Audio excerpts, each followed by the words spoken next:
Don't miss the awesome Naruto stories my sister creates. Her last channel was hacked, so to stay in the loop, please subscribe to her new channel. It would mean a lot to her, and you won't regret it. Hello to all lovers of lemon scenes. I invite you all to my boosty so you can watch your favorite Naruto What If stories in complete comfort. A subscription to Naruto Lemon, the first video with a full lemon, is already on my boosty channel. Dare!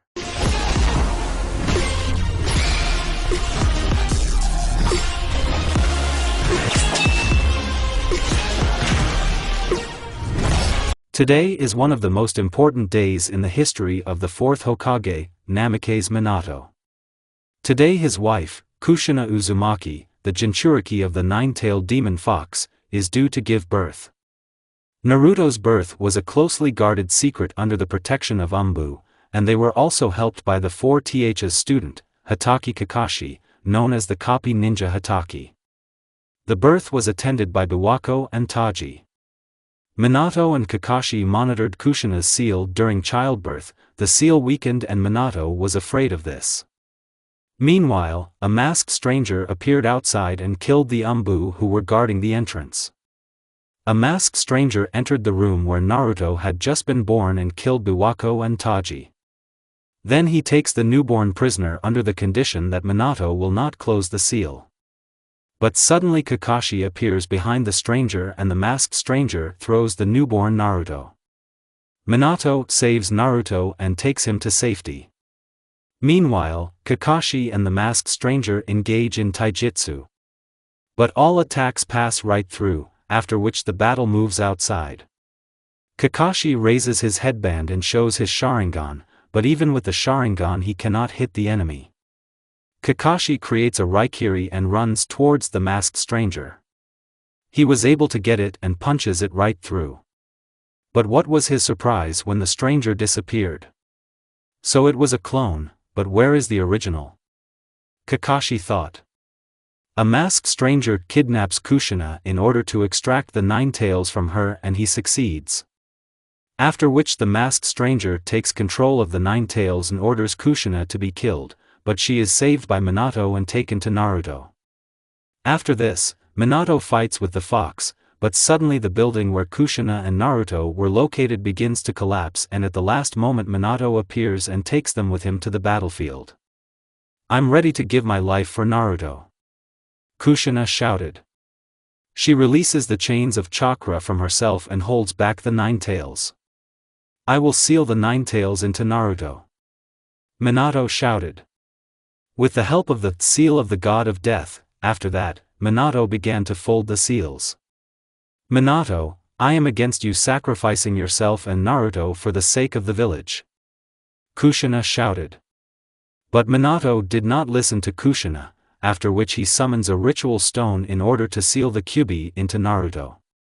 Kushina begins to weaken. Taking advantage of this, the fox tries to kill Naruto, but Minato and Kushina deliberately throw themselves under the attack. Before they die, they give Naruto wishes. And Minato seals the nine tails into Naruto, after which they die.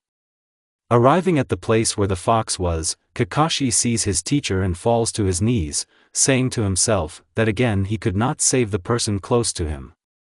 The third Hokage arrives at the scene, as well as one of Konoha's advisors, Shimura Danzo. "I will take the child to the root and raise him to be an excellent shinobi," Danzo said. "No, Danzo," Hiruzen spoke. "I know your methods. I'll take Naruto." Kakashi intervened in their dialogue. "You'll spoil him," Danzo spoke. "He is now a weapon of Konoha." Hiruzen agreed with Kakashi, but said that he would have Naruto until he was 6 years old, and then we would provide him with housing and benefits. Danzo just snorted in displeasure and left. "Teacher, I promise that I will take care of your son," Kakashi said looking at little Naruto. A few days later the funeral of the fourth Hokage and his wife took place. 5 years later. 2 years ago Kakashi began training Naruto, well, how to train rather mock him. Kakashi told Naruto to do 100 push-ups, 100 sit-ups, 100 sit-ups, and 10 kilometers of running. And so every day. Why are the workouts so difficult? Better teach me the techniques. Naruto shouted. No, Naruto, you're not ready for techniques yet. Kakashi said. Well, Kakashi-sensei. I've been doing the same thing for 2 whole years now, said a dissatisfied Naruto. Okay, today I'll teach you how to disperse chakra throughout your body. Hooray! Naruto shouted with joy. But first, what is chakra? Kakashi asked. You remember what I told you, right? Yes, I listened. Chakra is a component that is essential for performing most basic techniques. Chakra can be controlled and manipulated. Thanks to the chakra, you can walk on water and trees. Usually the chakra is not visible to the naked eye. Naruto finished. Okay Naruto, now I'll teach you how to walk on trees. Kakashi said and gave him a kunai. Here's a kunai, try to climb a tree without hands. But how? Naruto asked. And like this. Kakashi said and calmly walked along the tree, and then jumped off and left the kunai on one of the branches. Come on Naruto, get to my kunai on the branch. Kakashi said. If you can handle it, maybe I'll teach you techniques. Where are you going, Kakashi-sensei? Naruto asked. The Hokage called me. I'll come later, but for now, train. Kakashi said and left. Naruto tried, but he kept falling. Although there was progress, he still didn't get far. Meanwhile at the Hokage residence. Old Man 3 was sitting behind a chair and reading papers, when suddenly there was a knock on his door. Hokage-sama, may I? Asked a voice behind the door. Come in. Did you want to see me? Kakashi asked. Yes. Hiruzen said. Naruto will soon be 6 years old. You know what this means, right? Yes, Hokage-sama. I heard that you are training him. Hiruzen asked while smoking his pipe. Yes, I train him so that he can at least fight back. Or run away, Kakashi answered. Are you talking about that incident 2 years ago when drunken shinobi beat Naruto to a pulp? Hiruzen asked. It's good that Shisui and Itachi were nearby. It's my fault. I am his guardian and could not help him. You were on a mission and couldn't do anything. Tried to console the third. Naruto couldn't get any higher. After which he sat down under a tree. Damn. Why can't I climb higher? Naruto said in a sad voice. I see you are mastering tree walking, Naruto-kun. Said an unknown voice. What? Who is there? Naruto stood up sharply. Don't be scared of me. The best thing is to concentrate and don't think about anything unnecessary. Said the unknown person. Naruto listened to him and concentrated, then walked along the tree. To Naruto's surprise, he didn't feel like he was climbing a tree, he seemed to be walking on the ground, but after a second he fell. AI. Well, Naruto-kun, not bad for a 5-year-old child. The unknown man said and began to leave. Stop. What is your name? Naruto asked. Orochimaru. He answered. Good luck with your training, Naruto-kun. Orochimaru? Is it really one of the legendary Sannin? Naruto thought. Thanks to Kakashi, Naruto knew a lot about Konoha, because he forced him to teach him. Naruto knew a lot, for example who founded Konoha. Naruto already knew the entire curriculum ahead of time. After Orochimaru left, Naruto continued to train until the evening, until Kakashi arrived. Seeing Naruto lying under the tree, the ash-haired man smiled. Looks like you've overworked yourself. Kakashi said looking at the sleeping Uzumaki. Without thinking twice he woke him up. Eh? Kakashi-sensei, look, I did it. He pointed to the kunai that he left on the branch. Well done, Naruto. The ash-haired one praised him. Let's go home, you must be tired. Another 6 months have passed and Naruto's birthday is coming soon. It was October 10th that was a holiday for Naruto, but not for the villagers. On this day the fourth Hokage died. He was Kakashi's teacher. And also the fastest man in the world. Better known as Yellow Lightning of Konoha. It was on his birthday 2 years ago that he was almost killed. Flashback. Kakashi went on a mission, so Naruto decided to go to the store. Although Kakashi forbade him to go out without him, the food ran out. The blonde decided to go to the store for his favorite noodles. But as soon as he walked a couple of kilometers, everyone started looking at him, and some even pointed their fingers. Naruto didn't understand what was happening. Why are they looking at me like that? Maybe I'm dressed strangely? Or did you forget to comb your hair? But from their look, the blonde realized that they hated him. This is some kind of nonsense. It was my first time going out into the city. What could I do to them? The blonde was perplexed.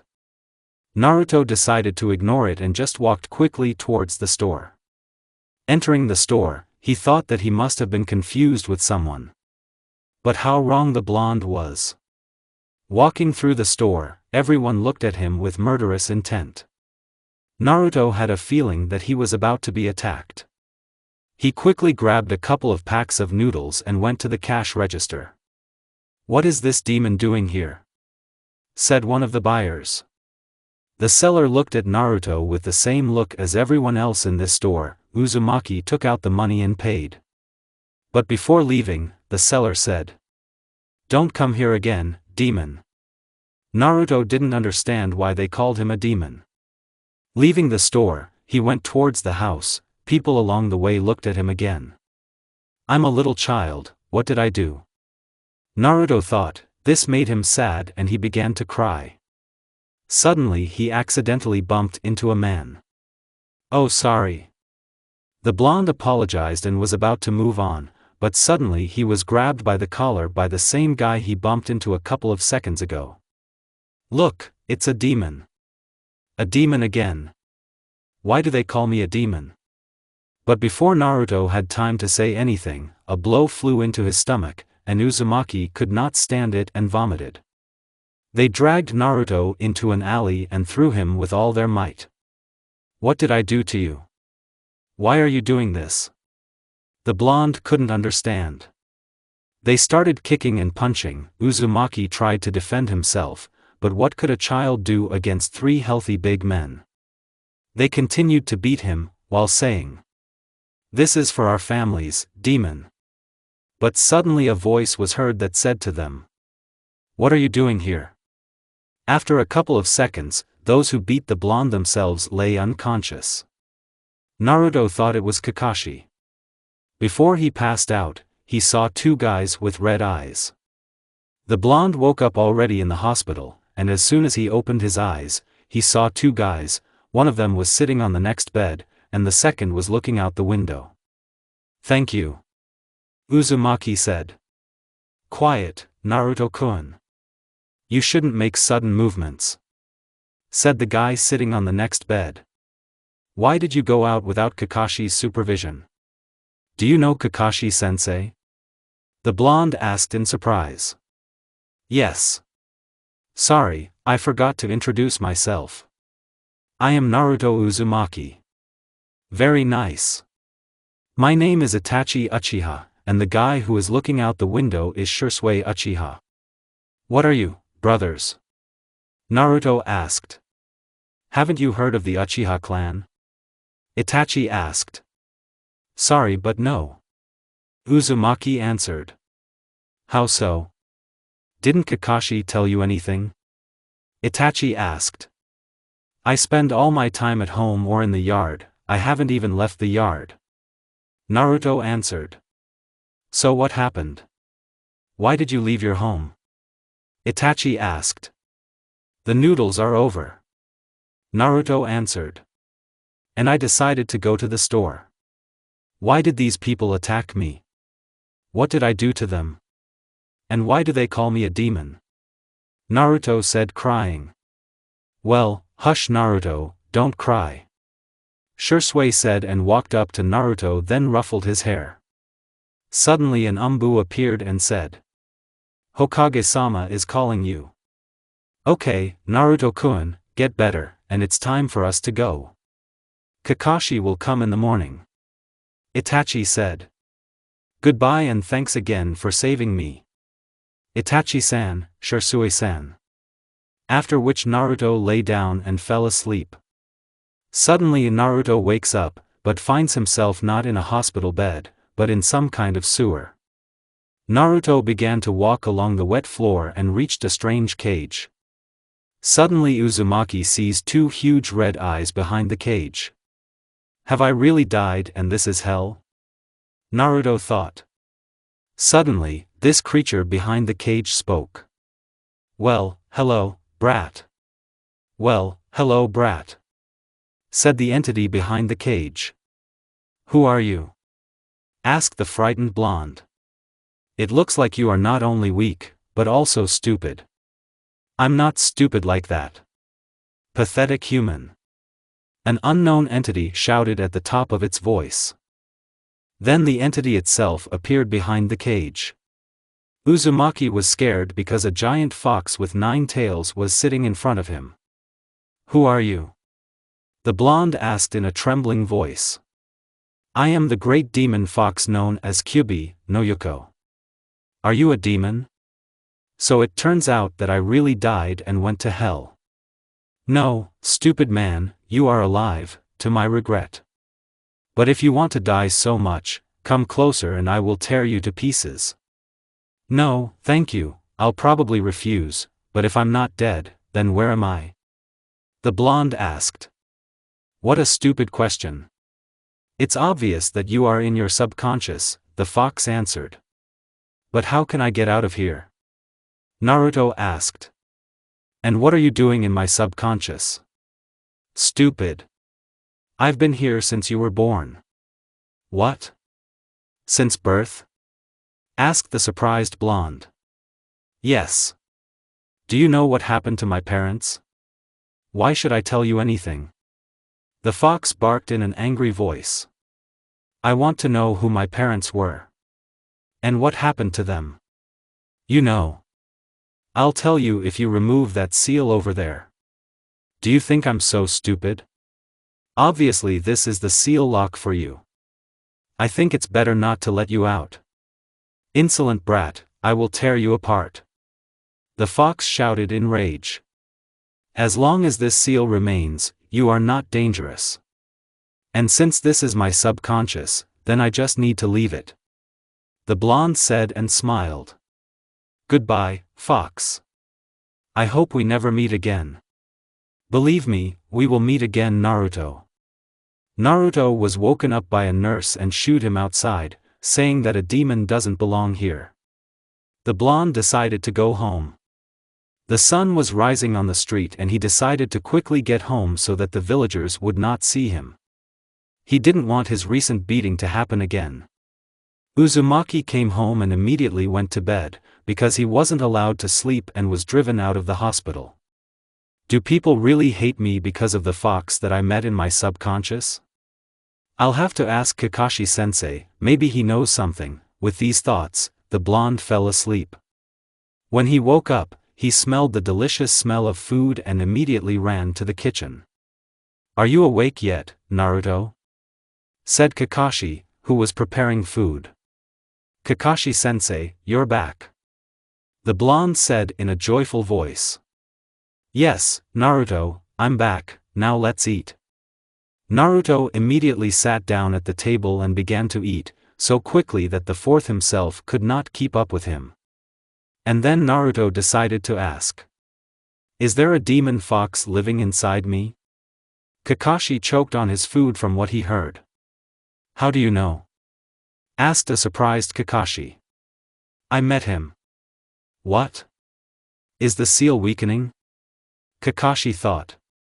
Why didn't you tell me that the demon fox is sealed inside me? Forgive me, I wanted to tell you, but Naruto interrupted him. Don't lie to me. If they wanted it, they would have said it. Why do people see this demon in me?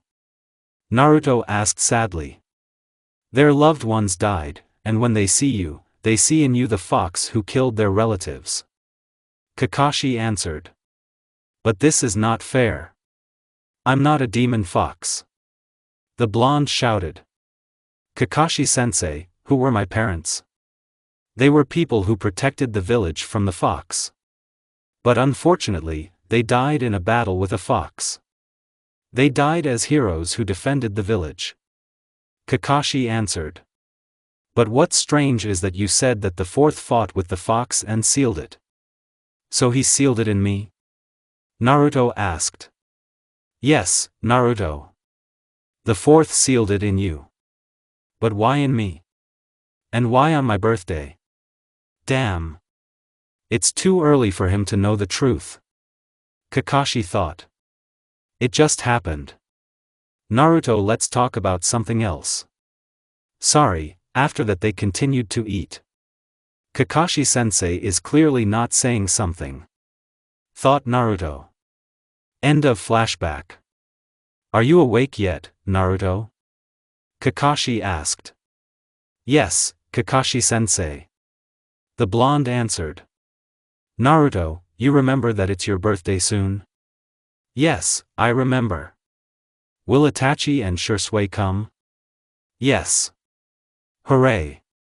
I wonder what they will give me, said the joyful blonde. Have fun for now, Naruto. You will be 6 years old. Which means, ugh, there is no point in thinking about bad things. But how can I tell him this? I still haven't figured it out. Naruto woke up in a good mood. It was sunny outside and the birds were singing. Uzumaki looked at the time and almost fell out of bed. Damn, I overslept. Kakashi-sensei promised that he would train me if I got up earlier. Apparently not fate. The blonde said and went to wash himself. After washing himself, he made some noodles, and after eating, he went to the third training ground where he usually trains. The blonde could already calmly walk on water and trees. Recently he started practicing throwing kunai, and he was doing pretty well. Of course, he is still far from reaching Itachi's level. One day, Itachi and Sasuke decided to train together with the blonde. Itachi took 5 kunai in his hand and threw them at the same time. As a result, he hit all the thrown kunai on target. From that day on, the blonde decided to surpass Itachi in throwing kunai, but no matter how he tried to imitate Itachi, nothing worked. Uzumaki continued to train until Kakashi called out to him. He asked the blonde to follow him, and with a gesture of his hand indicated that he should not lag behind. They reached the house and then Kakashi closed his eyes. What are you doing? Asked the surprised blonde, who clearly did not expect this. Just trust me. Kakashi answered. Okay. Kakashi was guiding Naruto as they walked, but suddenly he removes his hands, and one can hear. Surprise! Itachi and Sasuke shouted. Happy birthday, Naruto! The Uchihas said in one voice. What is this? Naruto asked, but then he remembered. How could I forget about my birthday? I think it's time to blow out the candles. Kakashi said. Yeah. The blonde said and blew out the candles on the cake with a joyful smile. And now it's time for gifts. The blonde said with a satisfied grin. Well, then we're first. Itachi spoke. This is a gift we shared with Sasuke. Uzumaki began to unpack the gift. There was a black suit. He tried it on immediately. The suit was somewhat similar to the clothes of the Uchiha clan, only it did not have their coat of arms. This suit suited him very well. Thank you, said the joyful blonde. I will take care of this suit. Itachi and Shisui just smiled. Well, that's good, they said. And now your gift. The blonde said and pointed his finger at Kakashi. Fine. The ash-haired one answered and took out a small box. Seeing that the gift was small, the blonde was upset. I wonder. Oh, gods. Will he really give me that terrible book that he constantly reads? Uzumaki thought and began to open the gift. Having opened the gift, Uzumaki was in complete shock, although not only he, but also Itachi and Shisui. The box contained the fourth Hokage's kunai, the Flying Thunder God kunai or Hiraishin kunai. Where did you get this kunai? The blonde asked. The teacher gave it to me in honor of receiving the title of Jounin. The ash-haired one answered. And you give it to me? This means that you are family to me. A single tear rolled down the blonde's cheeks. Thank you, the blonde said and hugged Kakashi. And he hugged the blonde in return. And so the festive evening began, until evening came and Itachi and Shisui went home. There is something we need to discuss. Something happened? Yes. From today you will live separately. What? But why? Asked the surprised blonde. So ordered the Hokage. Sorry, I can't do anything about it, Kakashi said with a sad expression on his face. But where will I live? Don't be afraid, I will visit you every day. The villagers hate me. How will I live in the city? Don't worry, no one will dare touch you. Kakashi calmed the blonde. Let's go, I'll show you your new home, the ash-haired man said in a sad voice. Well, here we are. After that they went into the house. It was cramped, there was only one room and a kitchen with a toilet. Well, here is your house. I think this is enough for me. Okay, I'll come tomorrow to check on you. Kakashi was about to leave, but the blonde stopped him with a question. Will you teach me taijutsu? So that I can protect myself. Of course, I'll come pick you up tomorrow. Hooray! The blonde screamed joyfully. Ash-haired walked home and wondered why his adopted son was not placed in his parents' house. And they settled him in some one-room apartment. The ash-haired man was brought out of his thoughts by the rain that had just started. Meanwhile, the blonde fell asleep in his new apartment. And again he found himself in front of the cage. You again? Naruto shouted looking at the fox. It looks like he's tired of you. So much that he left you. Kyubi laughed. Look at him, he's left alone. Nobody needs a boy. Shut up. The blonde couldn't stand it. You do not understand anything. The Hokage ordered so. He had no choice. And you are smart for your age. The Ninetales was surprised. Sooner or later, I will change people's opinions about me, the blonde said. Let's see Naruto. There's a lot you don't know, and when you find out, you'll hate Kakashi. The blonde came out of his subconscious and fell asleep. The blonde's morning did not start off on the best day. He woke up from noise on the street. You could hear everything in his house, people were arguing somewhere there. And this is not surprising because his house is located next to the market. But no matter how hard Uzumaki tried to sleep, he could not. It won't be possible to lie around for a little while longer, after which the blonde got out of bed and went to wash himself and then have breakfast. After breakfast, he decided to clean up his apartment and organize his things. After thorough cleaning, the blonde began to get ready. After he got dressed, he went out onto the porch of the house. He was not going to go to the city, knowing what could happen. Uzumaki watched the village. He saw shinobi jumping across the rooftops, some on a mission, and others, on the contrary, returning from a mission.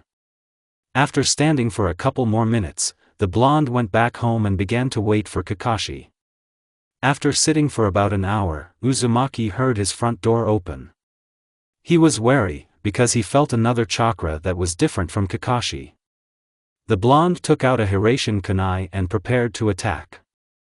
The door opened and he jumped out sharply, after which he threw the kunai with all his strength. The blonde thought that he had gotten the enemy, but the stranger did not even move and calmly caught the kunai flying at him. Not bad, the guest said, but looking at the kunai he was surprised. This was quite enough for the blonde to be able to hit him in the stomach with all his might. The guest fell to his knees. "Who are you?" the blonde asked. "This is what I understand. The power of youth." "Wait, Kakashi sent me," he answered. "Kakashi-sensei sent you?" "Yes, Naruto," he said. "Who you are?" "I am Might Guy, known as the Noble Green Leaf Predator," he said. "And also the eternal rival of Kakashi." He finished and showed his finger with a smile. "I, Naruto Uzumaki, nice to meet you, Guy-sensei. Sorry for attacking you. Everything is fine. Come with me." "Where will we go?" "To the third training ground. Kakashi said that this is your favorite place to train." "Yeah." Naruto and Guy have arrived at the training ground. When they arrived, a guy, the same age as the blonde, came running at high speed. He was dressed like Guy, and they also looked alike. Both had big eyebrows. Uzumaki thought that they were father and son. "Guy-sensei." The younger one with eyebrows spoke. "I ran 40 laps around the training ground." "Great, Lee." The browed one turned to the blonde and said, "My name is Rock Lee." He introduced himself. "Naruto Uzumaki, nice to meet you. I think it's time to start training. To begin with, you will fight in taijutsu."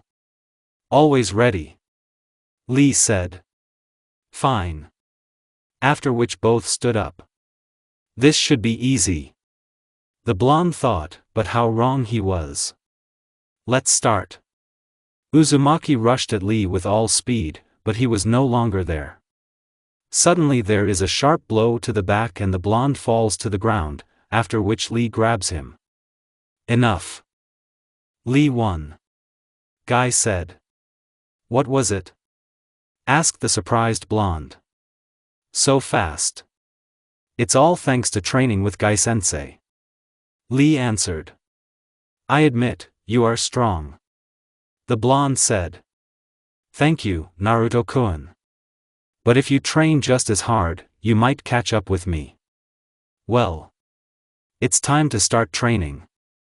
To begin with, 100 circles around the training ground. As easy as pie," the blonde said. "Stop, Naruto." Guy stopped him. "First of all, I'll put on weights." After that, Guy put weights on the blonde. "Now forward." The blonde took a step and immediately fell. "How much do these weights weigh?" asked Uzumaki. 5 kilograms per leg." Meanwhile, Lee had already run a circle, shouting about the power of youth, but the blonde did not give up, stood up and ran, albeit with difficulty. This is how training went on with Guy and Lee, and in his free time he trained with Itachi and Shursui in throwing kunai. Itachi also taught Naruto how to avoid getting caught in genjutsu and how to get out of it. Years passed and Naruto turned 10 years old, which means it's time for him to go to the Ninja Academy. So another birthday of Naruto passed. At the holiday there were all the same people as always, namely, Kakashi, Itachi and Shursui, as well as Lee and Guy. Naruto has changed, he dyed his hair black and now he looks like an Uchiha. People's opinions about him also changed. If earlier everyone called him a demon, and even got into fights, now they were afraid of him. And all because of the incident when Naruto was attacked by drunken residents. He beat them so badly that they spent more than a month in the hospital. Now they looked at Naruto with fear. This was certainly not what he wanted. But it's still much better than it was before. After all, now drunk people don't pester him because life is dear to them. Naruto got up early in the morning, after which he quickly ate and got ready for his morning run. While jogging, he met Lee and ran closer to him. "Hello, Lee, I thought I'd meet you." "Oh, Naruto-kun, I see you also decided to go for a morning run?" Lee will also enter the academy, but he doesn't have chakra, it will be difficult for him. But he is not the kind of person who will give up, rather, on the contrary, this will only motivate him to become stronger. This is his so-called power of youth. "Lee, will you also enter the academy?" "Yes, because my youth is just blossoming." "Damn, why did I ask him?" "Maybe a race, Lee?" Naruto made a serious face. "Looks like this is a challenge. Let's begin our duel, Naruto-kun." "Fine. Just don't expect me to give in," Uzumaki said with a satisfied grin. Both rushed at breakneck speed, so that only dust was visible behind them. Naruto arrived first and looked at Lee with a joyful smile. "Looks like I won." "Not bad, Naruto-kun, you can immediately see that the power of youth overwhelms you. Next time I won't lose to you." Naruto and Lee decided to take a break. "And why does Kakashi-sensei want me to go to the academy? After all, I already know the entire curriculum. At the academy you can make new friends with whom you can fight. He just wants to compete with someone." "Maybe you're right. But the ones I have are enough for me, I don't need new friends," Uzumaki answered coldly. "I have to go, I still need to meet with Kakashi-sensei." Naruto and Lee went their separate ways. Naruto returned home and decided to clean up. While Naruto was cleaning up, he thought, "I wonder how I'll be at the academy. Will I have friends?" He was brought out of his thoughts by a knock on the door. Uzumaki turned and saw Kakashi. He had documents. These must be the documents for admission to the academy. "Good morning, Naruto. And you shouldn't be sick, you must have brought your admission documents?" "I already guessed, fill them out, please." Naruto sat down and started filling out the paperwork, then he saw the enrollment requirements. 1. Love the village and want to maintain peace and prosperity. 2. Have a strong mind and be able to withstand heavy workload and labor. 3. Be healthy in mind and body. How interesting. Uzumaki thought and finished writing.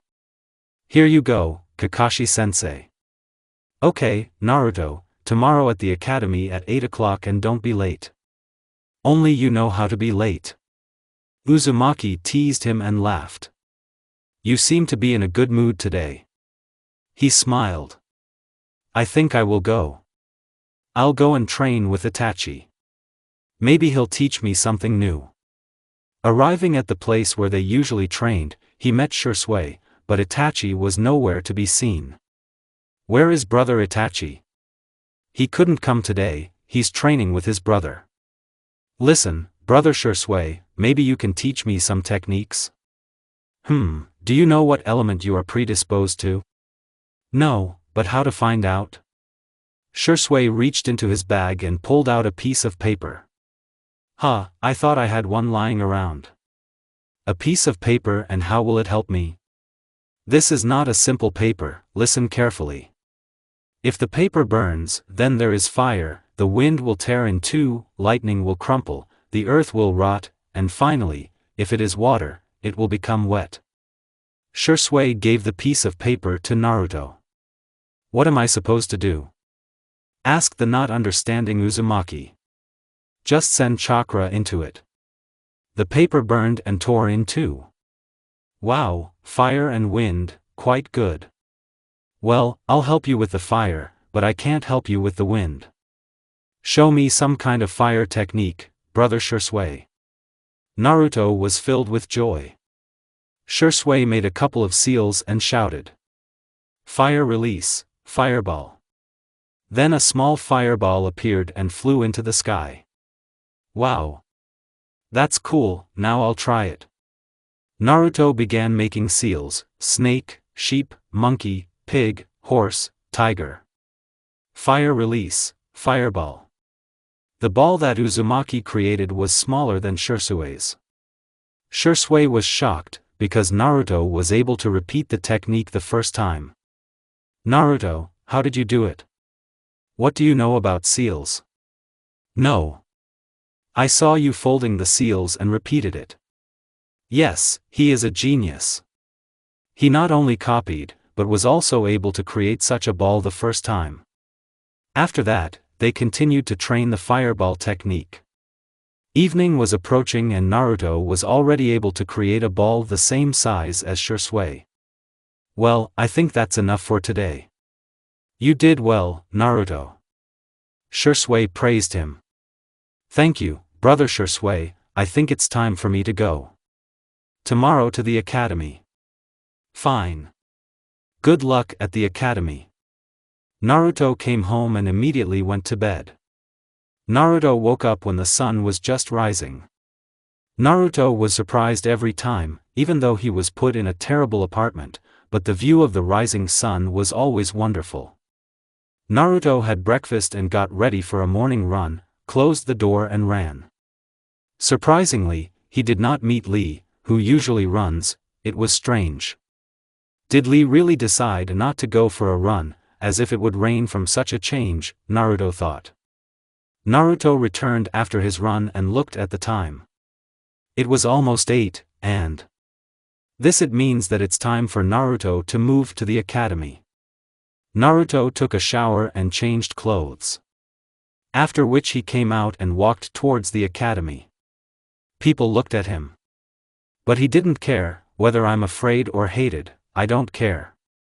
Children and their parents gathered near the academy, and only Naruto was alone. He felt unpleasant and decided to move under the tree on which the swing was playing. After a couple of minutes, people saw who was standing under the tree and began to whisper. Did the Hokage really allow this little fox to train with our children? He is dangerous in case he harms my child.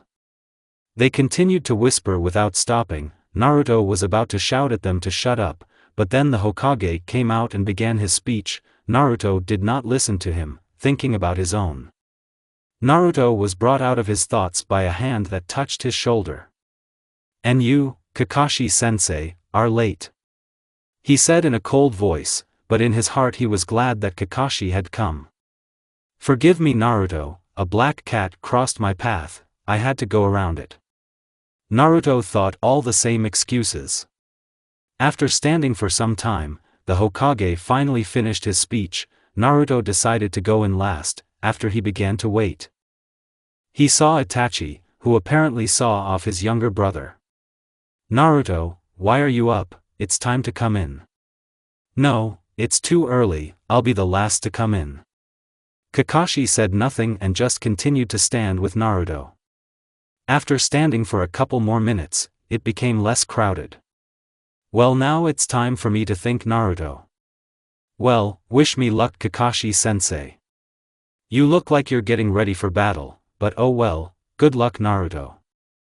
Naruto walked to the door of his class. It was loud in the class, the girls' screams were especially loud. Naruto opened the door and walked into the classroom. Immediately everyone became quiet. Naruto didn't pay attention and just sat down on the last desk by the window. Then he heard some students whispering. My parents told me to stay away from him. Yes, me too. Naruto didn't care about them. Then he saw that the girls were crowded around one desk where Itachi's younger brother was sitting. Naruto looked at him, and he looked back at Naruto. Suddenly he stood up and sat down next to me, and he spoke. Hello, I didn't think that anyone from our clan would come yet. Why did you decide that I am from your clan? But your clothes are similar to ours. So what, you think only your clan can wear such clothes? If you can't tell the difference between clothes, then I feel sorry for you. And then suddenly one of the girls screamed. How dare you talk to him like that? Naruto turned and saw a girl with pink hair. I say it the way I want, and why are you interfering in our conversation? Naruto said in an angry voice. How dare you, now you'll get it from me. The pink-haired girl said, Naruto just looked at her with such bloodlust that the whole class fell silent. "You better go before I get angry," Naruto said with a threatening look. And then the teacher came into the class and told everyone to take their seats.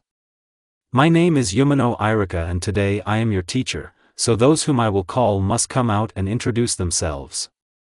Naruto lay down and didn't listen until he heard Uchiha Sasuke. The girl squealed. Naruto was interested to know about Itachi's brother. "My name is Uchiha Sasuke, my dream is to surpass my older brother and not disgrace my clan." And then the girls screamed so loudly that you could go deaf. "Silence in the class, you can go to your place." While Sasuke walked, the whole class looked at him, the girls looked with admiration, and the guys wanted to kill him. So the next Uzumaki is Naruto. Naruto looked at Irika, he has the same look as the villagers, he hates me too. The girls looked at him with contempt. Naruto thought, I need to introduce myself. Naruto stood up and turned to the class and began to speak. "My name is Uzumaki Naruto. There are a lot of things I don't like, namely people who are judged by their appearance. There are also a lot of things I like, but I won't tell you that." "And that's all?" A scream was heard in the distance. Yes, he didn't say anything except his first and last name. "Well, okay, you can go to your place." Then he heard a voice, a show-off. Naruto turned and saw a guy with a puppy. Naruto just looked at him and went to his place. Naruto sat down at his desk and lay down, he was not interested. So the first day at the academy ended. Nothing interesting, boring, but tomorrow there will be taijutsu classes. A bark brought him out of his thoughts. Naruto looked and saw a guy with a puppy. "What do you want, dog owner?" Naruto said in a cold voice. "Let's go out." Even though Naruto didn't listen to the teacher, he still remembered the names. Naruto and Kiba walked out of the academy and stood up. "Well, okay, just don't complain to mommy later," Naruto said with a smile on his face. Kiba immediately attacked, but Naruto suddenly disappeared and appeared behind Kiba, then sent him into the walls of the academy. That's all Naruto said and walked towards the house. The students who watched were shocked by the guy's speed. Naruto came home, took out the noodles and started eating, after which he took a shower and went to bed. The time was approaching the end of classes. The school day is over. You can go home. Irika walked out, and the students began to disperse behind him. He saw Naruto quickly walk out of the classroom. And where is he in such a hurry, thought Sasuke. Leaving the classroom, Sasuke saw that Kiba was talking to Naruto. After which both went outside. Are they really going to fight? Sasuke decided to watch their battle. Then he heard the girls talking. Now this stupid Naruto will finally get what he deserves. Do they really believe that Kiba will win? How stupid they are, thought Sasuke. Sasuke knew that Naruto sometimes trains with Itachi and Shisui. Naruto and Kiba stood up. Sasuke heard that Naruto said something to Kiba, after which he ran towards Naruto. Suddenly Naruto disappeared and appeared behind Kiba and sent him into the walls of the academy. Fast, even my eyes can't keep up if I had the Sharingan, thought Sasuke.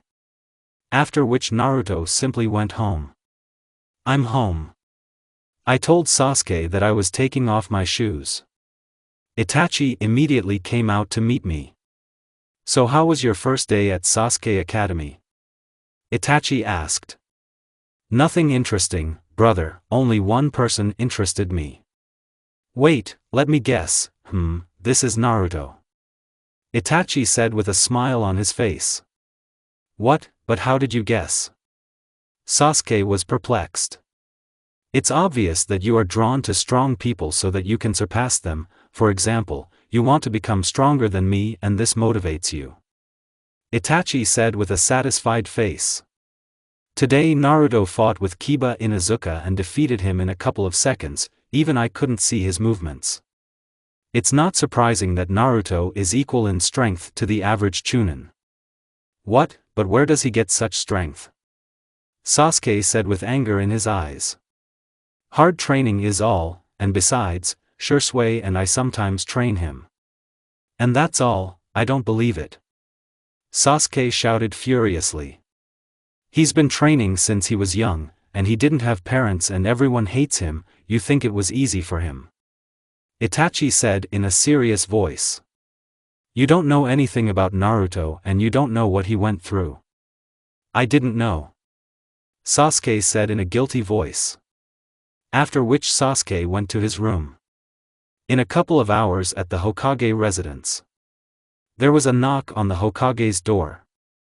You can, Hokage-sama. The Anushnik said. Yes, you can take off Itachi's mask. After which Itachi took off his mask. Report. As you suspected, a coup is being prepared in our clan. Do you know who their leader is?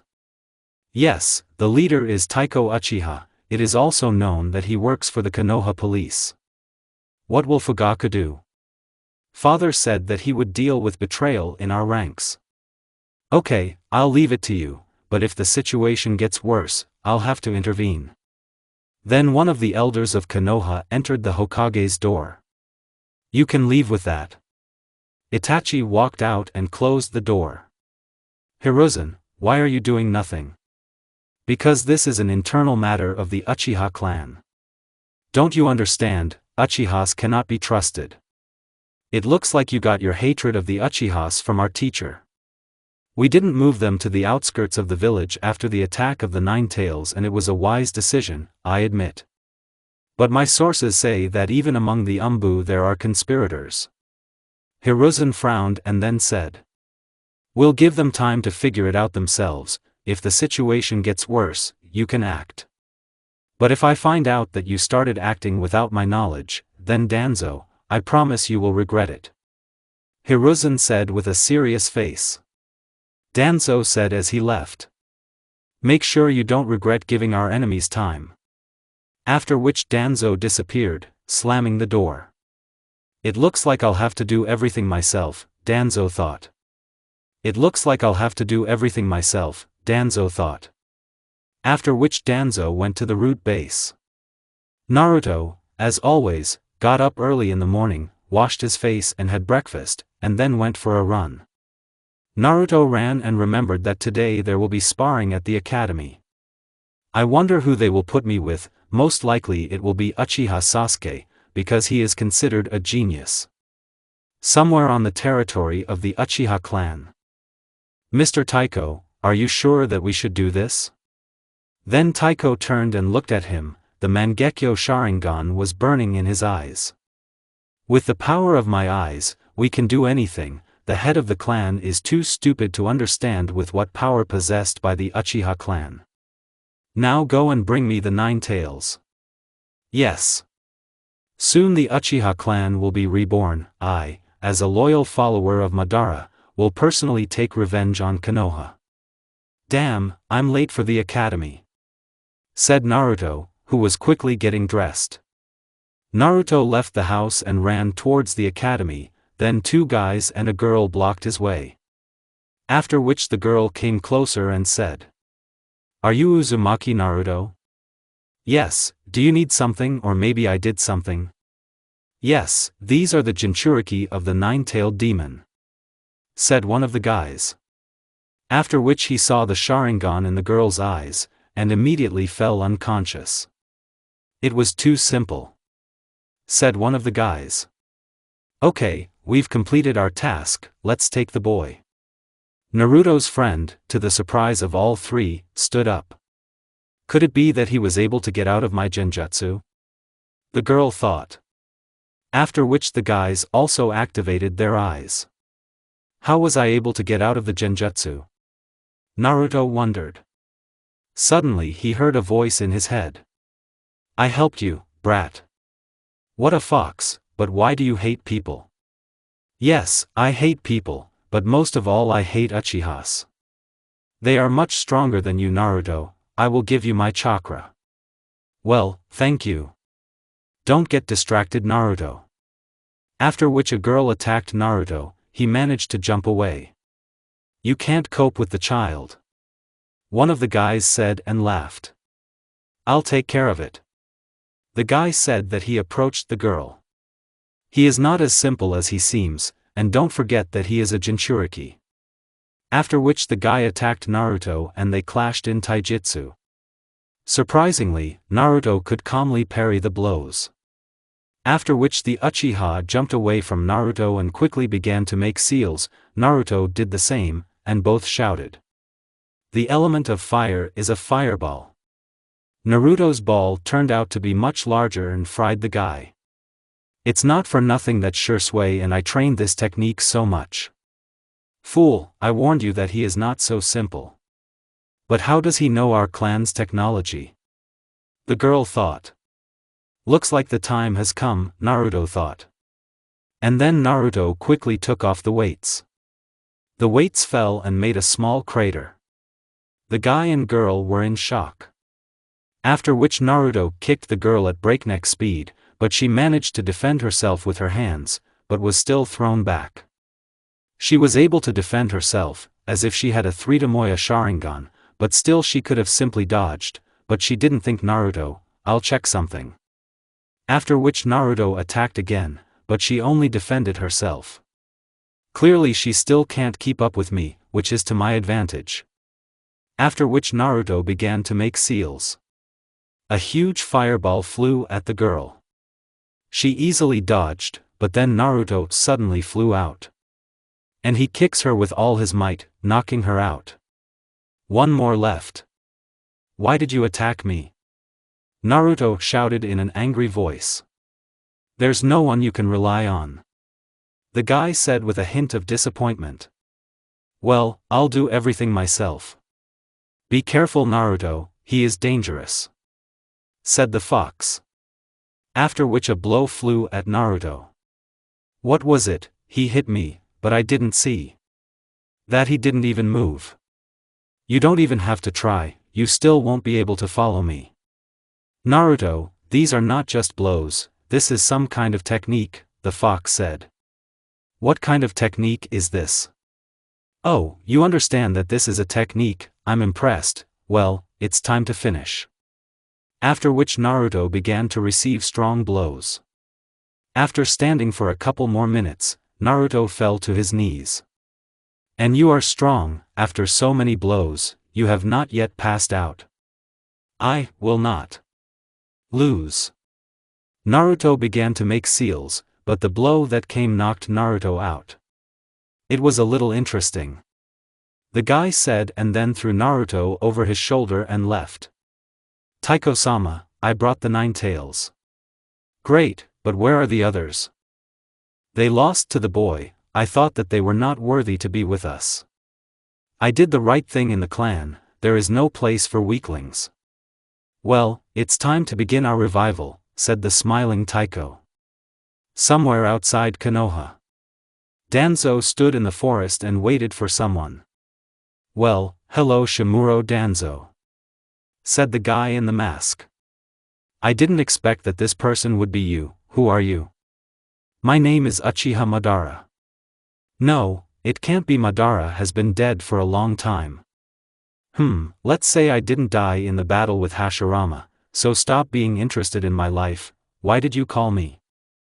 Uchiha clan, I want him to disappear, can you do this? You don't even have to persuade me, I've long wanted to take revenge on them.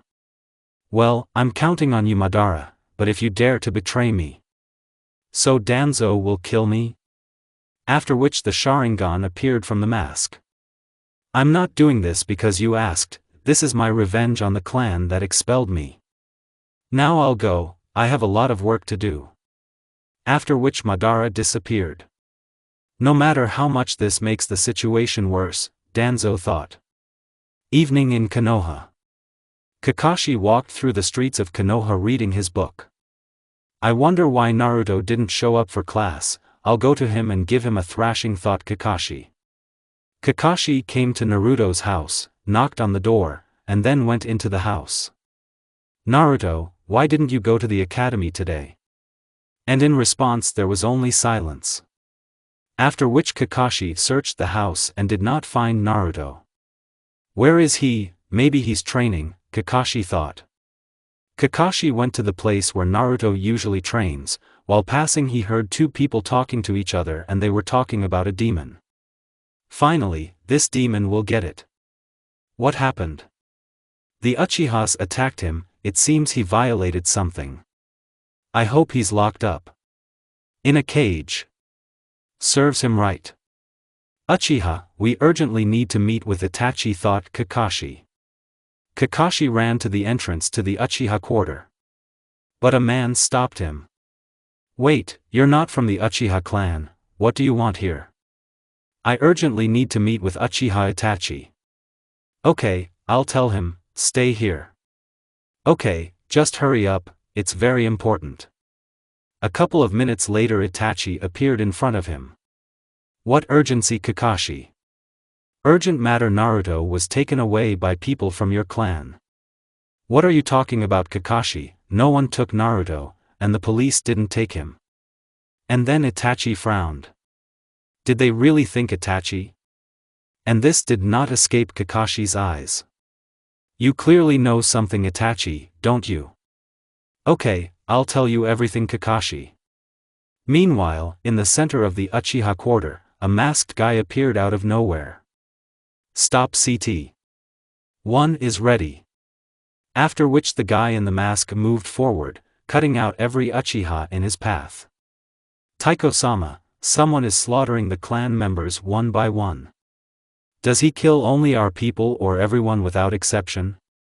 Everyone without exception, what does this all mean? I didn't sign up for this. Afterwards, Taiko stood up and cut off the guy's head.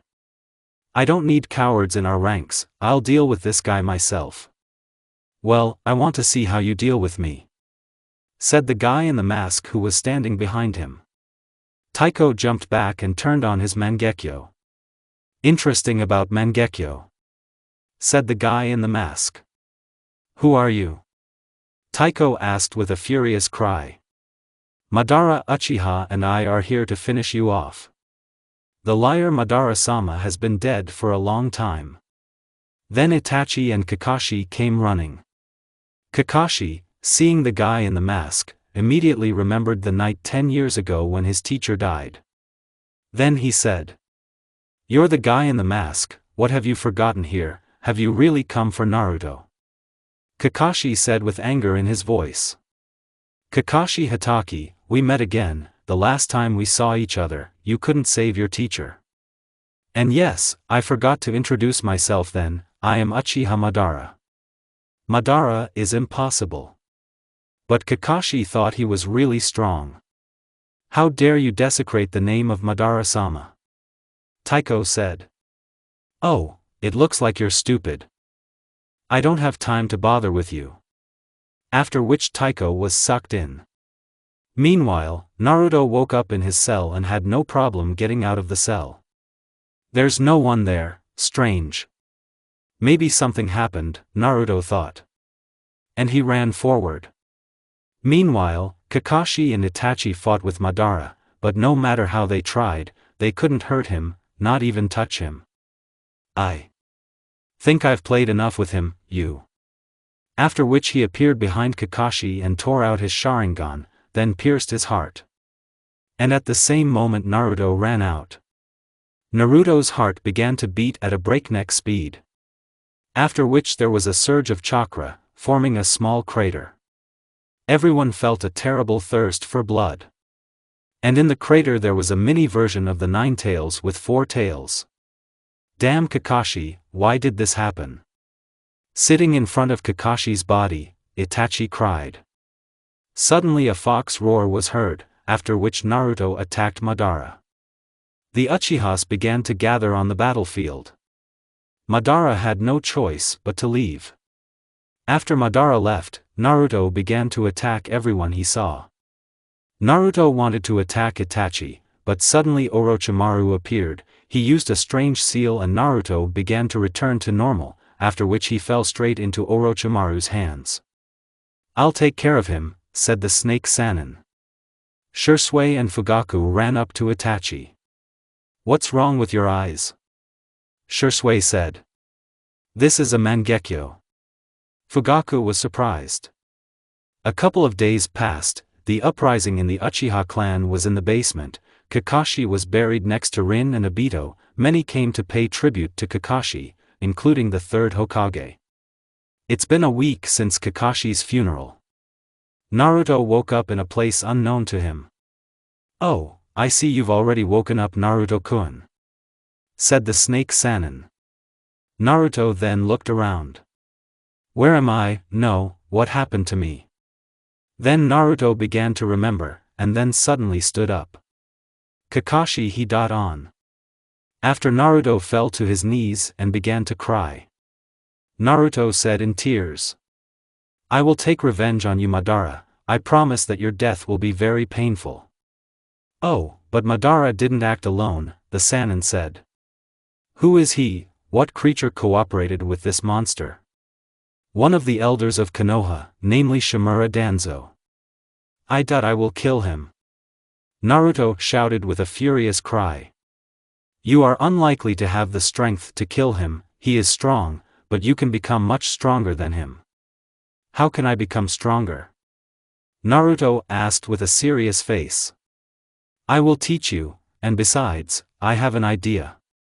"Okay, what do you need from me?" "Only your complete desire." "I agree, it doesn't matter, do whatever you want to me, as long as I become stronger." "That's great." Orochimaru grinned joyfully. Naruto stood up and walked towards the exit. "But first, I need to go somewhere." After which Naruto left. It was already day outside. Naruto walked slowly through the streets, but when he entered an alley he was met by a couple of people. "Oh, how lucky, demon," the guy said with a satisfied grin. "I'm not in the mood, get the garbage out of my sight before I send you to the hospital," Naruto said with anger in his voice. After these words, a guy ran towards Naruto. Naruto immediately sent the guy to eat the ground under his feet. The second guy just moved and was immediately slammed into the wall, breaking a couple of bones in the process. The third guy decided to run away, but Naruto did not let him run far, breaking both of his legs. After which he fell to the ground screaming. After which Naruto began to beat him like a toy until he lost consciousness. And then he said, "I warned you, you freaks, if I see you again, I'll kill you." After which Naruto headed to his home. Arriving home, the first thing he did was take a shower, then changed clothes and went outside. Naruto came to the flower shop to buy a couple of flowers. After he entered the store, everyone began to look at him with contempt. However, as Naruto always thought, "Hey, why are you staring, you have something to say," he shouted throughout the entire store. Everyone just looked away. That's what Naruto thought better. After which Naruto left the store and went to the Konoha cemetery. When he arrived, he found Kakashi's grave, after which he laid flowers and said, "Forgive me, I let you down, sensei, but I promise that I will avenge you," said Naruto, whose eyes began to cry again. Suddenly he felt chakra behind him, after which he turned around. The third Hokage stood behind him. "It's a pity that I couldn't help him," Hiruzen said with a hint of sadness. After which Naruto wiped his tears and began to leave, but before he left he said, "Or maybe they could." After which Naruto left. He has changed a lot after Kakashi's death, Hiruzen thought. Naruto returned to Orochimaru and asked him, "When will you start training me? Your body is still early, it hasn't returned to normal, first you have to get better." "But what should I do?" "Meditate, it will help you improve your chakra control while you recover, this is the best option." After which Naruto returned home, sat on the bed and began to meditate, after which he found himself in a place already familiar to him. "Well, hello fox," said Naruto. "Why do you need a brat? I want to offer you a deal." After these words, the fox was surprised. "Well, what are you offering me, brat?" And then Naruto said only 2 words. "Uchiha Madara." The fox's face changed, and rage was visible in his large eyes. "It seems that I was not mistaken, you hate the Uchiha because of Madara." After which the fox growled. "Don't say that name, just its name makes me furious. We have a common enemy whom we want to kill, I think we should cooperate," Naruto said with a serious face. "Okay Naruto, I will help you, but only because that bastard Madara is against us." "That's nice," Naruto said with a satisfied smile. "What's your name?" "Kyubi is not a name," Naruto asked. "Why do you need to know? You only want my power for revenge." "I just want to make friends with you," Naruto said with a satisfied grin. "You were used as a weapon, for example, Madara, they only see you as a weapon." The fox just snorted. "I understand that it will be difficult to earn your trust, but I will try." I told Naruto that he was about to leave the fox, but he said, "Okay Naruto, my name is Kurama." "Beautiful name, well, Kurama, I have to go." After which Naruto came out of his subconscious. Kurama thought, maybe Naruto is the one his father was talking about. Naruto was prevented from getting enough sleep by Kurama, who was shouting at him. "Naruto, it's good to take a nap, it's time for you to go for a run." Yes, mommy, just a couple more minutes," Naruto said in a sleepy voice. After which Kurama growled, so loudly that Naruto fell out of bed. "So you woke up?" Kurama said that he laughed at the guy. "Okay, I understand you Kurama is already getting up," said a dissatisfied Naruto. After which Naruto did all the water procedures and went for a run. Returning home, he met Orochimaru who was sitting calmly at the table. "Good morning Naruto-kun, the weather is nice today. Do you need something Orochimaru-sama?" "Yes, come with me." After which Naruto followed Orochimaru. Walking Naruto thought, where are we going? We have already left the territory of Konoha. After which we came to some door, Orochimaru opened it and we entered. Behind the doors was an empty room. "Why did we come here?" Naruto asked. "Do you know about the Sage of the Six Paths?"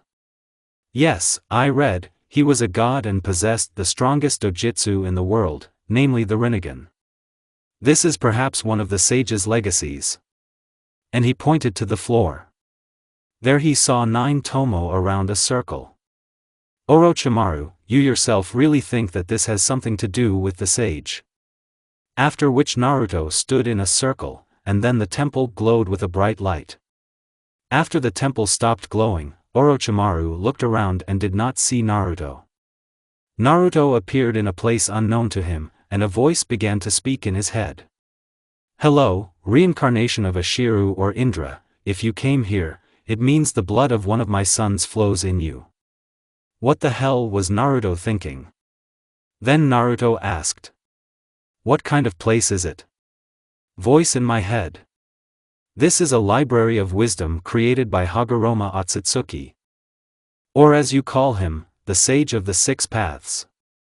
"Who or what are you?" Naruto asked. After which the voice answered him. "I am a library myself, my soul is a library that a sage created." After which a young girl appeared in front of him. "I think it will be better this way," the girl said with a smile. Naruto was very surprised, because there was a girl standing in front of him, and besides, she was quite beautiful. Since this is a library, knowledge is stored in it?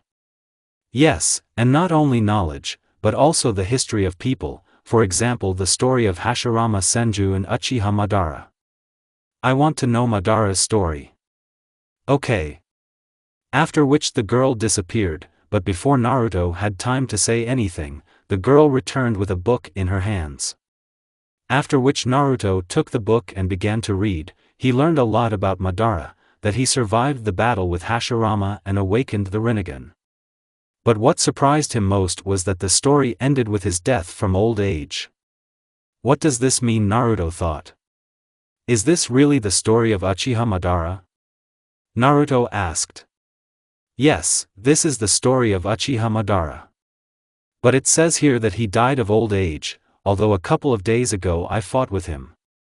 This is impossible, you did not fight Uchiha Madara, since his book appeared several years ago. And what does this mean? Explain to me. It's good that when a person dies, his soul goes to another world. And then a book appears in the library that tells about the full life of the deceased. Obviously, that person is not Madara, but who did Naruto think he was? And then Naruto remembered when he read Madara's story, he saved Obito Uchiha. And then the fox said in Naruto's head. It's probably this Obito, damn Uchiha. Kurama growled. Most likely. After all, Obito introduced himself as Madara in order to instill fear in his enemies. Naruto then closed the book and stood up. So, what should I do next? Naruto was perplexed. A girl came up to Naruto and said. Looks like you're finished. Yes, but how can I get home?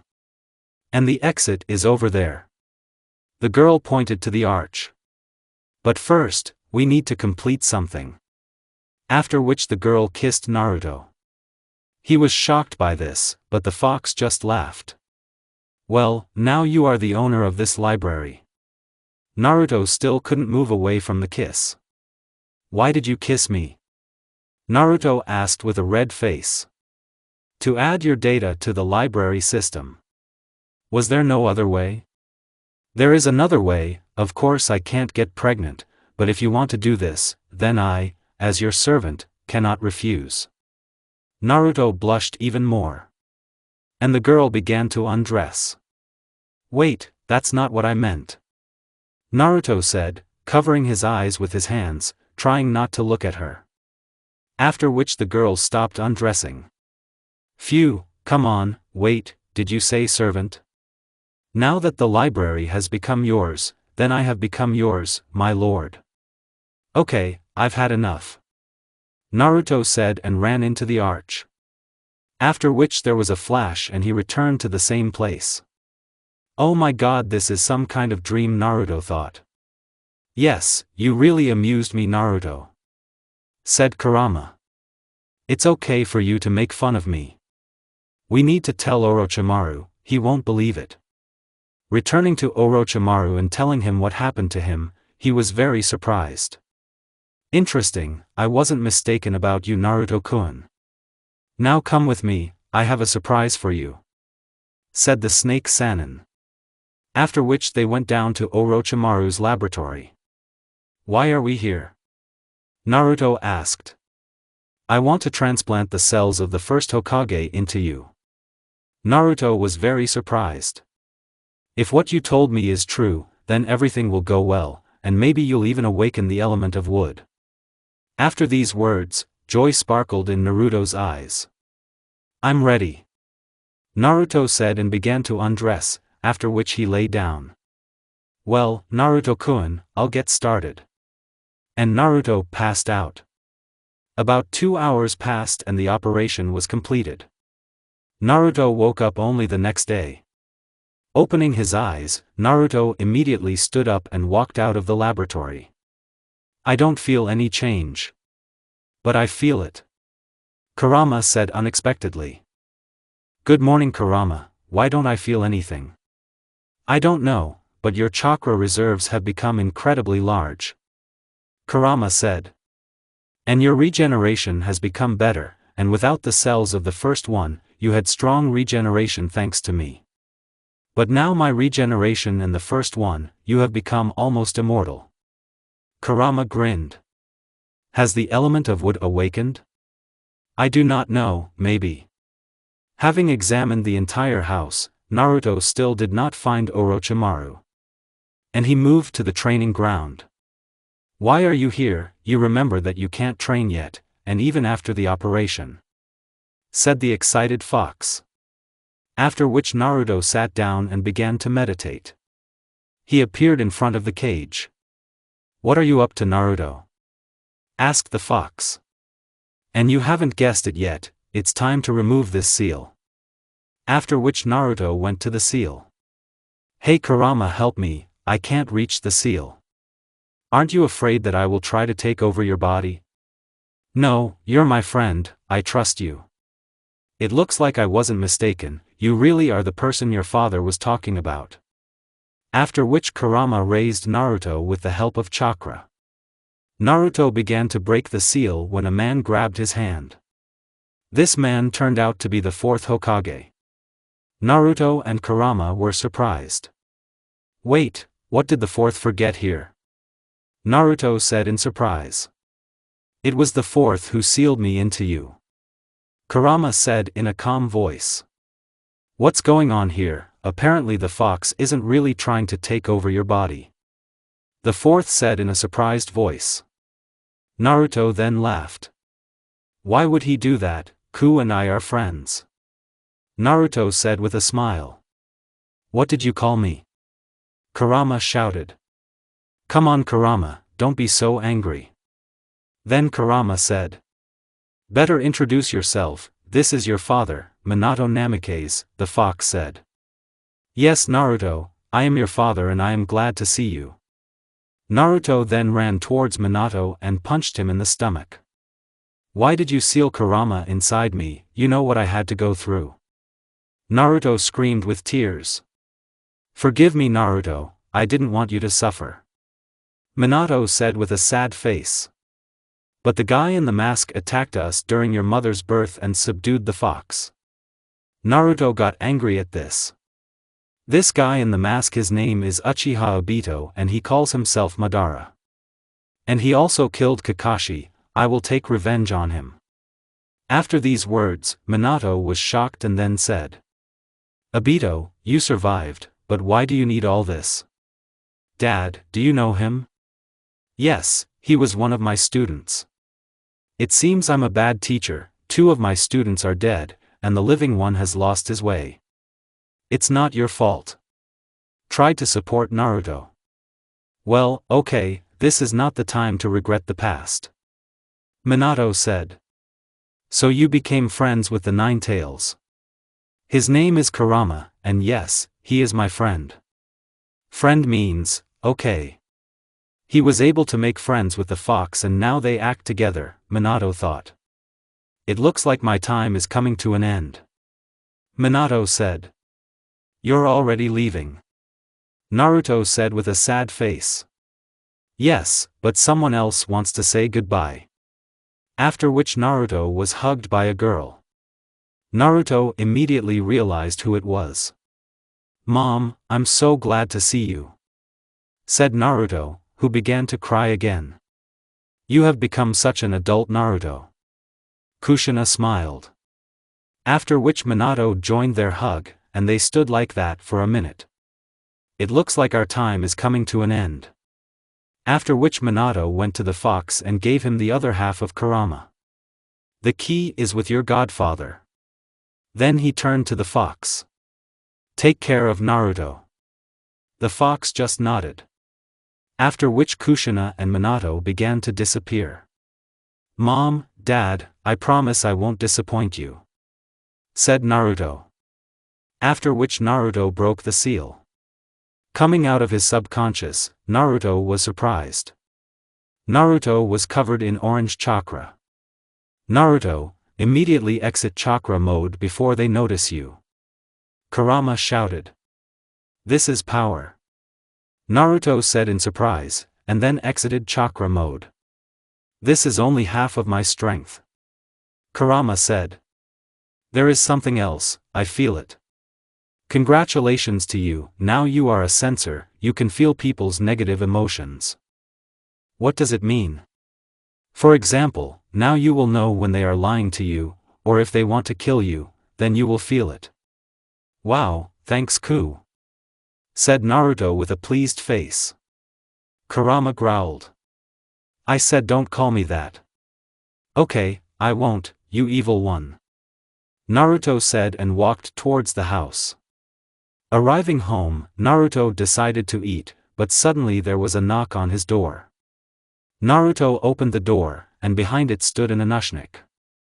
The Hokage wishes to see you. Okay, I'll be there soon. I wonder what the Hokage needs from me. After which Naruto went to the Hokage's residence. Approaching the Hokage's office, he knocked and then entered. Why did the old man call? I was just getting ready to eat. Oh, I see you are in a good mood. How is your health? Everything is fine, thanks to the fox, the wounds have already healed. Hiruzen's pipe fell. Naruto, how do you know about the fox? Hiruzen said in surprise. It wasn't hard to guess after what happened. And you're a smart guy. Okay, that's not why I called you. Naruto, since you have already recovered, it's time to return to the academy. Well, why do I need this academy? Naruto thought. Is it really so necessary? I already know the whole training course. Naruto said in a confident voice.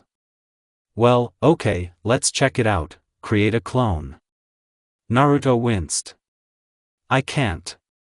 You see, this, by the way, will be in the Genin exam.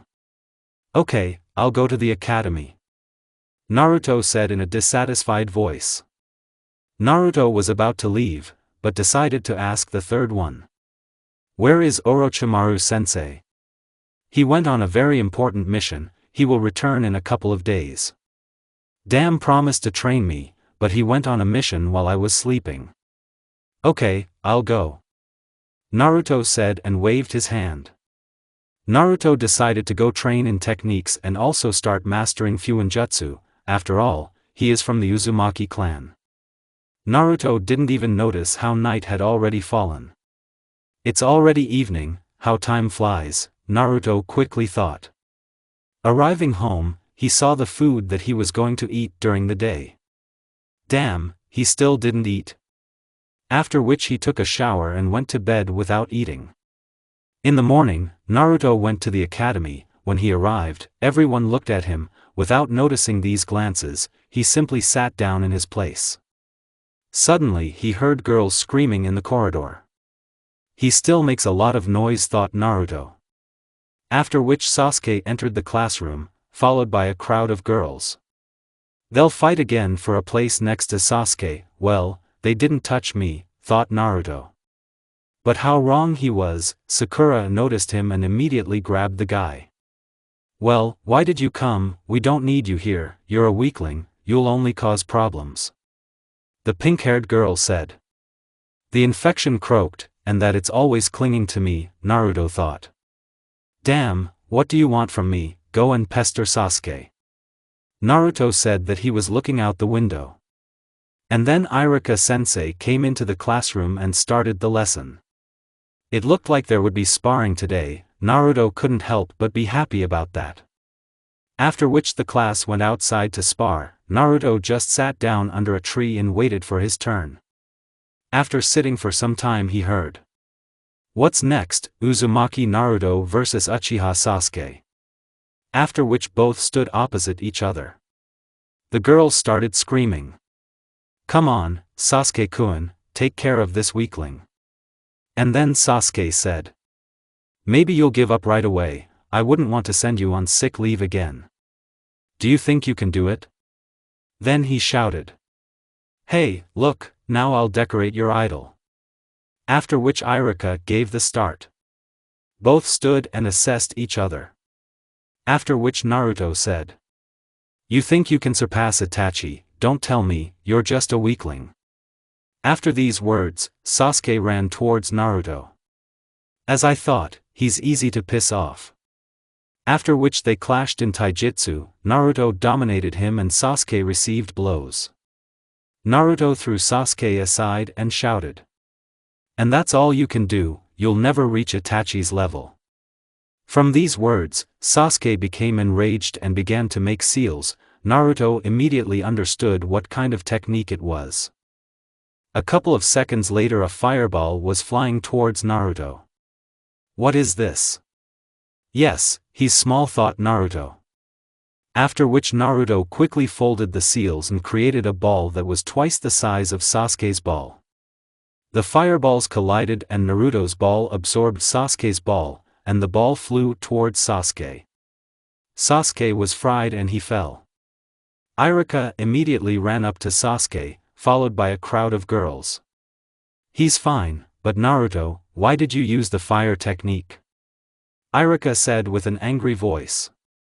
"It's your fault, you saw that Sasuke was collecting seals and didn't stop him," Naruto said with a confident voice. "And this was self-defense, at the same time I brought him down to the ground so that he would not become arrogant." Naruto, just like you. Naruto didn't let Iruka finish.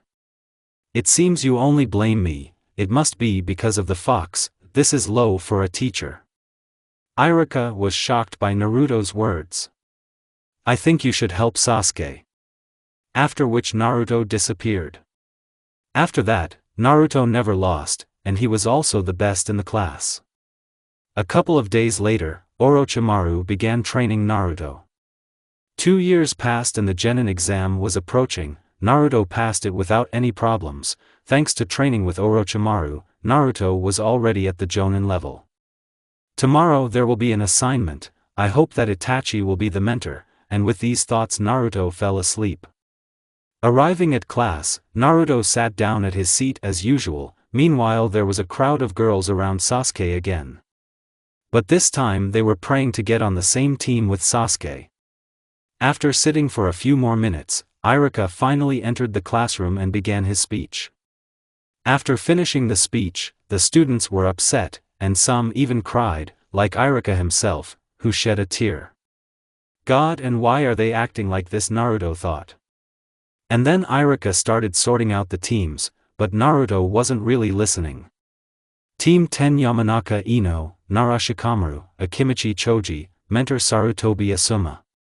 Team 9 Hyuga Niji, Rock Lee, Tenten Takahashi, Mentor Might Guy.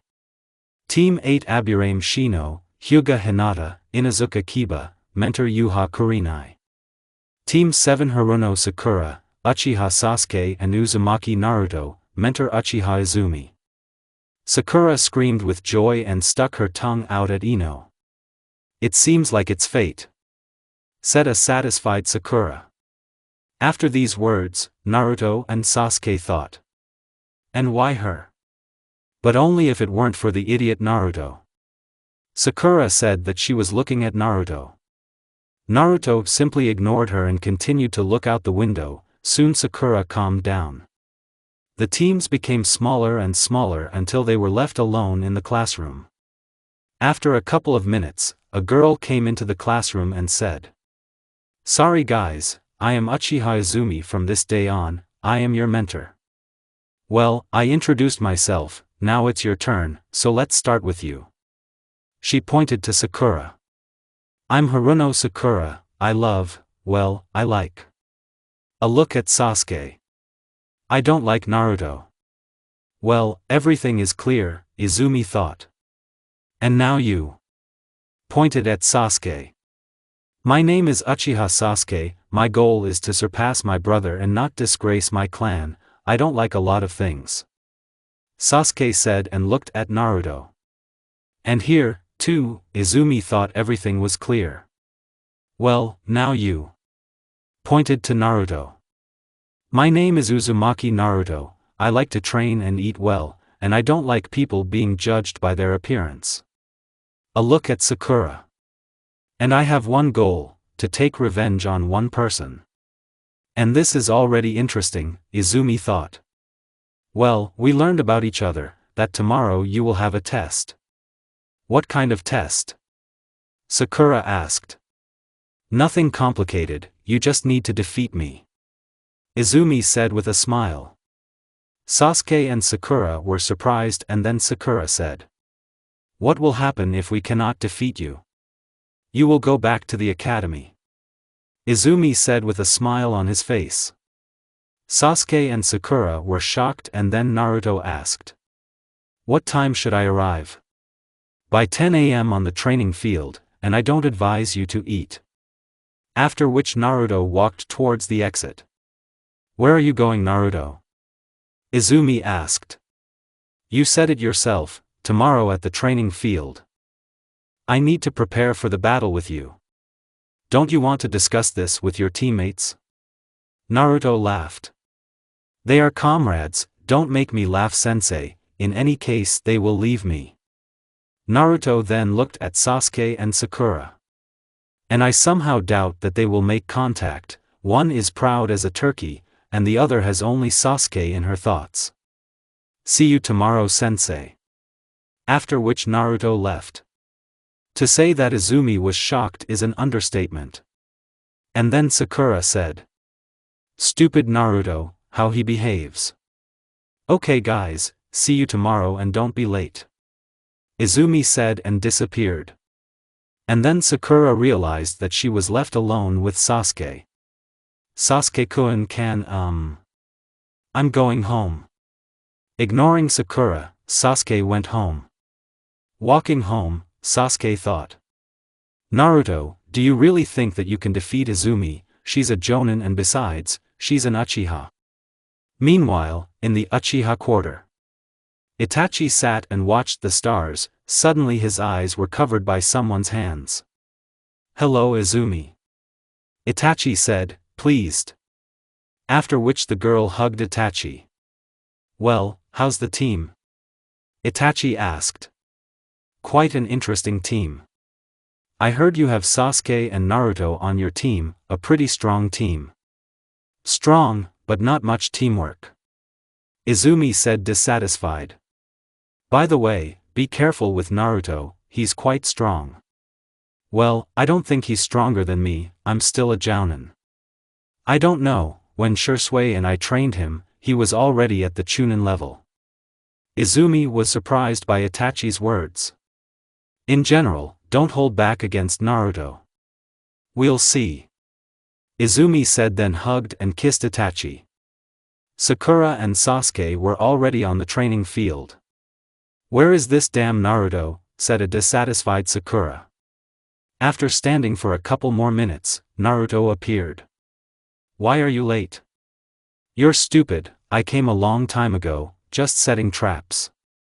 Sakura couldn't stand it and was about to hit Naruto, but Izumi appeared.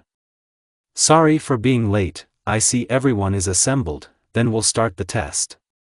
Everyone stood around Izumi and began to listen carefully. Your task is to defeat me, don't hold back, you will have 2 hours for the test.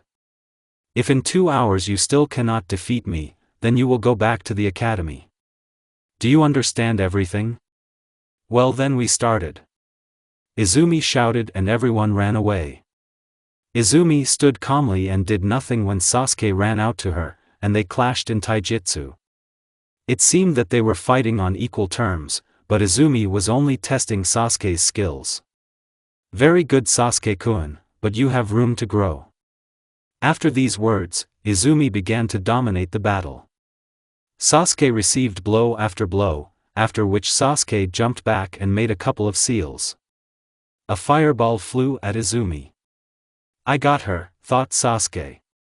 But suddenly Sasuke's hands grabbed him from under the ground and dragged him underground, with only one head sticking out. Not a bad Chunin level technique, and also good in close combat, and you're quite good, Sasuke-kun. Well, I'll take care of Sakura and leave Naruto for dessert. Sakura was hiding in the bushes, but suddenly she saw Sasuke, she immediately ran out to meet him. But when she saw him, she was shocked, Sasuke was covered in kunai and shuriken. Sakura! Help me! And a scream was heard throughout the forest, after which she passed out. Sensei got there and it looks like I'm the only one left with Sakura. Naruto thought. Izumi found Naruto, but he just stood there. What is he doing? Running up to Naruto she said. Have you decided to give up Naruto? No, it's just that you've already fallen into my trap. Suddenly she heard a hissing, she turned around and saw several explosive seals that were attached to the trees. But when did he have time? Izumi thought, and then there was an explosion.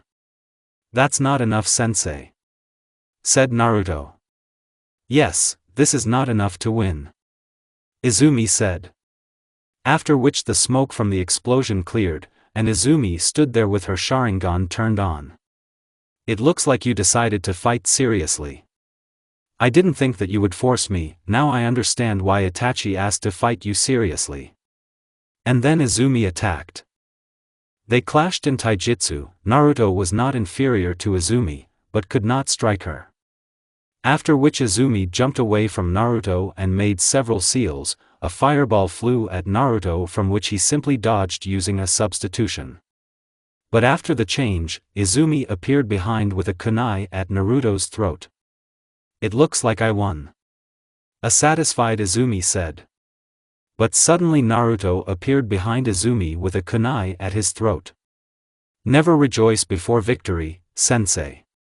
What, but how is this clearly not a clone? Izumi thought. After which the tree clone dissipated. What do you know about the element of wood? Izumi asked, very surprised. Yes, I own Mokuton, so did I pass your test? It looks like I lost. Who would have thought that I would lose to a genin who just graduated? In a few minutes. You failed, only Naruto could pass my test. Izumi said. Sasuke and Sakura were surprised. Wait, are you saying that Naruto was able to defeat you? Said a surprised Sakura. Exactly, Naruto used cunning in battle and was able to win. I don't believe you probably succumbed to him. Sasuke shouted. Not a drop, if we fought to the death, I would be dead. Naruto prepared traps in advance and used them wisely. Izumi said in response to Sasuke. Sasuke, of course you're strong, but you don't have enough patience. You ran towards me, despite the fact that I'm a jonin. And now you're Sakura, you couldn't even get out of a weak genjutsu, even though you were an excellent student at the academy. I have no complaints, only about Naruto. After which Sakura was tied to a log. Sensei, you can go now. Naruto said. Well, since you passed, you can go. After which Naruto disappeared. I need to move away, and Sasuke, don't you dare feed Sakura. Izumi said with a serious face. Here is Sakura. And he handed the food to Sakura. Sasuke, didn't you hear what Sensei said? It doesn't matter if you don't eat, you won't have the strength. After which Sasuke fed Sakura, and Izumi immediately appeared. Sasuke, I told you not to feed Sakura. But Sensei, if she doesn't eat, she won't have the strength. Is this your joint decision? After which Sasuke and Sakura said together. Yes, Sensei, this is our joint decision. What have you done? Congratulations. Sasuke and Sakura were glad that they passed. Well, let's celebrate this. Izumi said. There is one place where they cook delicious ramen. The guys were happy. And we went to the ramen shop with the sensei. Somewhere in the forest. Report the distance to the object. Said Izumi. 5 meters, forward. Naruto, Sasuke and Sakura jumped out of the bushes. I got a stupid cat. Sakura said that she was holding the cat. Okay, the task of catching the runaway cat is completed, Izumi said. Naruto thought. What kind of task are we supposed to be, shinobi, but we're doing some kind of bullshit. Having arrived and given the cat, the Hokage gave them a new task. If this is another task to find a cat, I'll just leave, Naruto thought. So your next task is to help with the potato harvest. Then Naruto could not stand it and spoke out. Can we have a more difficult task, but I'm tired of doing useless work. Then Iruka screamed. You idiot, you just recently graduated, everyone starts with simple tasks and moves on to complex ones. But for some reason we get the lousiest tasks. I don't remember that at the academy they taught us how to catch cats or how to work on a farm. I didn't choose the shinobi profession to run after cats. Naruto said in a dissatisfied voice. Naruto, be quiet. I tried to calm Izumi down. Well, okay, I'll give you a level C task. Said the Hokage. Your task is to protect one person, you can come in. The Hokage said and looked towards the door. That these kids will protect me too? Said the tipsy old man. I am the architect Tazuna, I hope you will protect me well. After which they set off. Tazuna, you're from the land of waves, aren't you? Izumi asked. So what? Tazuna answered. Izumi-sensei, are there ninjas in the land of waves? Sakura asked. No, but usually in most other countries there is. Naruto felt eyes on him. It looks like we are being watched, and also the old man is painfully quiet. Naruto thought. The team walked next to the puddle. Naruto immediately realized that it was an enemy, and only nodded to the sensei. Then he prepared for battle. Moving away from the puddle, two guys immediately got out of it and attacked. They wanted to attack Sensei, but Naruto pinned them to the ground with incredible speed. Done. Now Tazuna, is there anything you want to tell us? Naruto asked as he looked at Tazuna. Okay, I'll tell you everything. There is a man whose name is Gato and he doesn't want me to complete the bridge. He is a ship owner and if we complete the bridge his business will suffer. But in reality, Gato sells weapons and drugs. Tazuna said with a guilty face. These are level A assignments, do you at least understand what could happen? An angry Izumi said. Sensei, we've already gone more than half the way, maybe we'll still complete this task and help Tazuna. Naruto said with a confident face. Then she looked at her team. Well, let's finish the task well. Izumi said and smiled. After which they got to the boat and swam. They sailed to a rather beautiful city. After walking a little more, Naruto heard a rustling in the bushes and through a kunai, there was a white hair. Naruto, are you a fool? Stop pretending to be cool. Sakura said, but Naruto didn't listen to her. The white rabbit is this time of year, so they are here, Naruto thought. Naruto felt it and screamed. Lie down. After which everyone lay down and a giant sword flew in front of them and hit a tree. After which a guy jumped on this sword. Is this really the same one? Izumi thought and said. You are Momochi Zabuza, the hidden mist renegade. A girl and kids, what could be simpler? Zabuza grinned. Izumi then activated her eyes. Oh, so from the Uchiha clan, now this is more interesting. Give me the old man and I won't touch you. After which Izumi attacked Zabuza. But he only said. Ninpo hiding in the fog. After which the fog began to appear and Zabuza disappeared into the fog. Guys, protect Tazuna. Izumi shouted. I don't see him, but I feel him, Naruto thought. Since there is fog here, no one will see me. After which Naruto entered chakra mode. And with great speed he approached Zabuza and attacked him with his hands from chakra. But he was also not amiss and dodged his hands. After which Naruto used the element of wood and tied Zabuza with roots, but he got out by cutting the roots with his sword. While Zabuza was freeing himself from the roots, Naruto hit Zabuza in the face with all his might, causing him to fly away and pass out. After which Naruto left the chakra mode and passed out. The fog cleared and Naruto lay on the field, and not far from him lay Zabuza. Izumi immediately ran up to Naruto and checked on his condition. Thank God he's okay, Izumi calmed down. What should we do with Zabuza? Sasuke asked. I'll take him, said the man in the umbu mask. After which the senbons flew into Zabuza's neck. Calm down, my village has been looking for him for a long time, my task is to track down the traitors of the village and eliminate them. Thank you for your help, but I will take his body, it contains the secrets of our village. Izumi said well and then felt her pulse.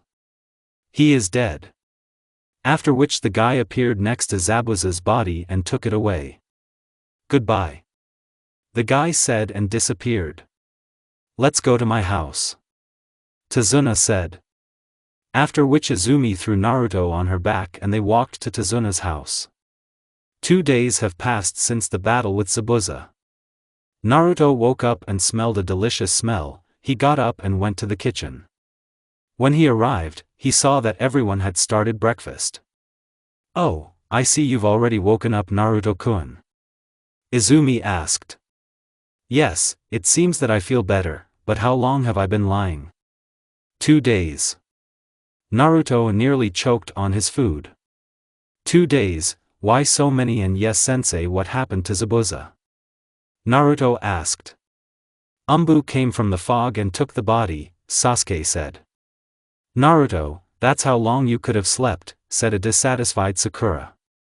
There's nothing wrong that I could have missed. Usually bodies are destroyed on the spot. I think Zabuza is alive. Izumi said. Yes, this cannot be. They all said in unison. Maybe the guy in the mask is his accomplice. What should we do? Sakura said. Today I will start training you so that you are ready for the next meeting with Zabuza. After you eat, go outside, I'll train you. Izumi said and went outside. A couple of minutes later, the whole trio came to the sensei. First, you will learn how to control chakra. What should we do? Naruto asked. You will climb trees. Izumi said and smiled. Seriously, I thought it would be something more complicated. Naruto said with an indifferent face. Naruto, stop showing off. Sakura shouted. After which Naruto calmly walked up the tree and, when he reached the top, jumped off. Sasuke was very jealous of Naruto, and Sakura only turned her head away, saying that he had won. Not bad, Naruto-kun. Izumi said. And yes, I can walk on water too. Naruto said with a satisfied face. Then Sasuke couldn't stand it and asked. How did you learn all this? You're just not a genius like your brother, get over it. How dare you say that to Sasuke-kun, he's a real genius, unlike you, a loser. Sakura shouted. Naruto only laughed in response. He's a genius, don't make me laugh, Sakura. Itachi, Shisui, Old Man 3 and Orochimaru-sensei are the real geniuses, not your Sasuke-kun. Orochimaru-sensei?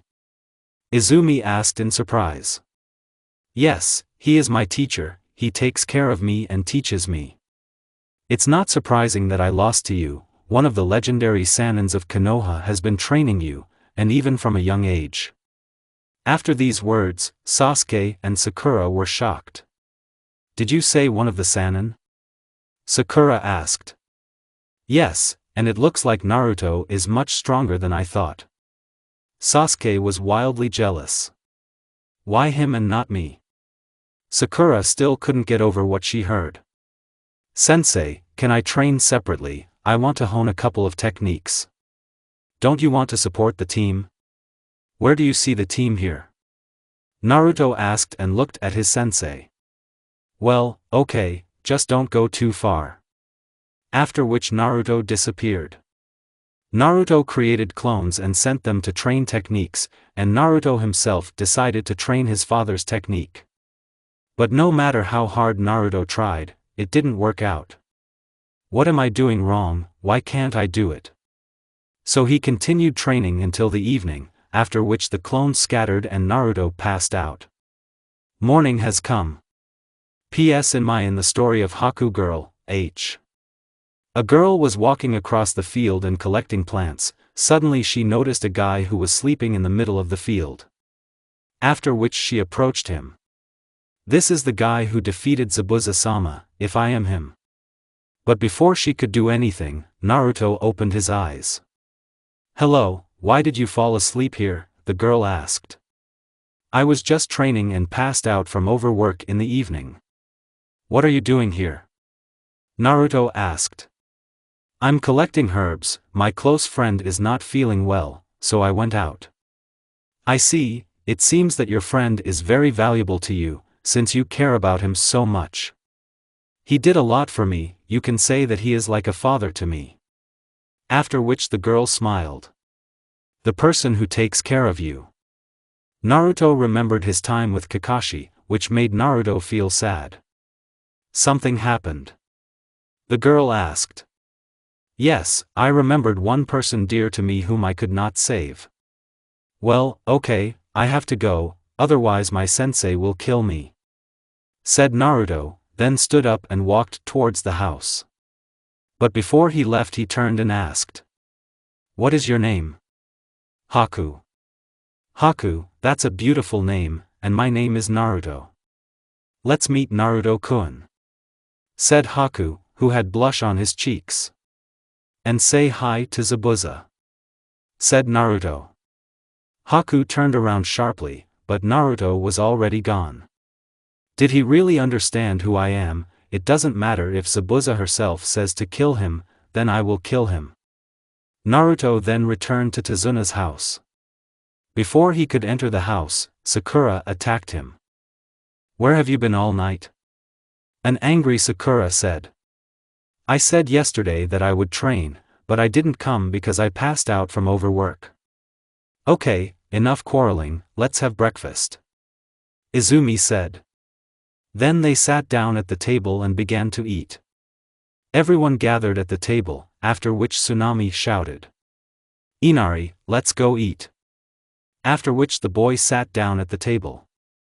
So Sasuke and Sakura, you will protect Tazuna while the bridge is being built, Izumi said. And Naruto will protect the house in case the enemies decide to attack during the construction of the bridge. But their speech was interrupted by Inari. What's the point of you still not being able to cope with Gato? After which he got up and left. What happened to him? Naruto asked. It's because of what happened to his stepfather. A man who was called the hero of our country. What happened? Izumi asked. After which Tazuna told Kaisa's story. It's a very sad story, Izumi said. So that's what happened, said Naruto. This Gato is still a scum and a scumbag, but he is the one behind all this. If I kill him, then Zabuza and Haku won't have to fight us, Naruto thought. A couple of days passed and the bridge was almost completed. Sasuke and Sakura were guarding Tazuna and the builders when suddenly fog began to appear on the bridge, after which Sasuke shouted. Everyone run from the bridge. And at the other end of the bridge two silhouettes appeared, it was Zabuza and Haku. Suddenly Izumi appeared. Sakura, protect Tazuna and the builders. And you, Sasuke, don't let Zabuza's partner approach Sakura. Sakura and Sasuke understood and immediately followed the sensei's order. Damn it, I didn't expect them to attack so openly. If Naruto had been here, we could have left Zabuza's partner to him, but as for Sasuke, I'm not very sure that he can handle it. After which Zabuza attacked Izumi, and Sasuke was attacked by Haku. Meanwhile at Tazuna's house. The door was broken by two guys and then one of them said. Are you Tazuna's daughter? Sorry, but you will come with us. Inari ran out at the noise. Oh look boy, should we take him with us too? No, we only need one hostage. After that, one of the bandits took out a katana and was about to kill the guy, but then Naruto appeared and threw them out of the house. You can only attack women and children, said Naruto with an angry face. After which the bandits stood up and said. What kind of brat are you? If you're here, that means. But Naruto didn't have time to finish when he was interrupted by one of the bandits. Yes, your friends will die soon. After which Naruto approached the bandits with great speed and cut off their heads and went to the aid of his team. When he arrived, he saw that his sensei was fighting with Zabuza, but most of all he was surprised when he looked towards Sasuke. Sasuke was surrounded by some kind of mirrors, and from which Haku threw Senbon at Sasuke. Assessing the situation, Naruto decided to jump to Sasuke's aid, and a second later Naruto stood next to Sasuke, who looked like a hedgehog. Do you need help? Naruto. After which Sasuke passed out. Naruto shared Kurama's chakra with Sasuke and his wounds began to heal. Can we stop this, Haku? Naruto turned to Haku. I cannot do Zabuza's will, it is my will. After which a swarm of Senbon flew at Naruto, but Naruto calmly dodged. Naruto realized that these mirrors were not so simple, but Naruto noticed something, namely that Haku was moving through the mirrors. When she goes to another mirror, I'll catch her, but I'll have to enter chakra mode. I'll have about a couple of minutes until I pass out. Naruto thought. After a couple of attacks from Haku, she began to move into another mirror. Naruto immediately entered chakra mode and, together with Haku, flew out behind the mirrors. In the air, he hit her in the stomach and she lost consciousness, falling on the end of the bridge.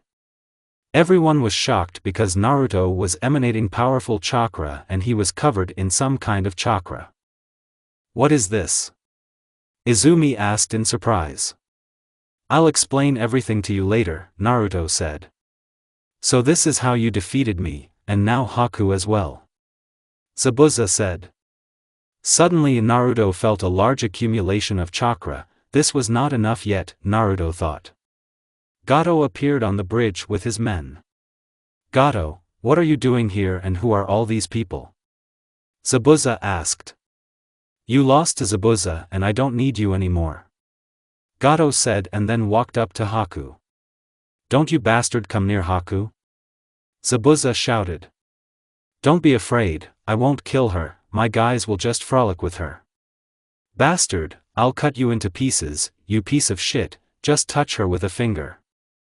Naruto was thinking what he should do. The chakra mode is ending, and in the remaining time I won't be able to kill Gato. Then Kurama spoke. Give me control, I'll figure it all out. Kurama, are you sure?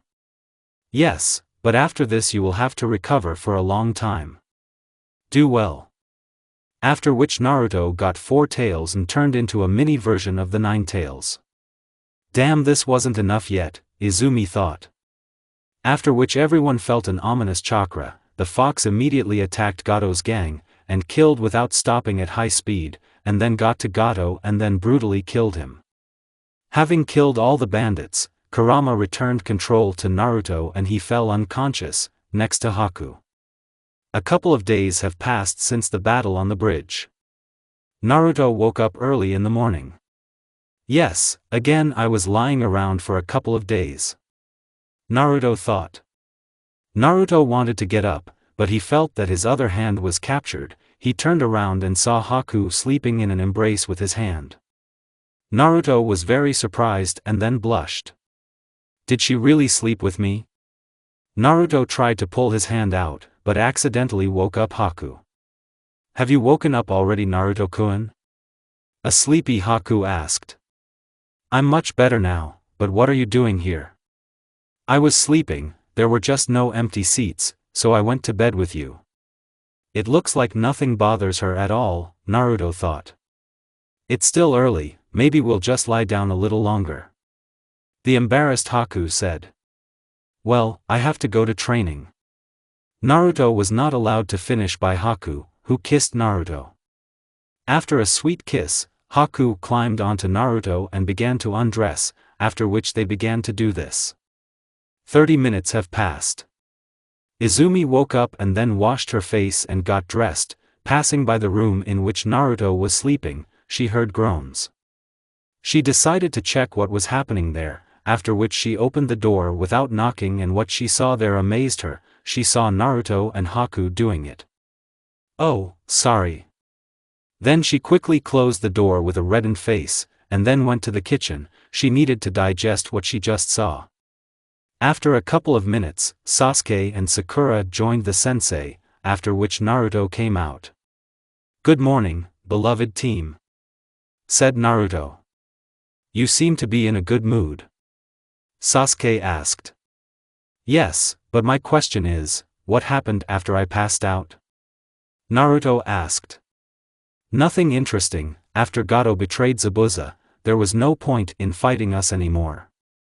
But Zabuza's partner took good care of you after she woke up. Izumi answered. Clearly she cared. After which Naruto blushed.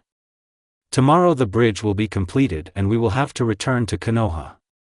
Izumi said. What will happen to Haku and Zabuza? Naruto asked. Well, they are Nuke-nin and we have to catch them, but perhaps we'll make an exception for them. After which Izumi smiled. I'm grateful to you for letting us go. I told Haku that I was going down the stairs. Well, okay, I think it's time to train. Sasuke and Sakura, for now, go to the place where we are training.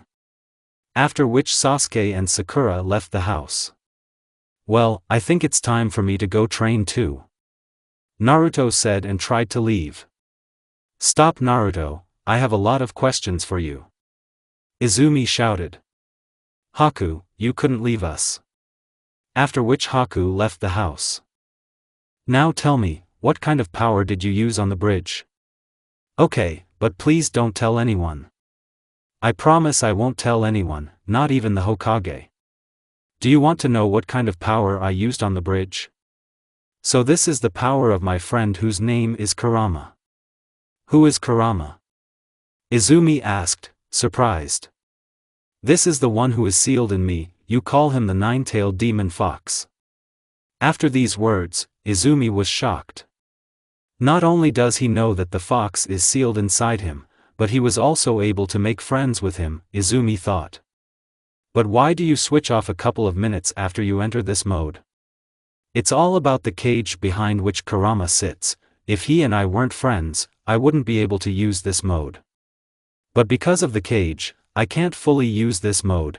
The cage doesn't allow Kurama's chakra to come out and for this reason I can't use this mode for a long time.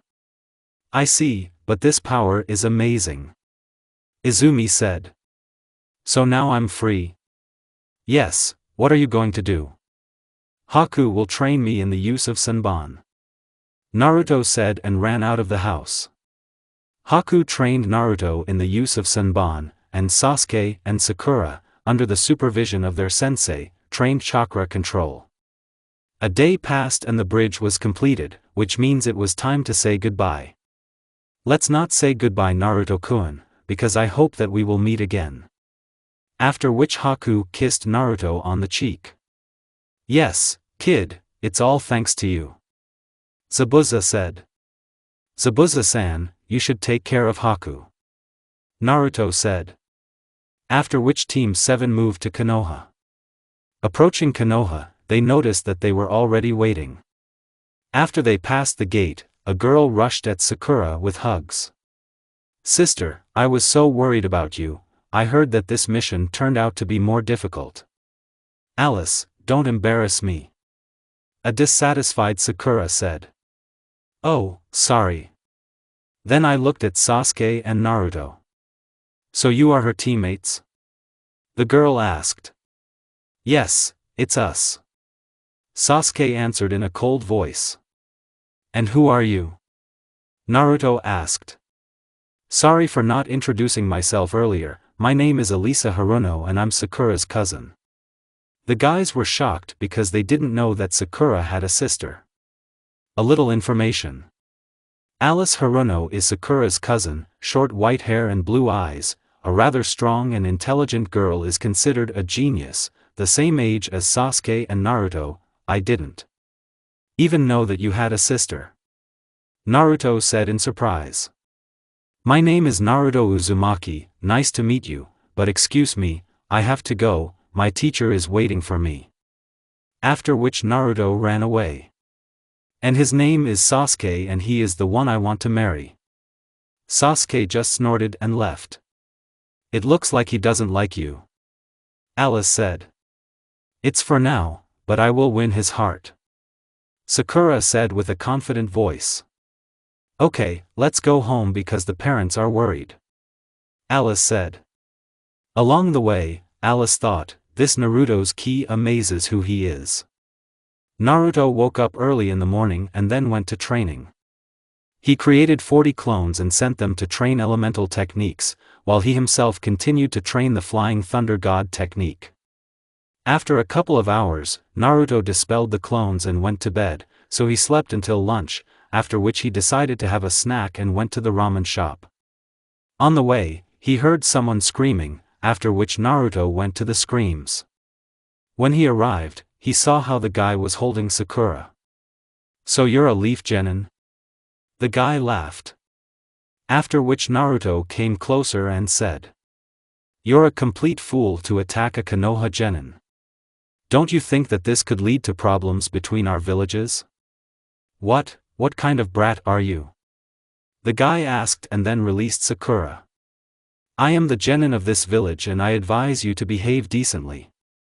If you harm anyone in this village, I promise you will regret it," Naruto said with a serious look. After which the guy pulled out something from behind his back. The girl suddenly grabbed the guy's shoulder. "Stop it, Kankuro, are you going to use Karasu?" Suddenly a voice was heard. "Stop it immediately, you are disgracing our village," said the red-haired guy who was standing on a branch upside down. "Gaara, listen to Gaara," he started. But before he could finish speaking, the red-haired one interrupted him. "Shut up, he's right, we are in a strange village." After which he disappeared into the sand and appeared in front of Naruto. "What is your name?" The red-haired man turned to Naruto. "First, introduce yourself." "Gaara the Desert." Naruto Uzumaki is glad to meet Desert Gaara. After which Naruto smiled. After which Gaara's team left. Suddenly Kurama spoke. "I haven't met him for a long time." "What are you talking about, Kurama? This guy is also a Jinchuriki, just like you. So that means one of your family members is sealed in it?" Naruto asked. "Yes, and I even know who it is, I won't confuse him with anyone."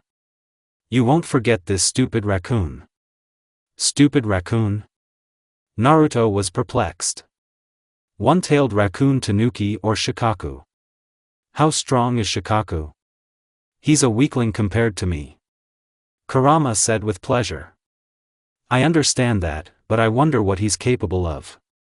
"Well, listen well, Shikaku is strong in sealing techniques, and he also has no equal in defense. Masters the elements of wind and earth, as well as an improved genome of magnetism.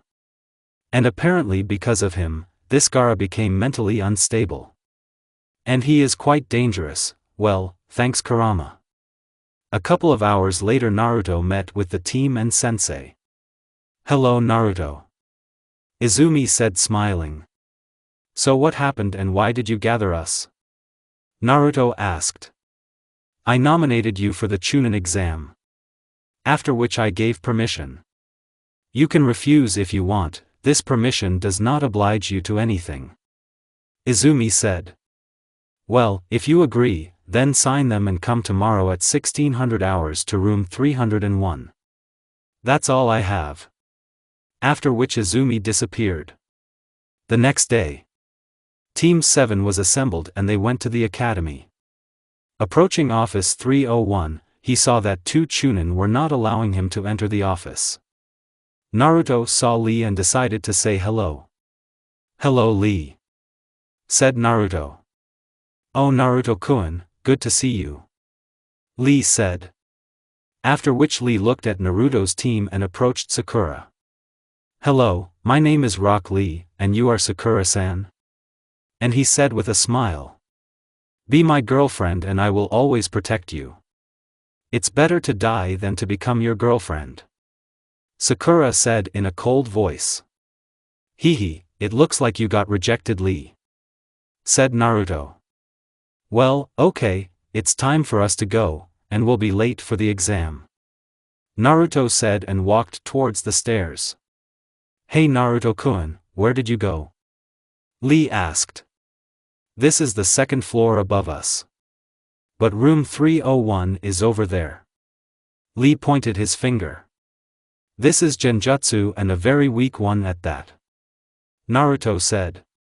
After which Naruto and the team went to the third floor. Izumi met them near the office. "It seems that you are sure that according to the rules, a team consists of 3 people. Now you are ready and can go," Izumi said and opened the door. After which Team 7 entered the office. Good luck to you guys. When they entered they saw a lot of people. To how many people they look strong. Sakura thought. Suddenly Ino jumped on Sasuke and hugged him from behind. Sasuke-kun, you're late. We haven't seen each other for so long, I miss you so much, said Ino, who never stopped hugging Sasuke. After which Sakura became enraged and started screaming. Hey, get away from Sasuke-kun, you stupid Ino pig. So you're here too, with a big forehead, I'm sorry I didn't notice you. Well, repeat what you said. The enraged Sakura screamed. What the big-nosed one heard, remember my Sasuke. Then she stuck her tongue out at Sakura. How did they get it? Naruto thought. Naruto was about to tell them to shut up, but Shikamaru and Choji appeared. You, too, are passing this heinous exam, said Shikamaru. Yes, we rent too, Naruto answered. Damn, I'm tired of all this, said Shikamaru, who was yawning.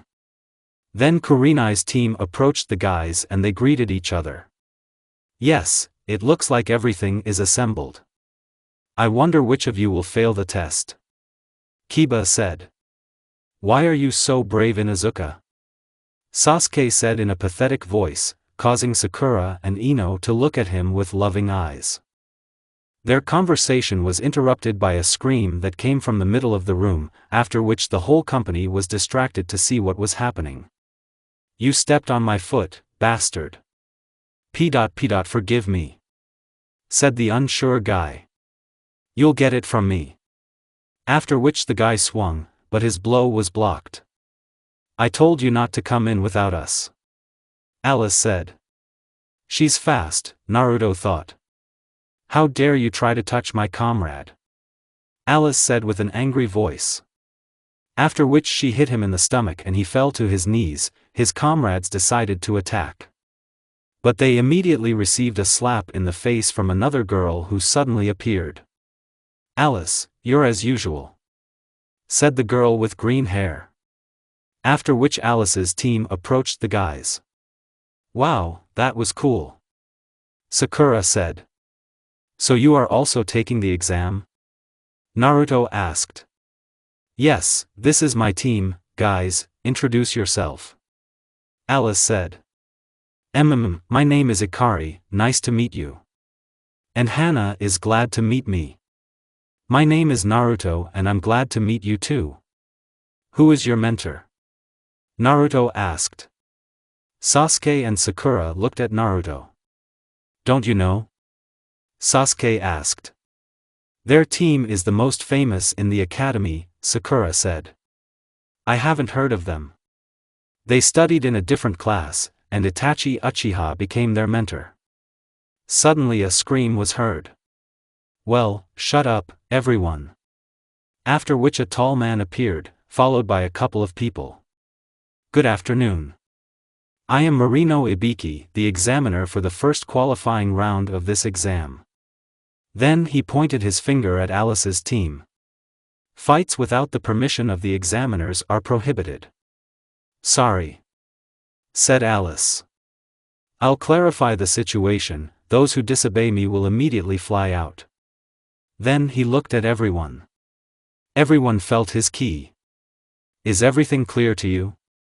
Let's start the first exam.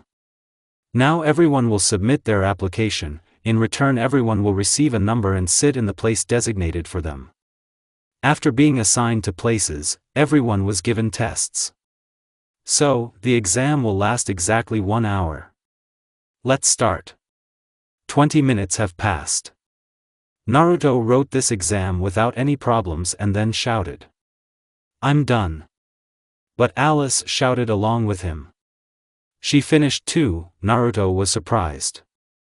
Okay, put it on my table and you can go. Naruto and Alice did so and then left the office. After leaving the academy, Naruto wanted to go train, but Alice called out to him. Naruto, can we train together? Okay, let's go, I know a place. She doesn't look at me like I'm a monster, Naruto thought. After which they came to the training ground. This is an abandoned training ground, no one comes to it, said Naruto. But before Naruto had time to turn around, Alice attacked him. Naruto was able to react in time and parried the blow. So you want to fight, so you would have said so. Shut up, my parents died because of you. Alice screamed and continued to attack Naruto. After which they clashed in taijutsu. To Naruto's surprise they fought on equal terms. It's amazing that she's not only strong, but also fast, and she can keep up with me. Naruto thought surprised. She jumped back and began to make seals, after which Naruto fell into the ground and only his head stuck out. After which she pulled out a kunai and wanted to cut Naruto's throat, but suddenly stopped. Why did you stop? Naruto asked. Alice was surprised. I almost killed him, but he doesn't care, not even an ounce of fear. After these words, Naruto calmly climbed out of the ground. You think that I killed your parents, but you are very mistaken. I know it's not your fault, it's all a damn fox, said Alice, who was crying. No, you're mistaken, the fox had nothing to do with it, he was controlled with the help of the Sharingan. Alice was very surprised. So it's the Uchiha clan's fault. No, he is a former member of the Uchiha clan, he also calls himself Madara Uchiha, although he is not, said Naruto. Why are you telling me all this? I just trust you, Naruto said and offered his hand to Alice. Can I trust you? After these words, Alice took Naruto's hand and he helped her stand up. You can trust me, and I'm sorry for attacking you, Alice said. Nothing, well, can we start training? Naruto said and smiled. Yes, Alice answered in a confident voice. After which they began to train at the training ground. Naruto and Alice trained until the evening. Well, I think that's enough for today, Naruto said. Yeah, thanks for the training, Alice said with a smile. Alice was about to leave, but Naruto stopped her. Wait, let me walk you home, Naruto said with a smile. Alice was a little embarrassed, but agreed, and then they left the training ground. They walked in silence the entire way, but Naruto decided to speak up. What do you think the second test will be like? I don't even know, but I'm sure that we will pass it, Alice said. After which there was silence again, and they walked until they reached Alice's house. Thank you for walking me, Naruto.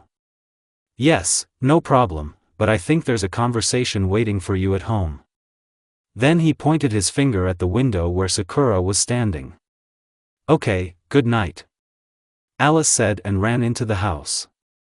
Naruto decided to go home, and as he approached the house he saw his sensei. How was the date? Izumi asked with joy in her voice. Why are you sensei? It wasn't some kind of date, we were just training, Naruto said in excuse. Did you also train with Haku, or did she help you in your recovery? Izumi said with a mocking tone in her voice. So sensei, let's not touch my personal life, Naruto said with a serious voice. Okay, don't get angry like that, I'm just joking, Izumi said. So why are you here? As for the second test, it will be held at training ground number 44. You should be there tomorrow by 10 o'clock. After these words, Izumi disappeared. Forest of Death means, Naruto thought. The next day came. Naruto went out an hour before the second test and decided to take a short walk. On the way, he met Alice and her team. Who do I see? Hana shouted.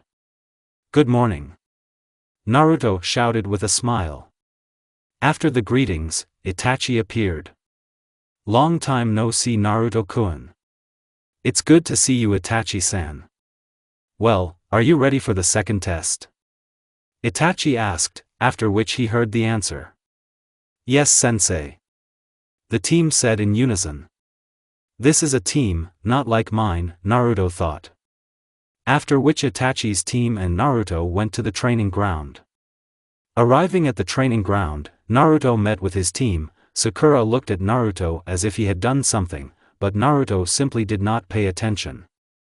After standing for a couple more minutes, a girl appeared and began to speak. I am the second examiner, Mitarashi Anko. Welcome to Training Ground 44, also known as the Forest of Death. And soon you will find out why it is called the Forest of Death. They wanted to scare us, but it didn't work out. Hana shouted. Wow, how brave we are. After which Anka threw a kunai. The kunai missed, but was able to scratch Hana's cheek. But before Hana had time to do anything, Anka appeared behind her and spoke. It's people like you who die first. Then she licked the wound from which blood was coming. But suddenly Naruto appeared behind Anko with a kunai and said. Anka-san, can you continue to explain to us the essence of the second test? Anka was surprised, but still listened to the words and continued. Well, first of all, you read these papers. By signing this you agree to participate in the test. This is a test of your survival. And now about the rules, I'll start by considering the area where the exam will be held. The training ground is covered with forest, and a river flows through it, as well as a tower located in the center. The distance from the gate to the tower is approximately 10 kilometers. Your task is to get the scrolls of heaven and earth, and then go to the tower. There are no rules, you can use whatever you want. The second test will last exactly 5 days. After which the teams began to launch into the training ground, then the time came for Team 7 and they entered the forest. 2 hours passed. Naruto returned from reconnaissance. Well, are there any teams nearby? Sasuke asked. No, there's no one. Sasuke noticed that Naruto was acting strange. After which Sasuke hit Naruto in the face with all his might, he flew away. Hey, why are you completely stunned? You're not Naruto, he could easily parry this blow, who are you? Sasuke shouted. Quick-witted, after which he took off his disguise and wanted to attack, but Sasuke quickly made seals and shouted. The element of fire is a great fireball. And the guy was fried. Cool Sasuke-kun. Sakura shouted.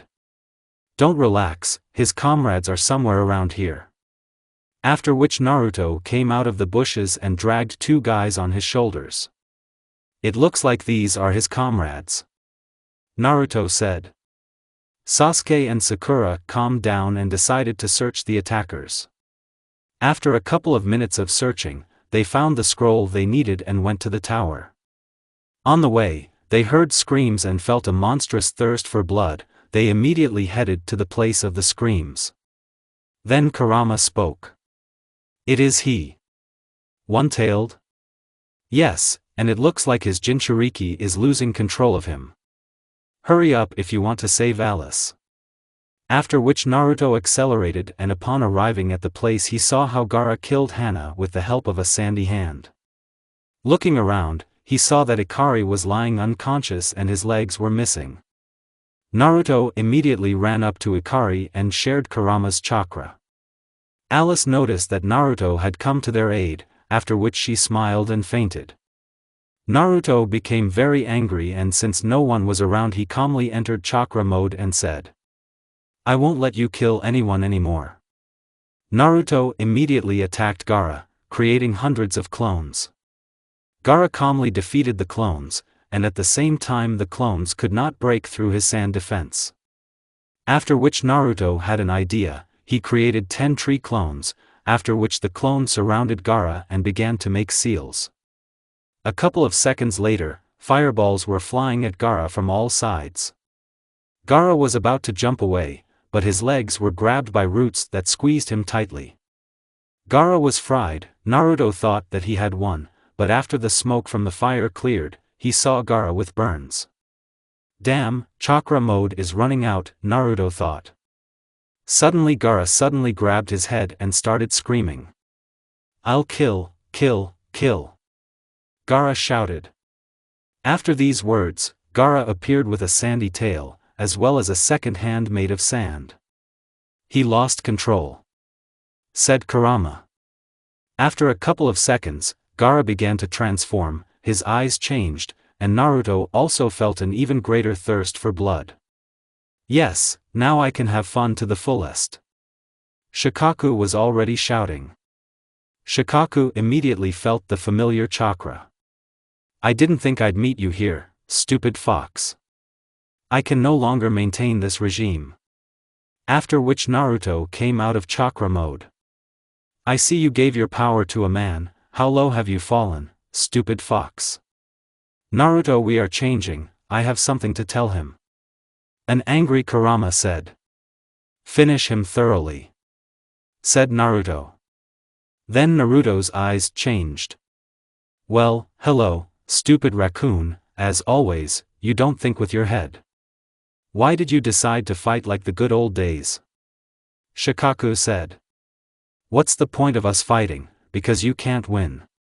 You know, Kurama, in all the time we haven't seen each other, you haven't changed a bit, you're still just as arrogant. After which Shikaku attacked, Kurama jumped back and began to transform. And in front of Shikaku stood a fox with 4 tails. After which a battle began that was heard throughout the forest. They did not yield to each other until Kurama jumped to the side. I'm tired of these games. After these words, a cloud appeared over Kurama. Thunder and lightning and Kurama began to transform again. After this, Kurama had a skeleton, and 2 more tails appeared. It's time for us to finish. Kurama shouted and immediately attacked with great speed. Shikaku blocked the attack with sand, but Kurama used his tails to throw him to the ground. And with the help of his tails he caught him. Shikaku could not even move. Looks like that's all, Kurama said. But then Naruto intervened. Kurama, can we get into his mind? Easily. After which Naruto found himself in complete darkness. Then he saw Gaara, who was sitting and crying. Naruto wanted to calm him down, but Shikaku appeared behind him, and then Naruto spoke. Stop mocking Gaara. Shikaku just laughed. Why should I listen to man? You people constantly used us bijou as weapons. But Naruto is not like these people. Kurama intervened. You? Shikaku was surprised. Leave the guy alone, he can't sleep because of you. Why should I listen to you? And how could you fall so low, to be friends with a person? Shikaku shouted. Remember what father told us. That a child from the prophecy will appear who will save this world, and he will also treat us not as animals, but as equals to himself, Kurama said. What do you mean by this? Shikaku then looked at Naruto. You think this brat is the chosen one? I know this, he was able to get into the library created by our father. Okay, I believe you, Kurama. First, try to make peace with your Jinchuriki. Kurama said. Okay, I'll try, but I don't promise anything. After these words, Naruto left Gaara's consciousness. 2 days have passed. Naruto woke up in a cave. He wanted to get up, but his whole body hurt a lot. Suddenly Alice ran up to him. Naruto, don't get up, you need to rest. Naruto remembered what happened. Wait, where is Gaara? Naruto asked. I have no idea, I only know that Sakura and Sasuke found you wounded, you were covered in burns. Naruto decided to get up anyway. I'm telling you, it's better to rest. You forgot about who is sealed in me. Thanks to him, my wounds heal quickly. So how long did I lie unconscious? About 2 days. Is it clear where Sasuke and Sakura are?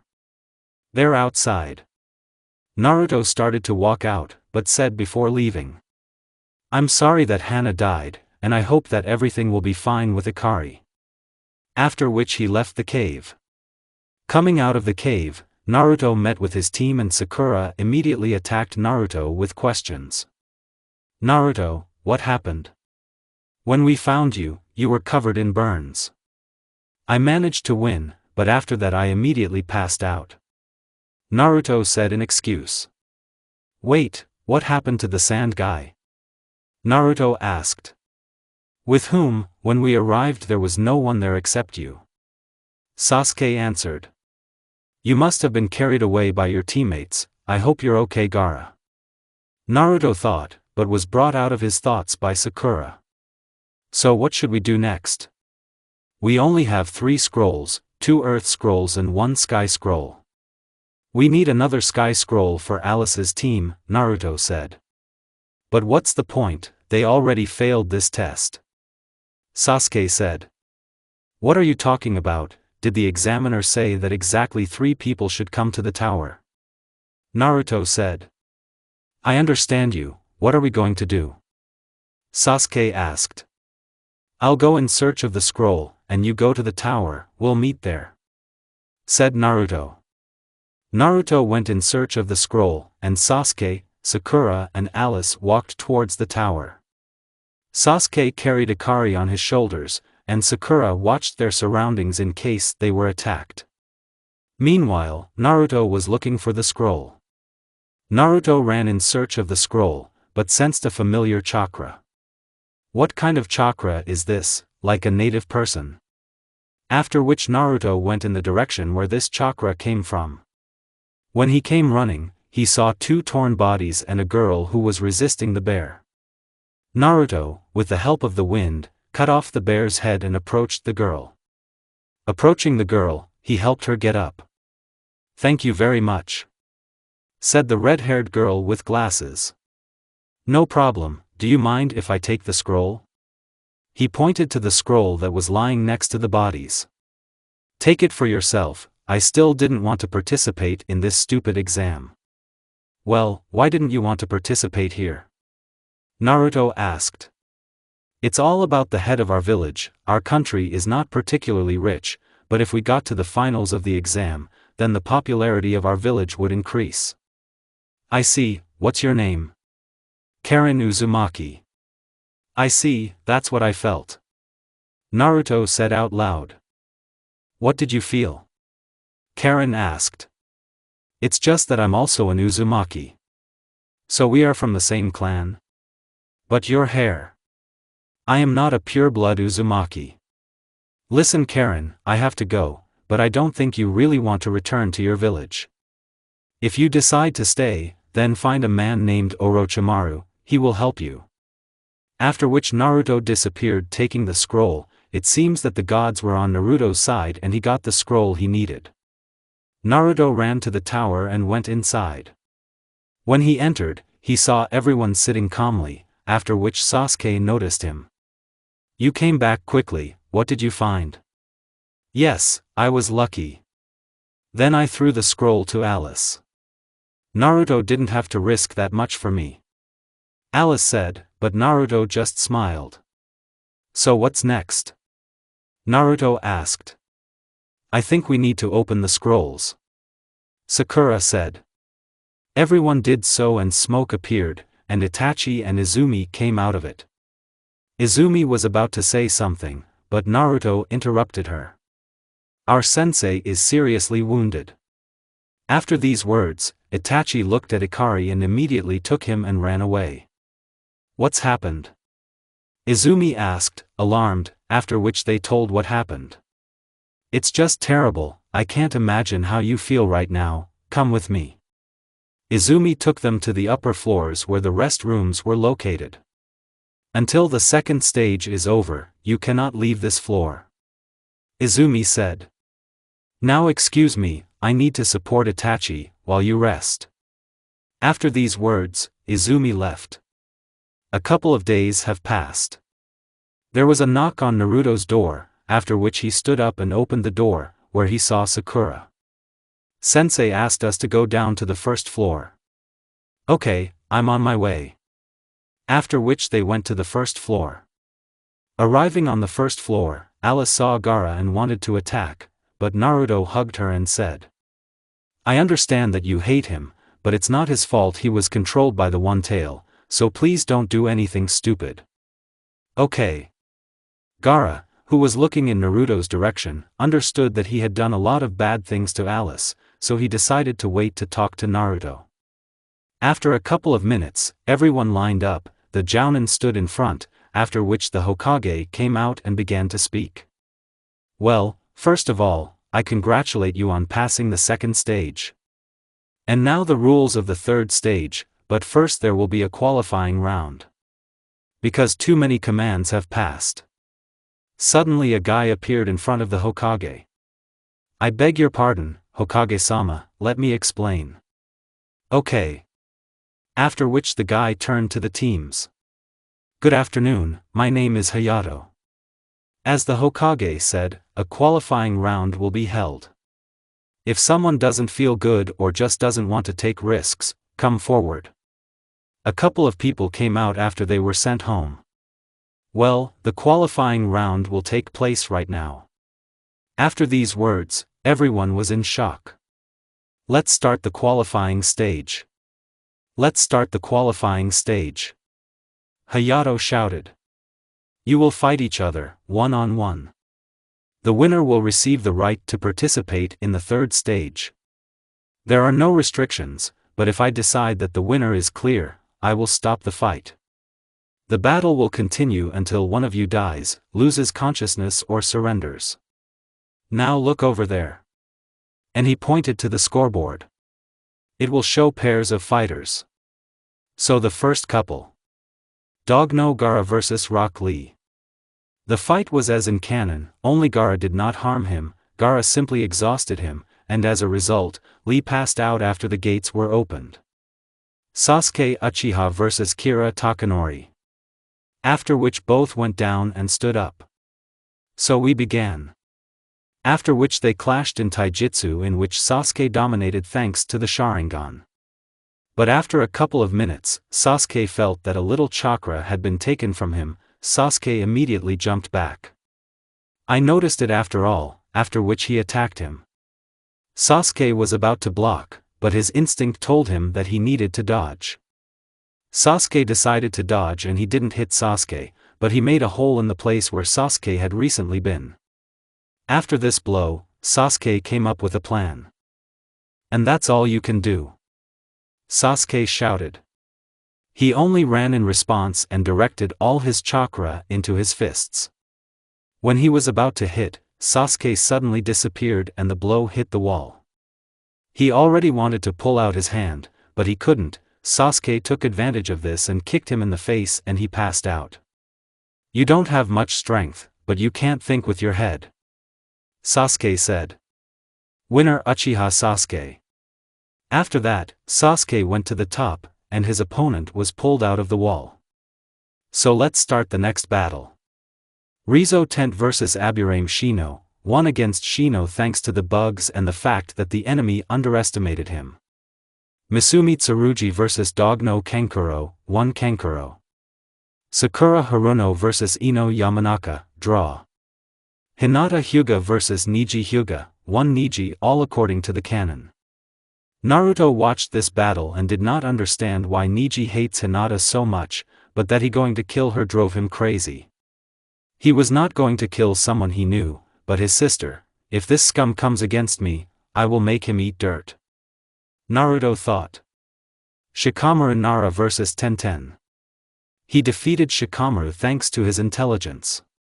Choji Akimichi vs Kiba Inuzuka, I had difficulty defeating Kiba. Haruno Alice vs Dogno Temari. Both girls came down and stood opposite each other. Let's start. And both immediately jumped away, after which Temari opened her fan. Alice, meanwhile, created 2 clones and sent them to Temari. The clones were about to attack Temari, but she just waved her fan and created a gust of wind that cut the clones and they separated. Alice realized that it was better for her not to fight at long distances, because Temari had an advantage in this, after which she tried to close the distance, but Temari did not allow her to do so. Do you think I'll let you? Temari shouted. But it seems to me that you will allow it. Alice shouted and broke up into many butterflies. Genjutsu, Temari thought. Temari is behind. Kankuro shouted, but before she could turn around, Alice hit her in the stomach. Temari jumped back and then fell to one knee. "It seems you are not as strong as I thought," Alice said. "Don't be arrogant." Temari shouted and stood up. "Now I will finish with you." Wind release, Great Crescent Weasel technique. After this, a vacuum pocket appeared around Alice. After the technique ended, Alice stood there covered in cuts and blood. "Looks like that's all. Get out before I kill you," Temari shouted. Alice didn't say anything. Temari began to come closer to Alice, but suddenly an electric wolf came out of the ground and grabbed onto Temari and paralyzed her. But Alice didn't stop there. She took the kunai in her hands and began to approach the lying Temari. Suddenly Gaara appeared in front of her. "Wait, I understand how you feel. If anyone is to blame for what happened, it's only me. I understand that I cannot ask you to forgive me, so I am ready to give my life for my sins. I just ask you not to touch my family." After these words, Alice walked towards Gaara, but passed by him, after which she turned her head and said, "It looks like Naruto was right. I don't want to shed unnecessary blood, but I can't forgive you either." Haruno Alice won. After the victory, Alice headed towards the exit, but met Naruto. "I'm glad you didn't kill her," Naruto said in a joyful voice. "Yes, you helped me a lot." After these words, Alice began to fall, but Naruto caught her. "Medicals here quickly," Naruto shouted. After which the doctors appeared and took Alice away. Sakura went with them. "Well, what about the last battle?" Heiichi shouted. "Sorry, but there are no rivals left for me," Naruto shouted. "No, Uzumaki, there is one rival for you. By order of the Hokage, you will fight with your mentor." "What does it mean?" "Uzumaki Naruto vs Uchiha Izumi." "But this is nonsense. Why should I be a genin fighting a jounin?" A dissatisfied Naruto shouted. Then Izumi came out from behind Naruto. "Don't shout like that, Naruto. Your task will not be to defeat me, but to hold out against me. Let me explain fully." Hayato interrupted them. "You need to hold out for 20 minutes against your mentor. If after the end of time you remain conscious, then you move on. Well, after all, I'm against the jounin, and besides, I'm from the Uchiha clan. You can handle it, I'm sure of it," said the third Hokage who came down. "My student talks a lot about you. If you believe him, then you are now at the level of a weak jounin. Sensei Orochimaru, so you were his teacher?" Naruto was surprised. "Yes, it's strange that he didn't tell you about this. Well, we'll talk later, but now show what Naruto is capable of. There is Hokage-sama." After which Naruto and Izumi stood opposite each other. Everyone thought that Naruto had no chance of winning because he was against a jounin, and even from the Uchiha clan. "Let's start," Hayato shouted. As soon as Hayato shouted, Naruto immediately jumped back and quickly began to make seals. After which a fireball flew towards Izumi, but Naruto understood that Izumi could easily dodge. But Naruto didn't stop there and continued to attack with fire techniques. Everyone was shocked, especially the jounins, because the genin uses high-level fire techniques. "Very good, Naruto-kun," said Izumi, whose Sharingan was burning in her eyes. "We decided to use our eyes right away, sensei," said Naruto. "We shouldn't hold back with you." After which Izumi went on the attack. Naruto and Izumi fought in close combat in which Naruto was not inferior and even sometimes struck Izumi. Well, I think it's time to open up, they would have found out sooner or later anyway, Naruto thought. After which Naruto created clones and sent them to Izumi. She easily defeated the clones and ran towards Naruto. They again engaged in close combat, but suddenly Naruto pierced Izumi with a kunai, after which she disappeared into smoke. So this is a clone, but where is the original? Naruto thought. Izumi appeared behind Naruto and pointed a kunai at his back. "That's all, Naruto-kun," said a satisfied Izumi. "You shouldn't rejoice ahead of time, sensei." After which the clone dissipated. Suddenly a scream was heard from behind. "Would release, prosperous burial of the binding tree," Naruto shouted. After these words, a tree appeared and tied Izumi. Everyone was shocked, even the third one, who almost fell from surprise. "Enough. Naruto Uzumaki defeated," Hayato shouted. All participants were shocked that the genin would defeat the jounin. Sasuke, who was watching the battle, was very jealous. "Hey, Naruto couldn't put away his technique," said Izumi, who was sticking out in the tree. "Sorry, I completely forgot," Naruto said with a funny smile. The qualifying stages are completed. After a couple of minutes, those who passed were asked to line up. You have all earned the right to participate in the final stage of the Chunin exams. Congratulations. I ask you, Hokage-sama. After which the Hokage came out.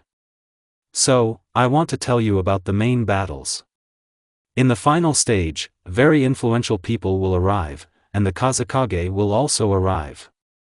So I want you to demonstrate your true strength. The final stage will take place in a month. That's all. See you in a month. After which everyone left, Naruto said goodbye to the team and went home. The next day came. Naruto left the house and went to Orochimaru. When he arrived, he saw that Orochimaru was again engaged in research. "Good morning, teacher, I see you are doing research again." "Good, Naruto-kun, I must say thank you. Thanks to you I now have an assistant." "Assistant?" Naruto asked in surprise. "Karen, could you come over?" Orochimaru shouted. Suddenly Karen ran out from around the corner. "You need something, Orochimaru-sama?" "No, it's just that someone came here." He pointed his finger at Naruto. "Hello Naruto, I heard that you made it to the finals." "Yes, it was hard, there was no opponent left for me and I had to fight with a jounin." "Okay, I'm here for you to teach me Orochimaru-sensei's new techniques." "Sorry Naruto-kun, I really don't have time." Naruto was upset. "Don't be upset, I heard that my old friend has returned to the village. If you find him, I'm sure he'll teach you a lot." "Are you talking about Jiraiya?" "Exactly, because he was your father's teacher." "Okay, I'll go look for this old pervert." "Why a pervert?" Karen asked. "Yes, because he writes perverted books and spies on girls." Naruto answered. "I wonder how you found out what he writes in his books?" Orochimaru asked. "Did you really read?" Orochimaru asked and then looked towards Naruto. No, I just heard." After which Naruto quickly left Orochimaru. It didn't take long to search. Jiraiya was at the source, naturally he spied. Naruto decided to teach him a lesson, after which he turned into a girl and screamed at the top of his voice. "Help, someone here is a pervert." The girls at the springs immediately noticed Jiraiya and began throwing everything they could at him. Jiraiya decided to run away, but the girls chased after him and the owner of the springs also ran out. Naruto laughed out loud. After a couple of minutes, Jiraiya managed to escape. Naruto went after him. Jiraiya decided to sit down and rest under a tree. Naruto jumped down from the tree and started talking. "Well, hello, old man, did you like it?" Naruto said with a happy face. "So it's all because of you," said the toad Sannin. "There's no point in peeking, pervert." "I'm not a pervert, these are all materials for my book." "Never mind, Orochimaru-sensei said that you can teach me. So my old friend decided to train someone." Sannin was surprised. "I don't think you'll teach me anything new, so let's get to the point. I need the key to the cage of the 9 tails." Jiraiya was greatly surprised. "Naruto, do you even understand what you're asking me for?" Don't worry about me, just give me the key and go on walking, like you did for 13 years. Jiraiya immediately understood everything and then summoned the toad. Jiraiya's time has come, Naruto, you need to swallow it. Naruto was surprised. In what sense does it mean to swallow? Directly, said Jiraiya. Naruto decided to trust Jiraiya after swallowing the toad. After which Naruto entered the subconscious and met with Kurama. Well, finally, Kurama said. Naruto then used the seal on his stomach to open the cage. Now all my power is available to you. What will you do now? Kurama asked. I'm still not sure that I can defeat Danzo. That's why I have to become even stronger, said Naruto. If you want to become stronger, I think this old man will help you, Kurama said. Well, I don't even know Kurama. I feel that his soul is hurt. Give him a second chance, Naruto, said Kurama. After which Naruto came out of his subconscious. Naruto, I understand that I am very guilty of you. Wait, there's no need to apologize, let's better teach me as an apology. Jiraiya just smiled in response. Okay Naruto, I'll start training you. After which Naruto and Jiraiya went to train. For a whole month, Jiraiya trained Naruto, and they also became quite close. Now the time has come for the beginning of the third stage. I think I trained you well, Jiraiya said. Yes, thanks to you, I became stronger and was able to master my father's technique. Suddenly an Anushnik appears. The Hokage wants you to appear in the arena. So the time has come. Naruto, it's time for you, Jiraiya said. Well, I won't keep people waiting. After these words, Naruto went to the arena. When he arrived, he saw that the participants had gathered in the arena. Sorry for being late. Naruto then stood up along with the rest of the participants. So now that all the participants are assembled, we can begin. Meanwhile in the Hokage's box. Welcome Kazekage. It's good to see you, Hokage. You must be tired from the road. Not at all. Well, it's time to start. After which the Hokage stood up. Thank you to everyone who came to the Chunin exam in the village of the Hidden Leaf. We are starting the battles of the main tournament. After the Hokage's words, Heiei began to speak. So the first fight is Naruto Uzumaki against Neji Hyuga. I'll ask the rest of you to go to the waiting room. I think you want to say something.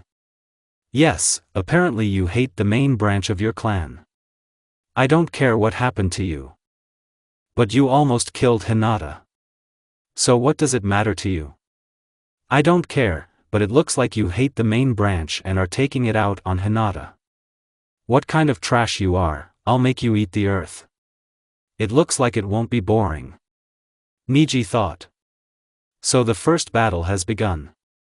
Heiei shouted. I won't play with you, I'll just show you how weak you are, said Naruto. Naruto created clones and, together with the clones, attacked Neji. Neji easily fought the clones and then attacked the original. Neji attacked using a soft fist and began to cover Naruto's tenketsu. That's all, Neji said. After these words, the clone from the tree dissipated and roots came out from under the ground and bound Neji. You think some roots will hold me up? Then he shouted. 8 trigrams of heavenly rotation. After that, kunai flew at Neji, he easily dodged, but as soon as he looked away, Naruto disappeared and appeared behind him. Everyone saw only a small flash, after which Naruto appeared behind Neji and hit him in the back with a Rasengan. Neji flew to the side and could no longer move, but Naruto apparently decided not to stop. He slowly walked towards the motionless Neji and created a Rasengan. Well, the scum is ready to die. But Hayashi Hyuga appeared in front of him. You've won enough, there's no point in killing him. Naruto then put away the Rasengan. Naruto Uzumaki defeated. Hayato shouted. People started clapping. It was cool. Well done, boy. He was able to learn the Flying Thunder God technique, and he was also able to master the Rasengan in such a short time. It seems that you are more brilliant than your father, thought Hiruzen. An amazing genin, he showed an excellent fight, said Raza. It was a really great fight, Hiruzen said. During that time, Niji was taken to the hospital wing where Hayashi told the whole truth about the death of Niji's father. As in canon. So the next battle. Haruno Alice vs Dog no Gaara. Sasuke looked and admired Alice. Flashback. Sasuke watched Alice's battle against Temari. Sasuke thought that Alice had no chance against Temari, but he was wrong. And she's strong, not like Sakura. But suddenly Temari used a strong wind technique. Looks like she's finished, thought Sasuke. But how surprised he was when Alice stood after this strong technique, but he was even more surprised when Alice defeated Temari. Suddenly something pierced Sasuke's heart. What is it? I've never experienced anything like this. Sakura noticed that Sasuke's face had changed. What's wrong with you, Sasuke-kun? The pink-haired girl asked. No, I'm just thinking. Sasuke answered. Did I really fall in love with Alice? But no, that can't be true. Sasuke saw that Alice was talking to Naruto and then fell. Sakura immediately ran to her sister, and Sasuke remained in place. What's wrong with me? Why did I get angry when I saw them together, and why am I so worried about Alice? So that's what love is. After the end of the second stage and qualifying battles, Sasuke decided to meet with Alice. He went in search of Alice. Running halfway through the village, he found her along with Sakura. Hello Alice, are you feeling better yet? Sasuke said with a smile. Yes, I'm much better, said Alice. Sakura was shocked because she saw Sasuke smiling. Alice turned her attention to Sakura. What happened, Sakura? No, it's just that this is the first time I've seen Sasuke-kun smile.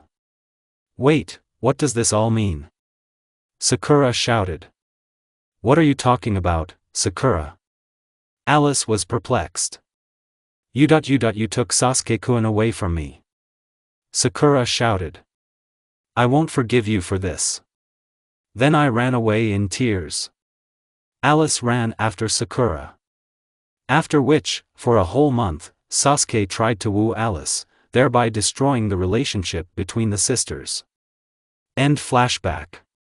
Alice and Gaara stood opposite each other. I'll show you, Alice said. An explosion thundered and a bird appeared above the arena on which stood two people in black cloaks with red clouds. An explosion thundered and a bird appeared above the arena on which stood two people in black cloaks with red clouds. A girl jumps off the bird and lands next to Gaara and Alice. Jinchuriki of the One Tail, you will come with me. Sorry, but unfortunately I have to refuse, said the red-haired one. Strange, according to our information, you should be a psychopath obsessed with murder. But apparently this information turned out to be unreliable, said the girl with black hair. Suddenly Alice attacked her along with Gaara, but the girl only stood calmly. When Alice and Gaara approached quite close, the Sharingan lit up in her eyes and Alice and Gaara fell unconscious.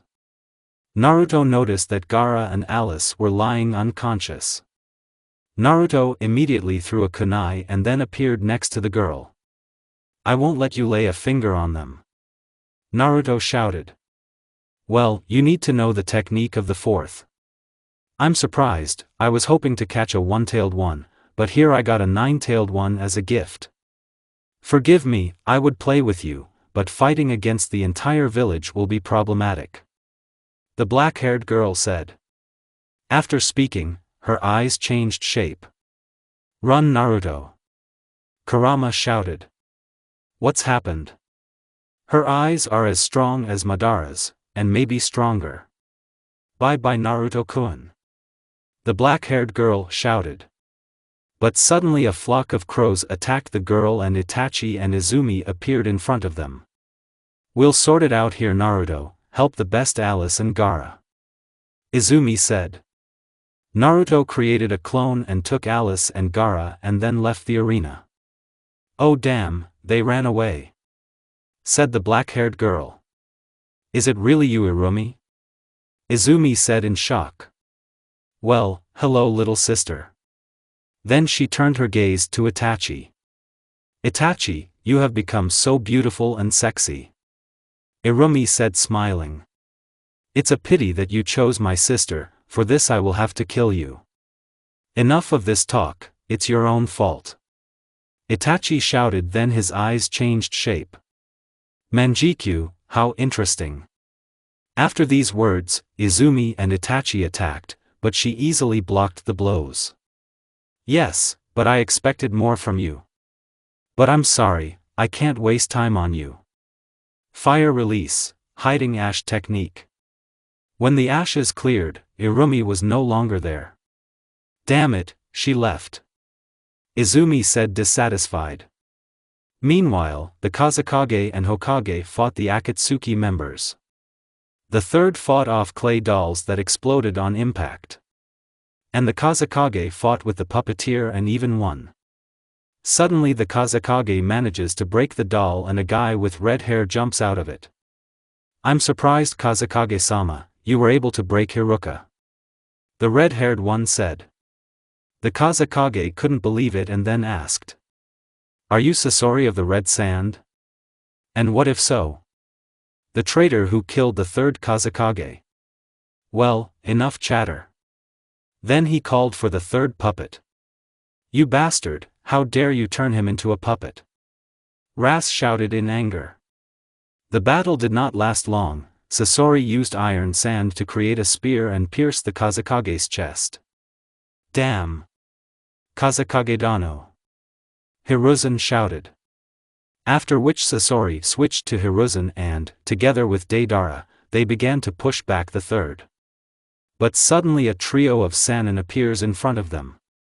"We're leaving, Deidara," Sasori shouted and jumped onto the bird. "Think that they will let you go so easily?" Tsunade shouted. Fire release, huge flame shot. Jiraiya shouted. Wind release, great gust technique. Orochimaru shouted. The fire was approaching them at high speed, but Sasori used iron sand to create a wall that protected them. But before he had time to remove the sand, Tsunade flew at him and hit the sand. After which the Akatsuki flew away a long distance. Landing at the crash site, the trio of Sannins saw only collapsed clay clones. The curse disappeared. "Well, I don't care, I need to take care of the wounded," Tsunade said dissatisfied. 30 minutes earlier. Naruto ran out of the arena and decided to take Gaara and Alice to safety, but suddenly a couple of Umbu appeared next to him. "The Hokage ordered you to appear." "What? It's like we were attacked." "That's why he ordered to appear." "Okay, where should I go?" "Follow us," said one of the Umbu. After which the Umbu took Alice and Gaara on their backs. And the Naruto clone finally dissipated. "We will take care of them," they told the Umbu and then disappeared. "And you Uzumaki, come with us. The Hokage is waiting for you."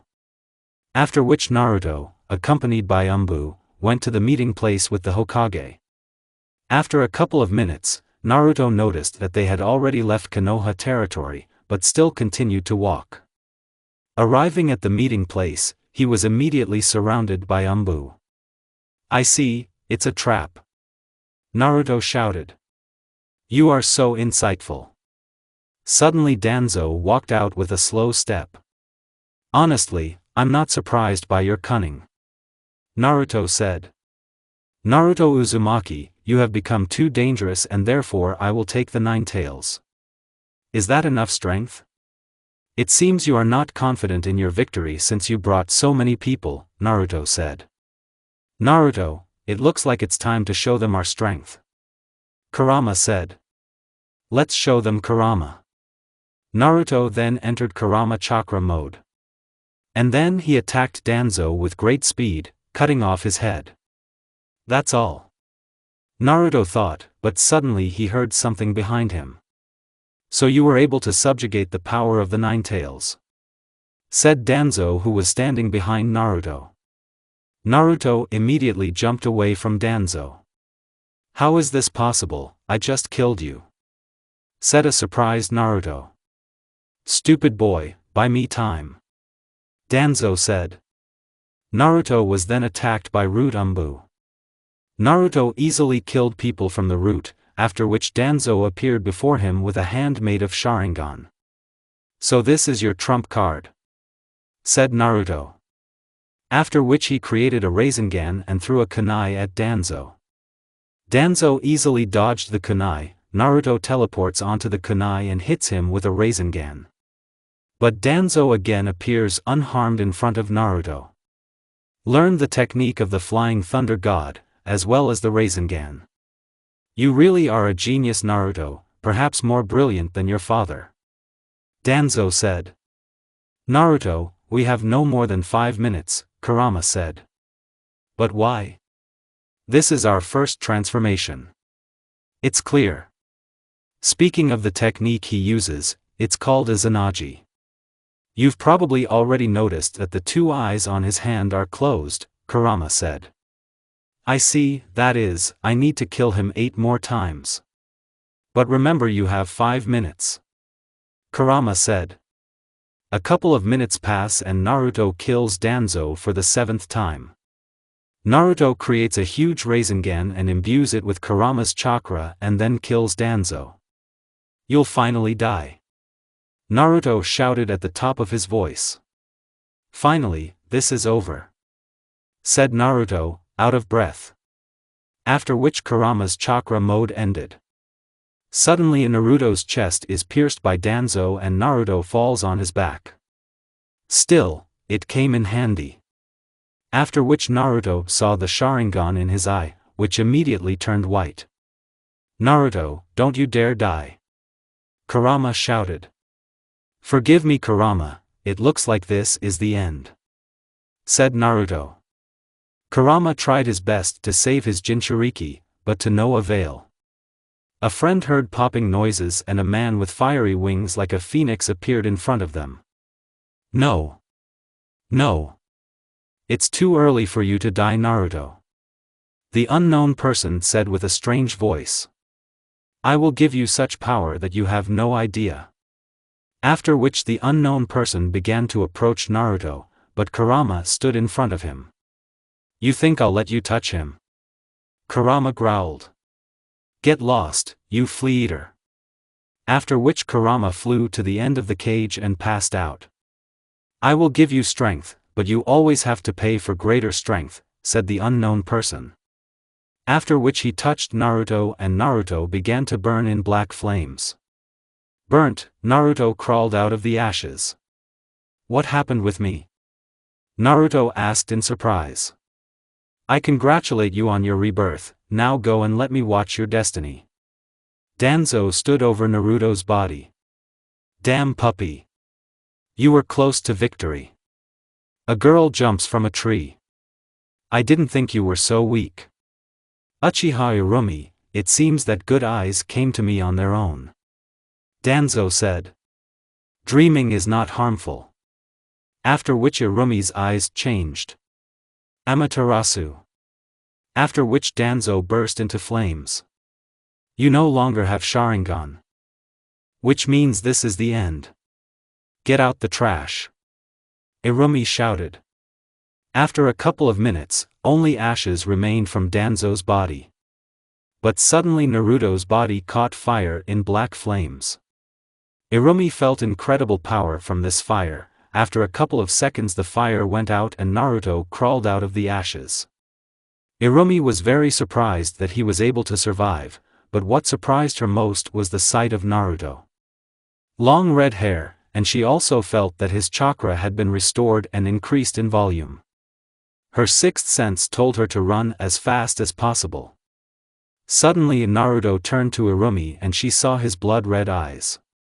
"Hello, beauty," said Naruto. His hair and eyes, could the Kyuubi be able to absorb him?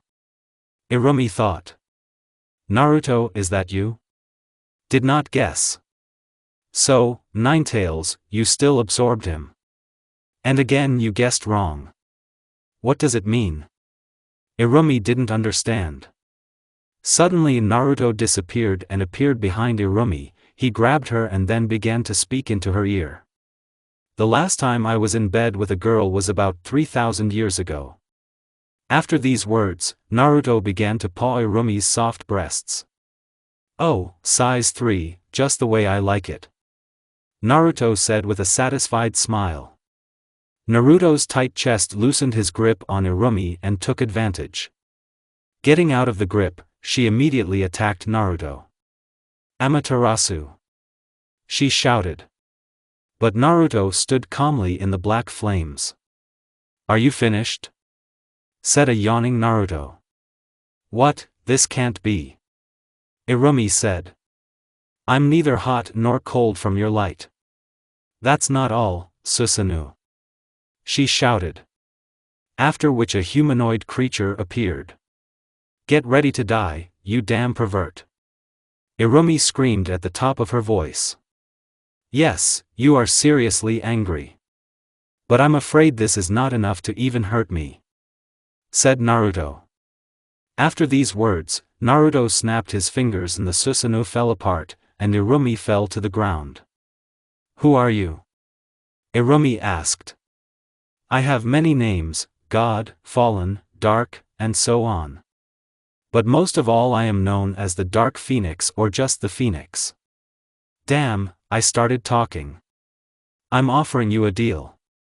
"And which one?" "Be my servant," Naruto said with a smile on his face. "I refuse." Irumi screamed with all her strength and then fell. Holy shit, Naruto regains consciousness. "I guess that's all for now," he said in a dissatisfied voice. "And you are strong, Uzumaki Naruto." Then I saw how the guy in the mask was holding Irumi. "Oh, what a miracle you are," said Naruto. "You don't need to know that." Oh, how pretentious we are." That concludes Uzumaki Naruto. Yeah, let's go quickly. After which the guy in the mask disappeared into a spiral funnel. "It seems my time is up, now everything depends on you. Do not disappoint me." After these words, Naruto fell and passed out. 2 weeks later. Naruto woke up in a hospital bed, his whole body was in great pain. Naruto, although with difficulty, was still able to get up and then headed to the mirror. He looked in the mirror and was shocked. His hair was long and reached his waist, and his eyes turned red. What happened to me? Naruto couldn't understand. "Hey Kurama, what happened? Kurama, can you hear me? Don't shout like that, Naruto," the fox said in a quiet voice. "Kurama, what's wrong with you? You don't usually act so quietly." "Naruto, go into the subconscious," Kurama said. After Naruto went into his subconscious, he was very surprised. Now the place of the sewers was a clearing in which the fox lay. What does it mean? Naruto was perplexed. "So I was right, it was he who tried," Kurama said. "Who are you talking about, Kurama? Listen to me carefully, Naruto. Now I'll tell you a story that my father told me. Once upon a time there was nothing, just emptiness, but suddenly there was an explosion and the universe appeared. Along with the emergence of the universe, he, the Almighty, appeared. In order to prevent the universe from collapsing, he needed help and then he created his children. The first child began to control life and death, known as the Immortal Phoenix. The second child began to control time, known as Chronica, the goddess of time. And finally, the third child who began to rule the worlds, is known as the Devourer of Gods. At first everything was fine, but over time they began to fight among themselves, destroying worlds in the process. After which the Almighty appeared and destroyed his children. Their strength was great, so every era they were revived and brought house.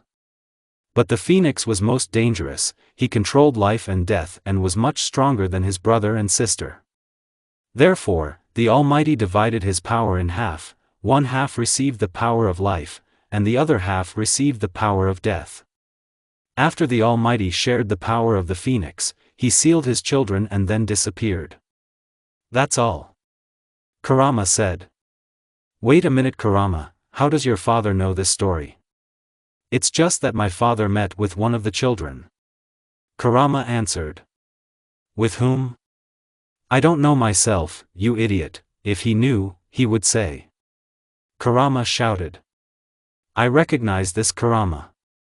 Naruto said. So wait a minute, why did you tell me this story? Apparently, the Almighty sealed his children in people. And apparently you have become the bearer of the power of the Phoenix. How is that? The one who carried the power of the Phoenix died. And his power passed on to you. I don't know if this is a coincidence or fate. Your chakra has become different and it scares even me, the fox said. Okay, I think I should rest. Naruto said. Then he lay down on the hospital bed. A month has passed since the Akatsuki attack. The village was not damaged, only the arena where the final stage took place, as well as a couple of people who quickly recovered. The Chunin exam was cancelled due to the death of the Kazekage. Also, the Sangenin returned home.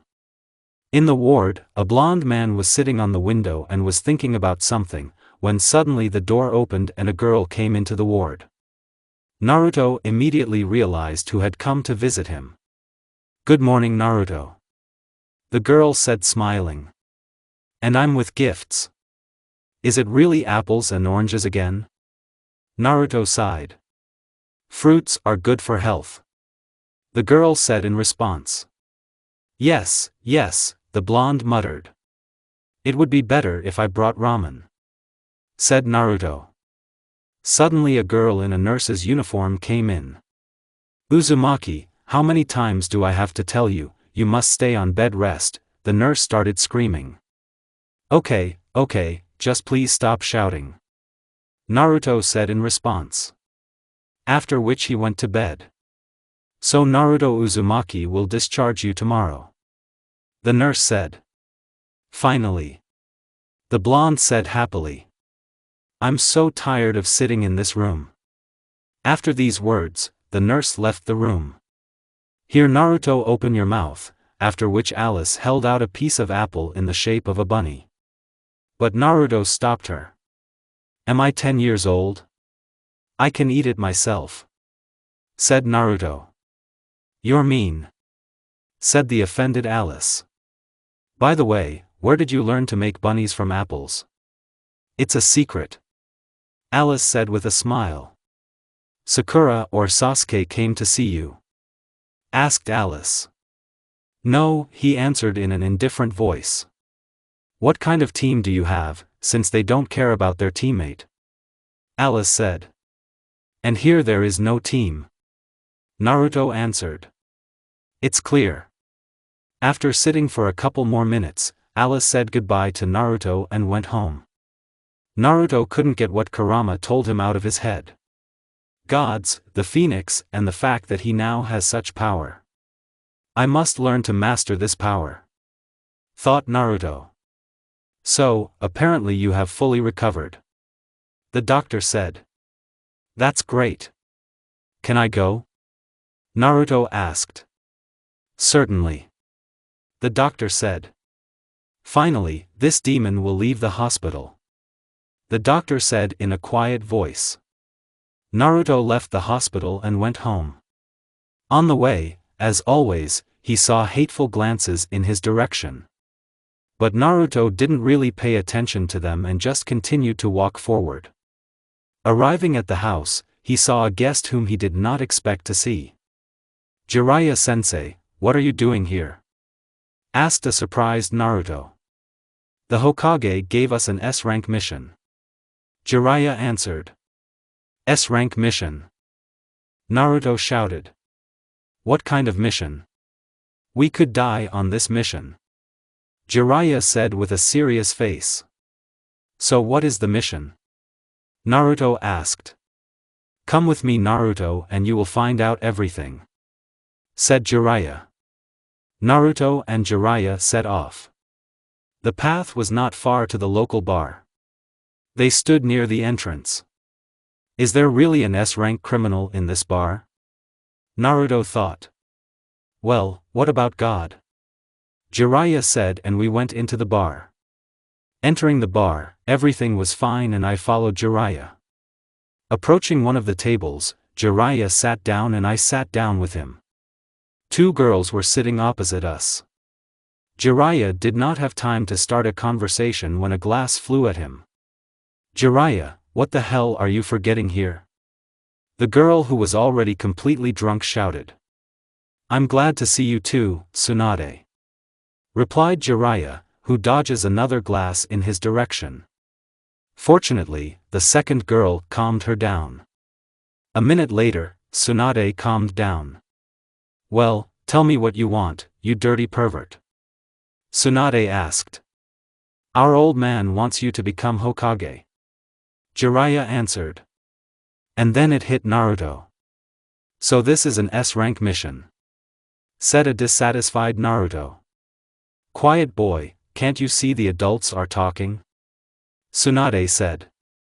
I'm not your boy, said Naruto. Who are you then? Girl? After which Tsunade laughed. Listen, drunken grandma, Naruto shouted and was about to attack Tsunade when Jiraiya stopped him. Listen, let me go, now I'll kick her and I don't care that she's a woman, Naruto shouted throughout the bar. Suddenly Tsunade stood up and approached Naruto. Wow, how brave we are, Tsunade said. Let's go out. Tsunade-sama, please. The girl screamed. Don't interfere, Shizun, Tsunade said. After which they went outside. I'm one of the legendary Sanins. And I think it wouldn't be fair to fight the sucker at full strength, Tsunade said. Don't underestimate him, Tsunade, said Jiraiya. Shut up, Tsunade shouted back. One finger will be enough. Wait, Naruto shouted. Let's place bets. Huh, sounds good, Tsunade said. If I win, you will cease to be a shinobi, Tsunade said. I agree, but if I win, you will become Hokage, said Naruto. Let's start, Jiraiya shouted. Naruto immediately ran at Tsunade with a kunai. They engaged in taijutsu. To Naruto's surprise, Tsunade attacked him with one finger and easily dodged his blows. Suddenly Tsunade made Naruto snap and he flew away from her. It was a simple click, wow. And if she had attacked with full force, I would have received a star, Naruto thought. Naruto became serious. Tsunade looked at him and saw Dan and Nawaki in him. Tsunade immediately became sad. Naruto took advantage of this, creating a Rasengan. He ran at Tsunade. Tsunade, noticing that Naruto was running at her with a Rasengan, hit the ground with her finger, but Naruto threw a kunai in her direction, which she easily dodged. A second and Naruto already hit Tsunade in the back with a Rasengan and she falls and passes out. A couple of minutes later, Shizun revives Tsunade. Looks like I won, said Naruto. Tsunade stood up and walked up to Naruto and then kissed him on the forehead. Naruto did not expect this from her. Why did you kiss me? Asked a very surprised Naruto. Just wanted, she said. So, should I become Hokage? She smiled. Yes, said Naruto. Okay then, she said. Jiraiya, tell our old man that I will come to him tomorrow, Tsunade said and returned to the bar. Well, should we go home? Jiraiya asked. Yes. Naruto answered. On the way to the house, Naruto decided to ask Jiraiya something. That's what you planned, right? Naruto asked. What are you talking about, Naruto? Jiraiya tried to excuse himself. You don't have to play dumb, said Naruto. During the battle, she hesitated and her face became sad. It's all about her brother and her beloved. Jiraiya answered. What's wrong with her brother and her beloved? Naruto asked. They died. Jiraiya answered in a sad voice.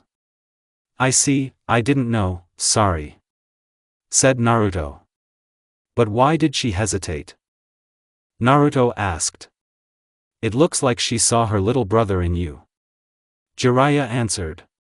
All clear, said Naruto. A week later, the inauguration of the fifth Hokage took place, which was attended by all the villagers.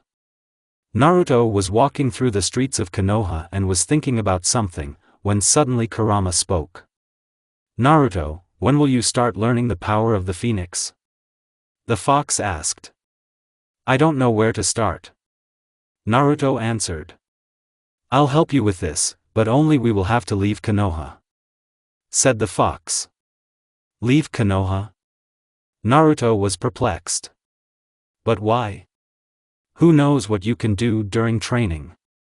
Said the fox. So, everything is so serious?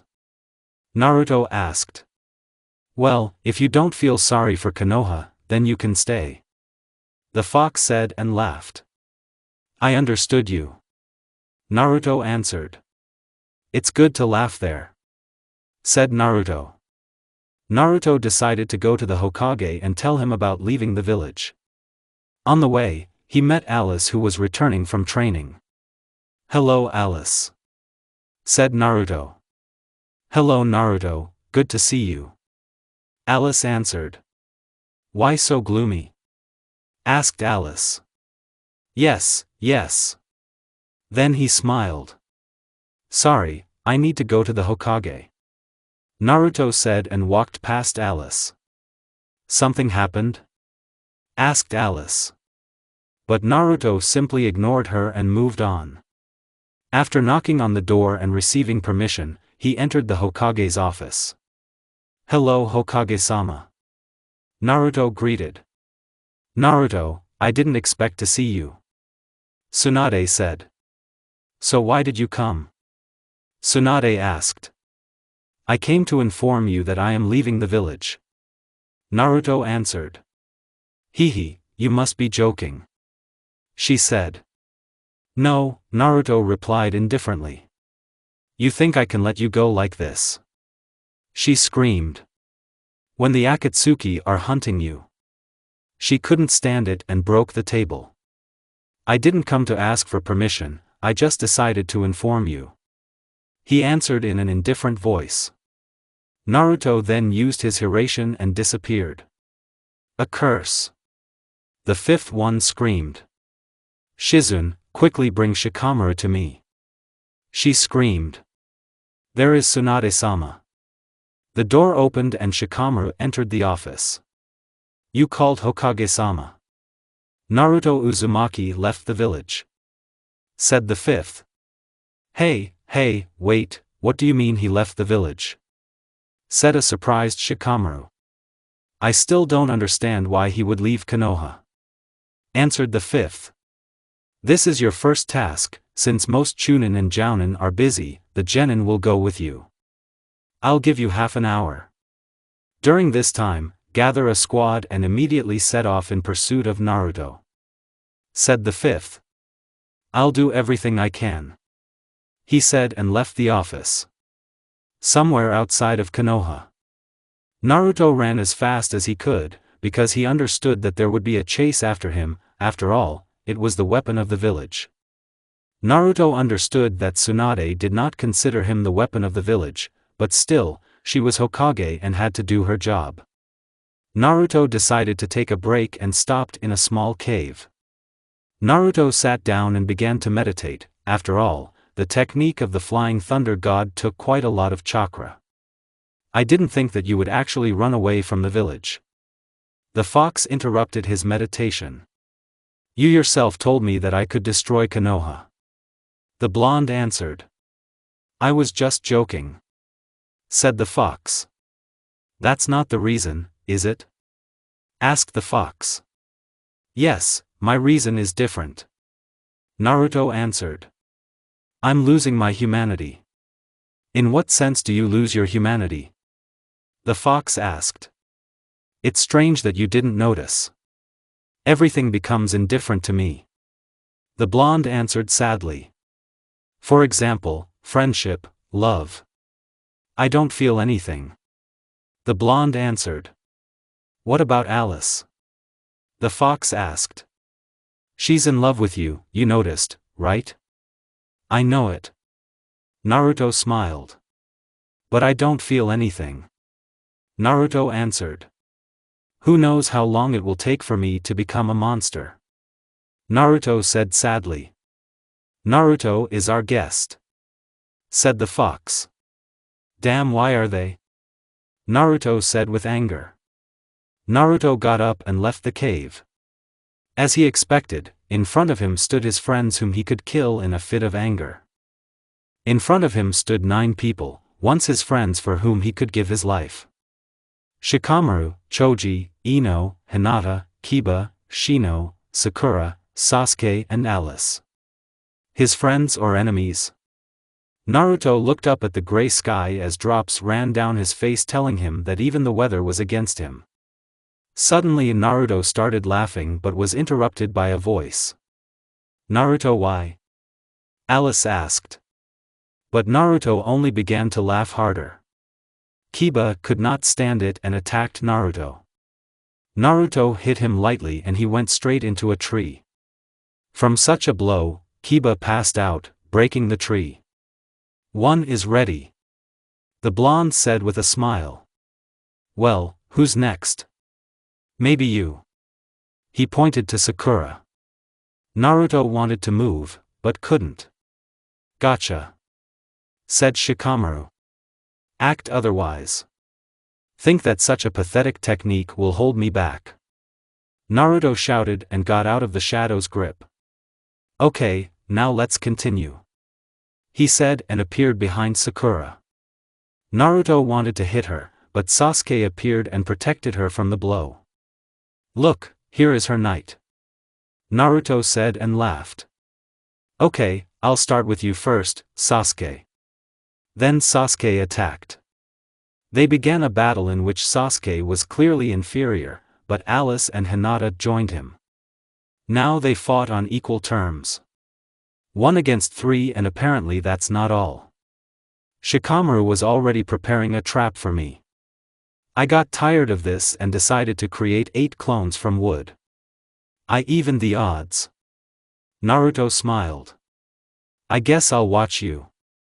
Coward, are you sending clones to take your place? Sasuke shouted. And you first defeat the clone, and only then wag your tongue, Naruto said, and Sasuke was attacked by a clone. Suddenly those that Naruto did not expect to see appeared. Namely 4 Jonin, Asuma, Kurenai, Itachi and Izumi. I don't know why you decided to leave, but I ask you, Naruto, let's decide everything calmly. Izumi spoke. No sensei, I think we can't do without a battle, Naruto answered. Suddenly Naruto went into kurama mode, but his color turned black. It must be because of the phoenix chakra, Naruto thought, and the rain stopped pouring. Naruto attacked the 4 Jonin. Itachi immediately tried to throw him into a genjutsu, but to no avail. After 20 minutes, Naruto began to lose ground. He understood that he was strong, but it was difficult to fight 4 Jonin at once. Naruto understood that if this continued, he would lose and decided to retreat, but it was unlikely that he would be allowed to leave so easily, and then he came up with a plan. Wood element, the birth of the world of trees, Naruto shouted. The trees began to grow at high speed, and a minute later a giant forest appeared in front of Naruto. It's time to burn everything to hell here, said Naruto. Fire release, great fire incineration. Naruto shouted and set the forest on fire. The fire spread at breakneck speed. The Jounin had to save their teams, thanks to which Naruto was able to escape with ease. Naruto ran to the Valley of Completion and stood on the head of the first Hokage. He was thinking where to go now and where to hide. Suddenly Naruto felt that he was passing out, but before he had time to do anything, he fell from the statue of the first Hokage straight into the water. Before completely passing out, he saw a man with a hood and Sharingan in his eyes who was approaching Naruto. Naruto woke up in a place unknown to him. He immediately got out of bed and began to look around. Apparently he was in some kind of cave, although it looked more like a shelter. Naruto became alert and took out a kunai and then stood in a stance. "I see you've already woken up, Naruto," said the unknown person. "Who are you? And how do you know my name?" Naruto shouted. "Don't be afraid of me, I'm not your enemy," answered the unknown person. After which the unknown person came closer and Naruto was able to see him. In front of him stood the legendary Uchiha Madara, the one who was nicknamed the God of Shinobi. "What, but how is this possible?" Naruto asked in surprise. "You should be dead." "I'm not quite the same Madara," he answered. "What does it mean?" Naruto asked. "It is hard to explain," Madara answered. "I'll explain everything later. I want to know what's going on," Naruto shouted. "Why are you alive and so young?" "Fine," Madara answered. "Look into my eyes." After which Naruto falls into genjutsu and sees Madara's story. Madara's genjutsu. Our world has become a battlefield between the Otsutsuki clan and the God clan. Madara Uchiha was resurrected again and fought on the side of the new Shinobi Alliance, or rather what was left of it. All hidden villages were destroyed and the human race was almost destroyed.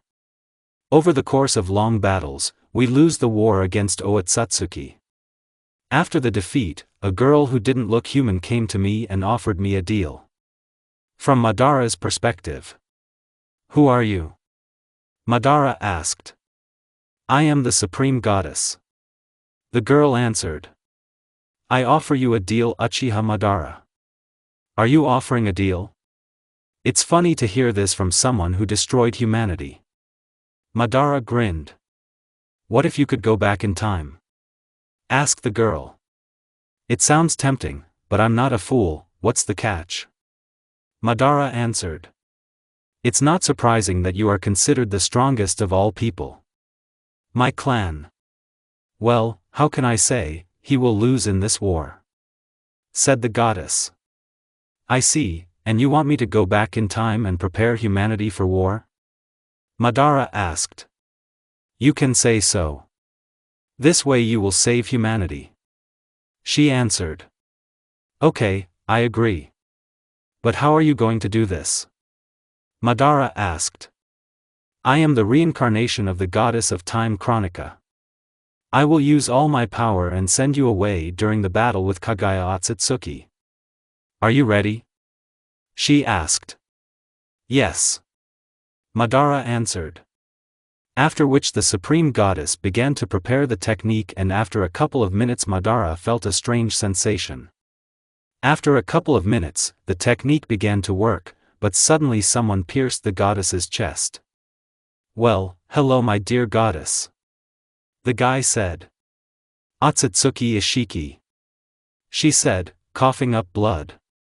"You're a fool, you're late," she said with a smile.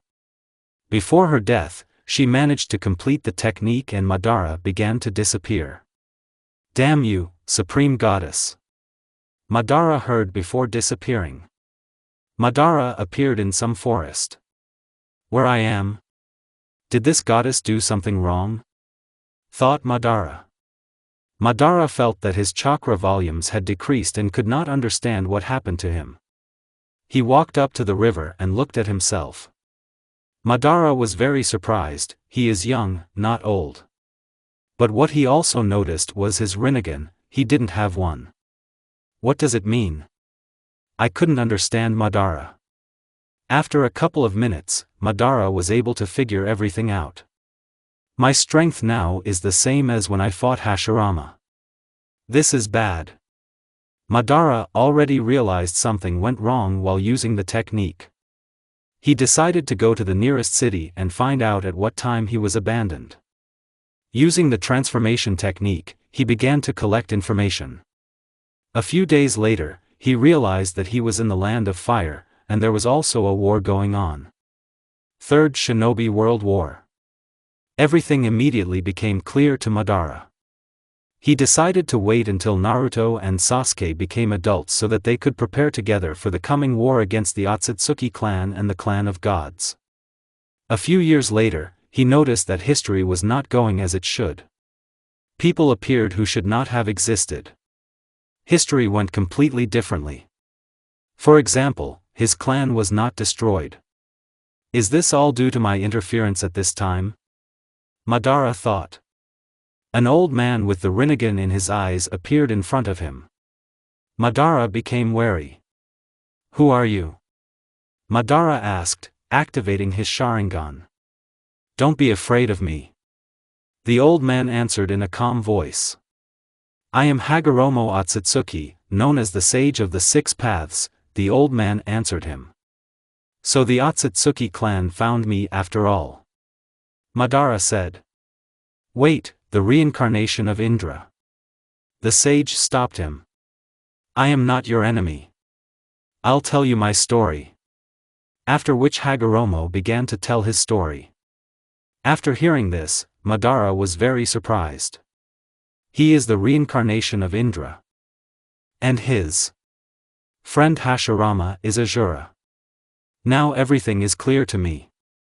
Madara thought. Our battle with Hashirama was inevitable. I think now you should tell your story. Hagoromo said. This will take a lot of time. Madara said. Don't worry, we have plenty of time. The old man answered. Well then, listen carefully. After which Madara told him his story. After 40 minutes, Madara finished the story. So Naruto and Sasuke were able to defeat my mother and sealed her away again. Said the old man.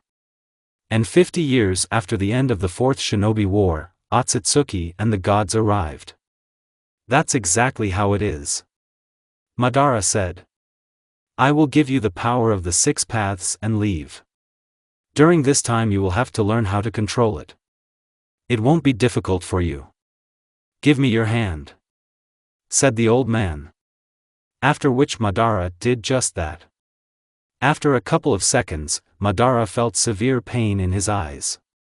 He awakened the Rinnegan again. But this Rinnegan had 6 Tomoev. That's not all. Said the old man. In you I feel the power of the god of time. And in Naruto Uzumaki, I feel the power of the dark phoenix.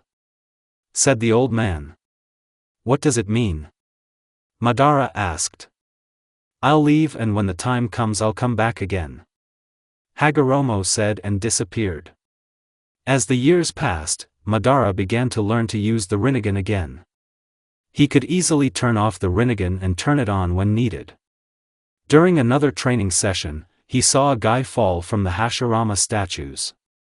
Madara immediately ran and helped the boy. But Madara was careful, so before approaching the boy he turned on his Sharingan. When he got closer, he didn't immediately recognize Naruto. Long red hair and blood-colored eyes. It seems that the time has come, Madara thought. After picking up Naruto, Madara went to the shelter to help Naruto. As it turned out, it was simple fatigue from loss of chakra. A couple of days later, Madara felt that Naruto had woken up and went to him. End of Genjutsu. Naruto lost consciousness from such a volume of information. Crap. Madara said. After a couple of minutes, Madara was able to revive Naruto. Well, never mind. A stunned Naruto shouted. I understand that all this is difficult, but I ask you to trust me. Madara said. After what you showed me, I believe you. Naruto answered. Good. Now let's begin your training. Madara said. Training? Asked a surprised Naruto. To what?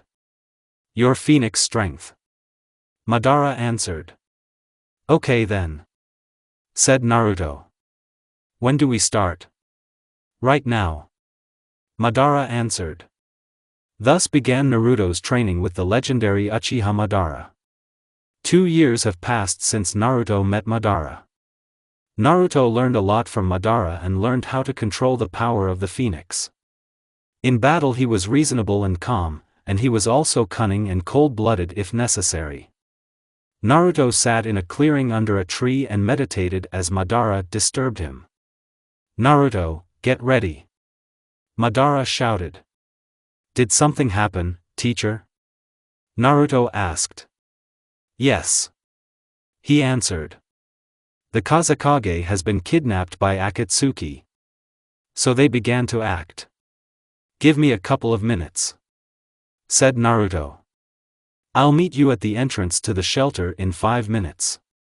Madara said and left. Naruto gathered his things and headed towards the entrance. Madara was already waiting for him there. Fine. Madara said. Here you are. After which Madara handed over the cloak and mask to Naruto.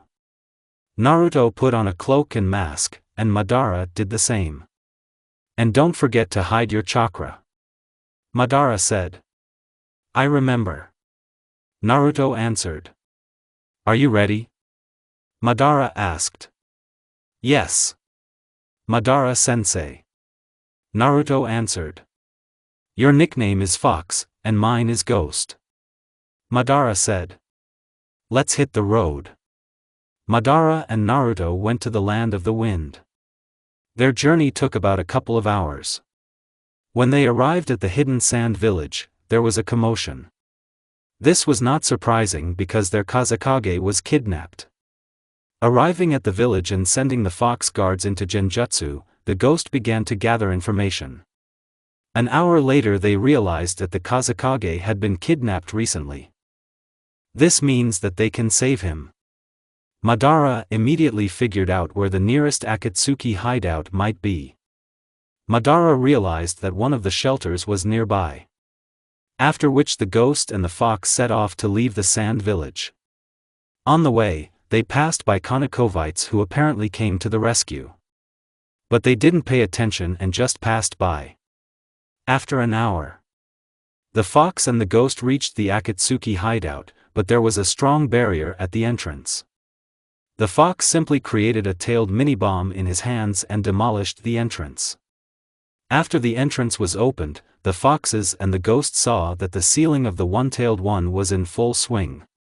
Suddenly attention was paid to them. Toby, are these your friends? Asked the blonde. No, this is the first time I've seen them. The guy in the mask answered. Deidara and Sasori, deal with them. Said the guy with the Rinnegan in his eyes. The fox and ghost released their chakra. This chakra sent shivers down the spine of all members of the Akatsuki. Obito immediately realized that something was wrong with these guys and told Nagato to recall the Geto statue. Nagato trusted Obito and recalled the statue, after which all the Akatsuki holograms disappeared and only Deidara and Sasori remained. Fox, I will take over as the puppeteer. Said the ghost. And you take care of the blonde. Ghost got you. The fox answered. Suddenly the blonde created a bird and began to fly away. The fox went after him, leaving the ghost alone with the puppeteer. The fox ran after the clay bird while dodging the blonde's bombs. But the fox got tired of it. I think it's time to test my new power. Thought the fox. The fox's friend stopped. Hey, did you fall asleep or what? Deidara asked. But suddenly Deidara felt very powerful chakra coming from the fox. Phoenix mode. Naruto shouted. And a second later Naruto was covered in black flames, and fiery wings appeared behind his back. Let's dance. Naruto shouted, and in a second he was behind Deidara, tearing off his hand. Deidara screamed in pain. Does it really hurt? Asked the fox. Are you fucking kidding me? The blonde shouted. After which Deidara blew up his bird and the fox had to jump off the bird. Art is an explosion. The blonde shouted. Before the explosion, Deidara managed to replace himself with a clone. The blonde already thought that he had gotten him with his art. But after the smoke from the explosion cleared, he saw a fox standing calmly in the air. Who are you? Asked the blonde. You shouldn't know this. The fox said and pierced the blonde's chest, but it turned out to be a clone. But the clone was not simple, but made of clay. There is an explosion and a second later the blonde hears pops. So this is your vaunted art? Said the clapping fox. Honestly, it's some kind of crap. Said the fox. After these words, Deidara tore his shirt and began to feed a large amount of white clay to his mouth on his chest. This is my greatest art. The blonde spoke. After which Deidara's body began to change. This will be my last masterpiece. I'll blow myself up. The blonde shouted with a smile. Is he really going to blow himself up? Thought the fox.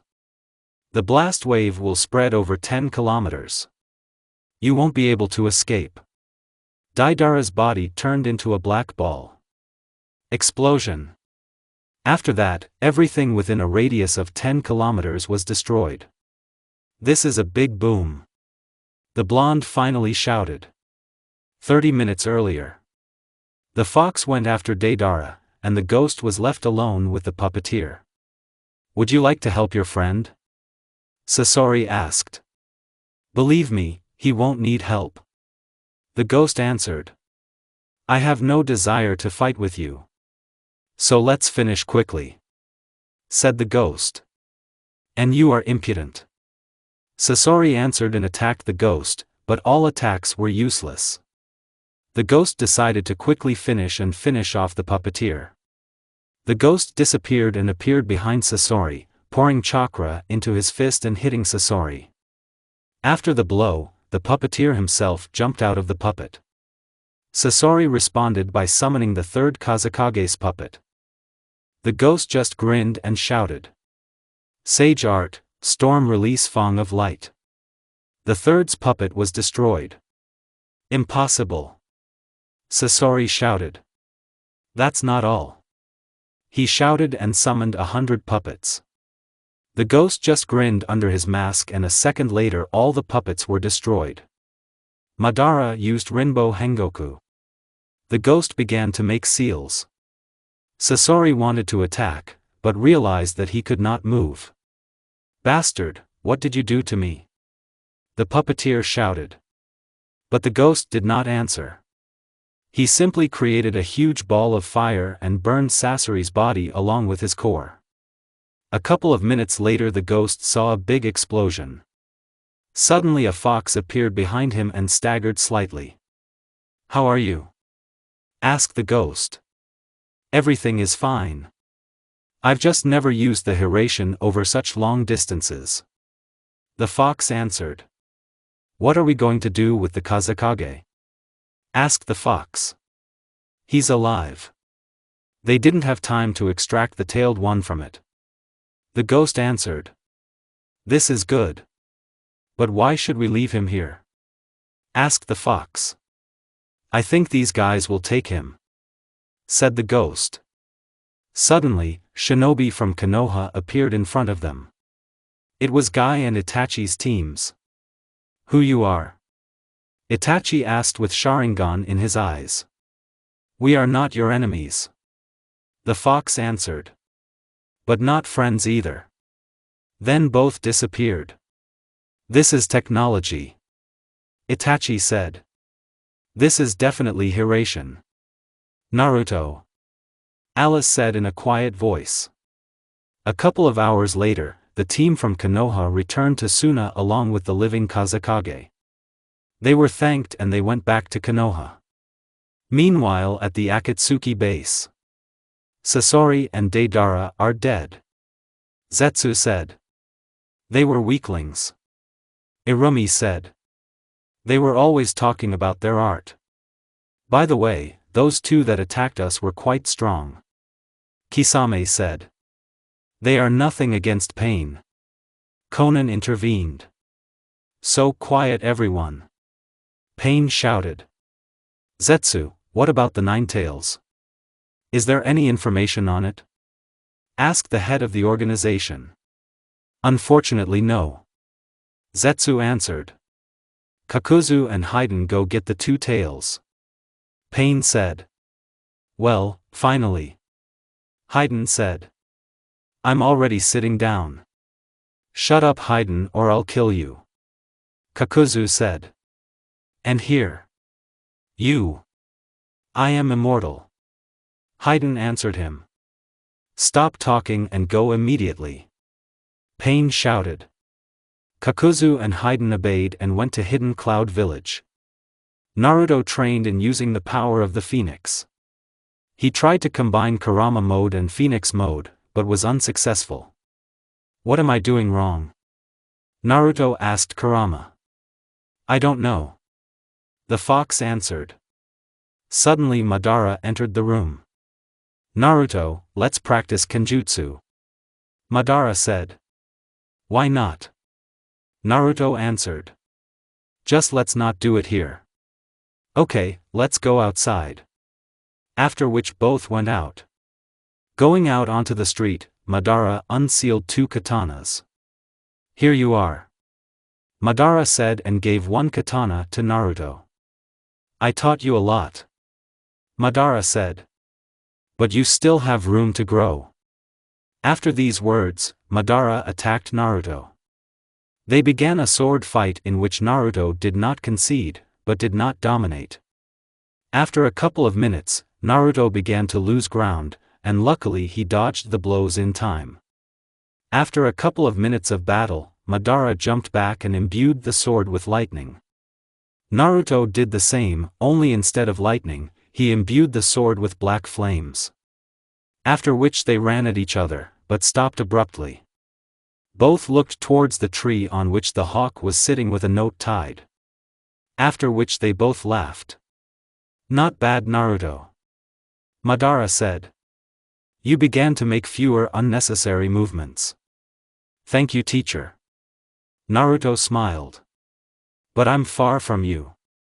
After which Naruto lay down on the ground. Madara, meanwhile, began to read the note. A note. Hello ghost. I have news for you. A revolution has begun in Kiri. The leader is Terumi Mei. Apparently she wants to overthrow the current Mizukage. Karatachi Yagura, the current Mizukage, has strengthened his defenses and is apparently preparing for war.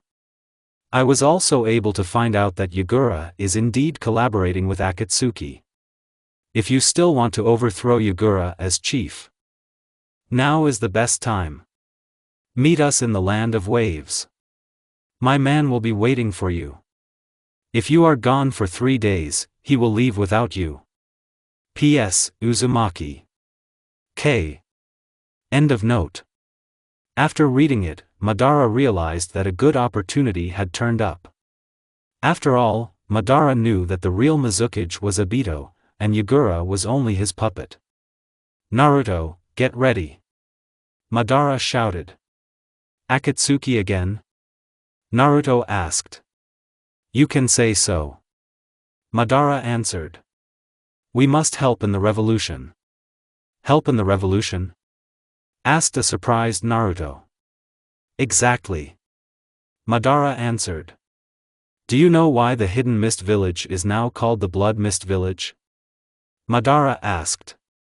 No, Naruto answered briefly. On graduation day, students had to fight each other to the death. But this was before Yagura became Mizukage. During his reign, Yagura distinguished himself by not getting away with any form of treason against the village, and it was he who brought the greatest glory to Blood Mist Village. Madara said. Clear. Naruto answered. So it turns out he's bad? Naruto asked. Not certainly in that way. Obito controls him.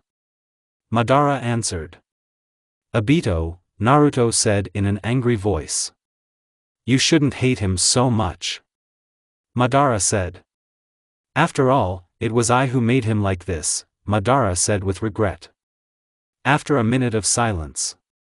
We need to move to the land of waves. Madara interrupted the silence. Give me a couple of minutes. Naruto said and went to get ready. After 5 minutes, Naruto and Madara put on cloaks and masks and set out for the land of waves. The fox and the ghost arrived in the land of waves. Their journey took about a day. Having arrived, they began to look for the person they needed. An hour after running around, they decided to have a snack at a restaurant. Suddenly a guy in a raincoat sat down next to them. Ghost? The guy said in a quiet voice. He is. The ghost answered. In port. This night. After which the unknown person disappeared. At night of the same day. The fox and the ghost came to the meeting place and met with the unknown. He was clearly very scared because he turned around every 10 seconds. The fox and the ghost approached him, and before a conversation could begin between them, kunai flew at them and 3 bloody mist umbu appeared. But the fox created a huge stream of wind and fought off all the kunai flying at them. Hide somewhere. The fox said to the unknown person. The guy in the raincoat did just that. After which the blood mist umbu began to speak. Give us this man. He is accused of conspiracy and treason against the Mizukage. I guess I'll refuse. Said the fox. You'll regret it. One of the umbu shouted and ran towards the fox with a katana. But Naruto quickly took out a kunai and cut his throat. The umbu fell dead bleeding. And it's all? Lise was disappointed. Underestimate the shinobi of the bloody mist. Another umbu shouted and ran towards the fox. Naruto decided to finish quickly and used mokutan. Having created a spear from wood, he threw it through the chest of the umbu. The last umbu wanted to run away, but the ghost pierced his heart with a katana. You can all go out. Said the fox. After which a guy in a raincoat came out of the bushes. Thank you. He said. So let's go already. Said the ghost. Fine. He said. A couple of minutes later the ship set off. 2 days later they arrived in the land of water. Having said goodbye to the man who helped them get here, they went in search of the spy. While walking, they came across a former village that had apparently been destroyed. Where to look for your man? Asked the fox. I have no idea. The ghost answered. He's in a land of water somewhere, but I don't know where. Suddenly they heard the sounds of battle nearby. They immediately ran towards the sounds, and when they arrived they saw this picture. 10 umbu fight against one guy with red hair.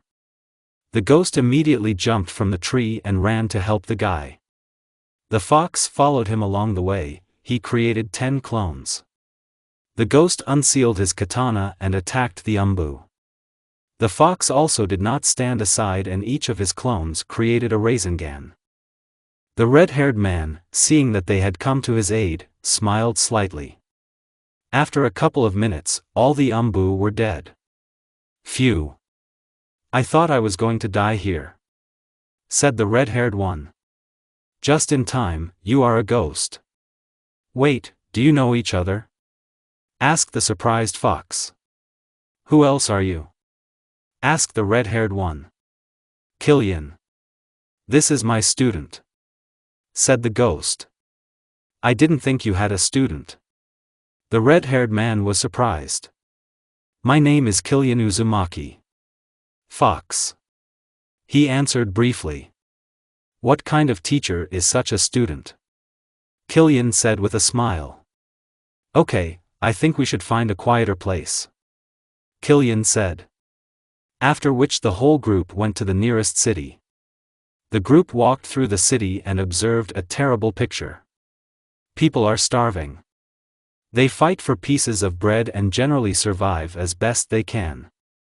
Suddenly they saw a couple of Kiri shinobi trying to rape a girl.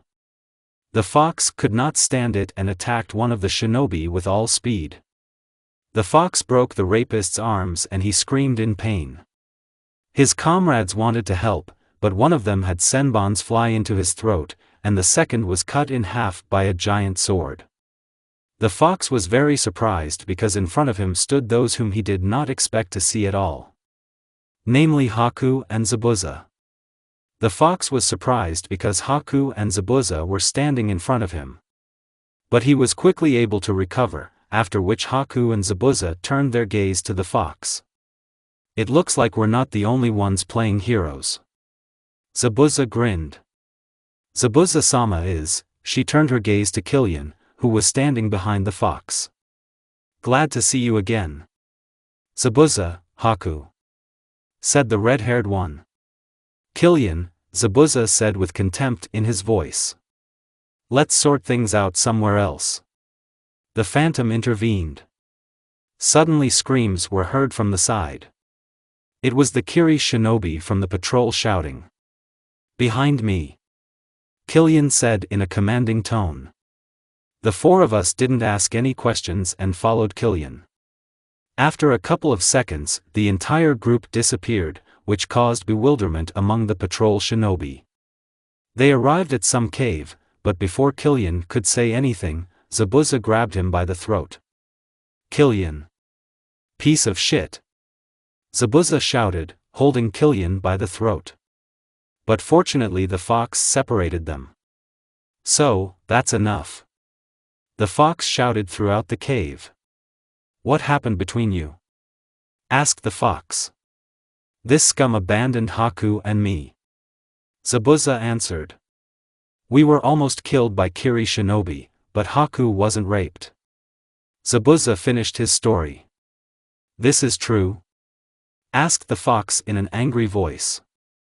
Yes, but, before he could finish speaking, a savory blow from the fox landed in his face.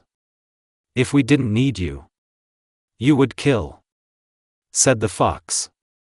Everyone was shocked by the actions of the fox, especially the ghost. After all, he understood that the fox's humanity was leaving every day, but here was such a manifestation of emotions. So let's discuss the plan, said the phantom, who decided to defuse the situation. Yes, so that I can work with him. Zabuza shouted.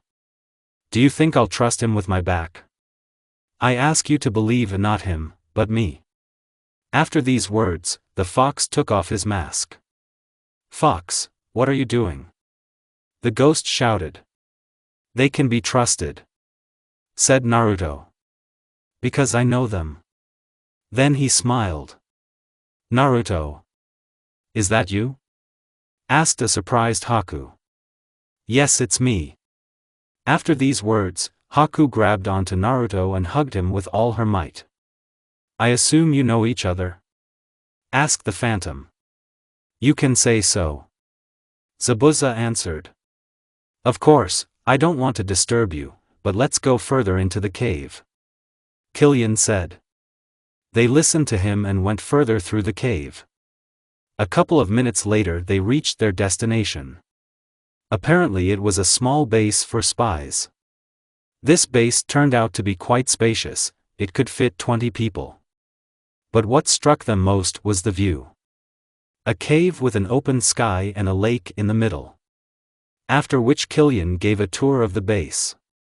As it turned out, everyone had their own room. An hour later, the whole group sat around the fire and discussed the plan. Suddenly Naruto decided to go to bed early because tomorrow would be a difficult day. After 30 minutes. Suddenly there was a knock on Naruto's door. Who's there? Naruto asked. Haku. Can I come in? Come in. After which Haku entered Naruto's room. Why did you come? To you. She said and then planted a passionate kiss on Naruto. Cake. Their kiss was long and when the air ran out their lips separated. But a second later the kiss was repeated again, only this time from me. This time the kiss was with the tongue. After a couple of seconds, I began to slowly remove Haku's clothes while still kissing. I slowly took off her panties because of this. Haku was like a tomato and I noticed it. After which their kiss stopped. Already started? He whispered in her ear. Stop playing with me. After these words, Haku began to take off my clothes. The t-shirt fell to the floor, along with the pants. After which Haku saw my bolt. She quickly took off my panties and began to work with her hands, playing with my bolt. And he got bigger. She said, licking my bolt. After which I couldn't stand it and put it in her mouth. My bolt fit perfectly into her cute mouth. She was clearly not ready for this, but she didn't resist either. A minute later she began to work with her mouth while helping herself with her hands. After that, I decided to increase the pace, from which she gagged, but showed no signs. Apparently she likes to do it rough. After 5 minutes of pounding, I came in her cute mouth. She was covered in my fluid. But this was not enough for me, as well as for her. I threw her on the bed while lifting her legs up. After which I began to take off her little white panties, which were all wet. Taking off her panties, I saw her beautiful pink hole with juice coming out of it. After which I began to work my tongue on her hole. She moaned. I realized that I was doing everything right and decided to go deeper. Sticking her tongue into her hole, she began to moan even more. After 2 minutes, she came passionately, splashing her love juices onto my face. Naru. I can't take it anymore, please come inside me.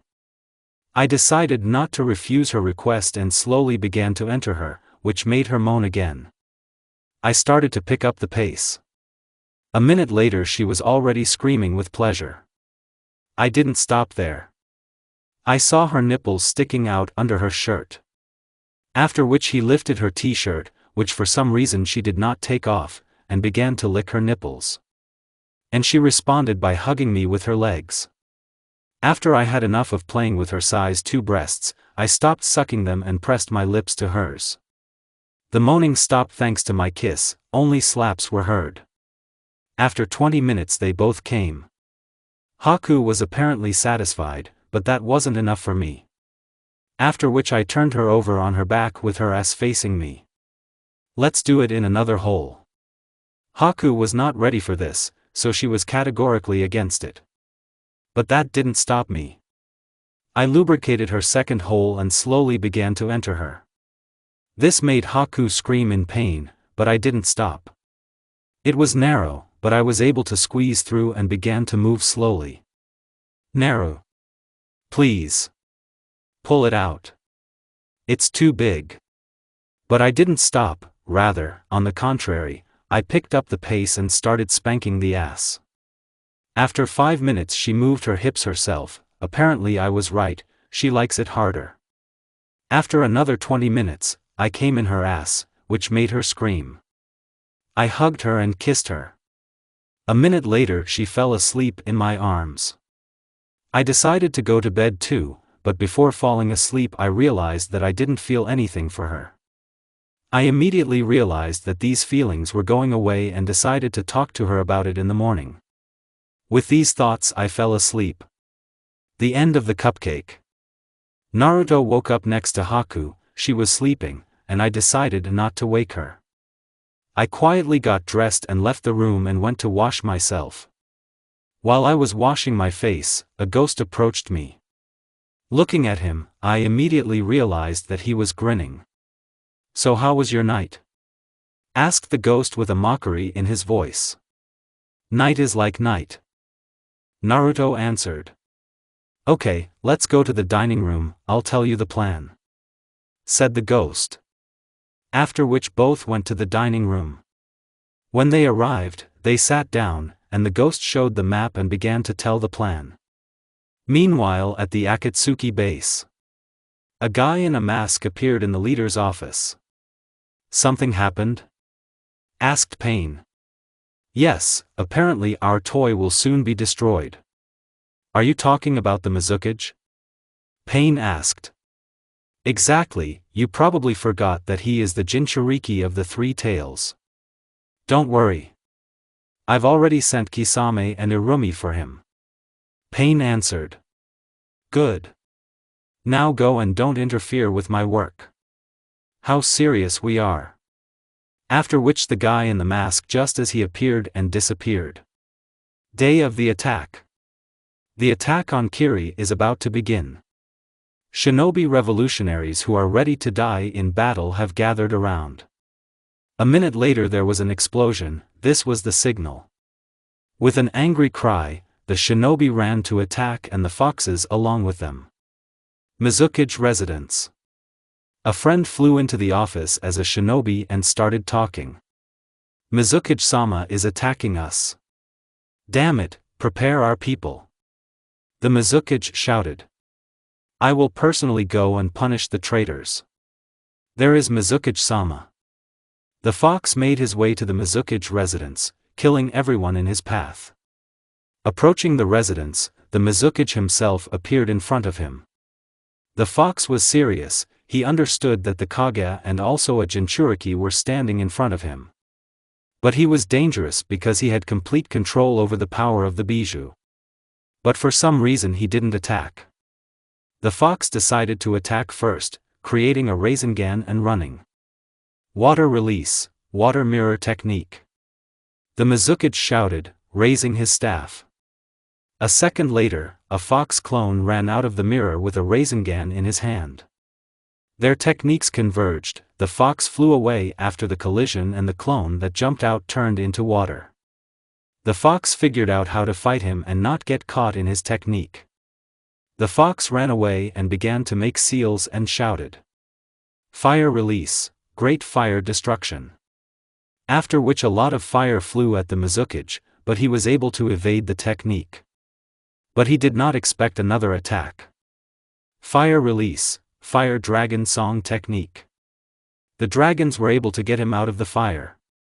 He tried to defend himself using the water technique, but it was too late. The fox was a little happy, but understood that he was unlikely to be able to defeat him. A second later, Yagura with one tail appeared in front of him. The fox understood that if the battle dragged on, it would be bad. So he decided to go into Phoenix mode. Entering Phoenix mode, he began to form seals. Fire release, fallen phoenix technique. A small phoenix flew out of the black flames and headed towards Yagura. He tried to dodge, but the phoenix flew after him. Realizing that he could not escape, he decided to take the blow. There was an explosion and in the middle of the explosion stood Yagura with three tails. Yagura took on his second Jinchuriki form. As soon as the fox was distracted for a second, a blow landed on him. The fox was able to block the blow, but suddenly his body began to become covered with coral. The fox created a clone and removed the corals. After which the fox began to use Mokuton techniques against Yagura, but what was his surprise when the Mokuton was covered with corals.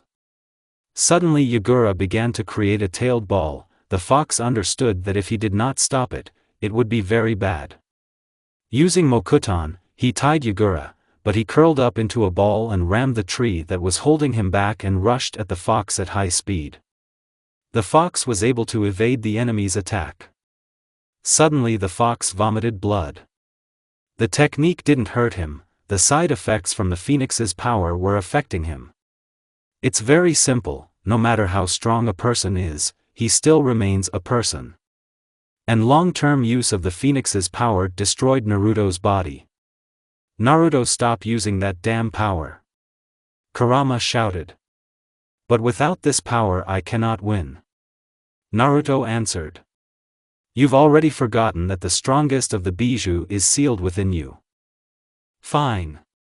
I understand you, Ku. After that, the fox left Phoenix mode and immediately entered Kurama mode. Yagura, seeing that his opponent was also using the tailed chakra, was surprised. So you're a Jinchuriki? Yagura asked. It does not matter. The fox answered and attacked Yagura. It was hard to fight, make one mistake and you're dead. And so the battle between the two Jinchuriki would continue until Kurama intervened. Naruto, I think that Isabu is also under the control of the Sharingan. I think so too. I can't contact him. And this means he deliberately does not make contact. Kurama said. Any ideas? Naruto asked. Yes, there is one. Answered the fox. You have to touch him. You must be joking. Do you want me to turn into coral? Naruto asked. Don't drift like that. The fox answered. This is our only chance. Fine. Naruto agreed. After a couple of minutes of fighting, the fox was still unable to reach Yagura. Until Zabuza came to his aid. Do you need help, kid? Zabuza said with a smile on his face. I would not refuse. The fox answered. Zabuza Momochi. What a luck. Yagura began to speak. Finally, Kubikuribocho will return home. Yeah, right now. You. Zabuza answered. Try to take it away, little one. Zabuza said. After this, a battle began in which no one was inferior to each other. But suddenly the fox gets hit and begins to become covered in corals, only this time they spread much faster. Seeing that the fox had fallen into a trap, Yagura takes advantage of this and creates a small-tailed bomb and shoots it at the fox. Zabuza saw this and then ran to the fox's defense. From a small explosion, the fox flew to the side while getting out of the corals. A second later, the fox got up and saw a terrible picture. Zabuza was lying near a tree, nailed to his own sword, or rather what was left of him. The sword was broken in half, and the sharp side was in Zabuza, who was barely alive. The fox noticed that Yagura was distracted by Zabuza.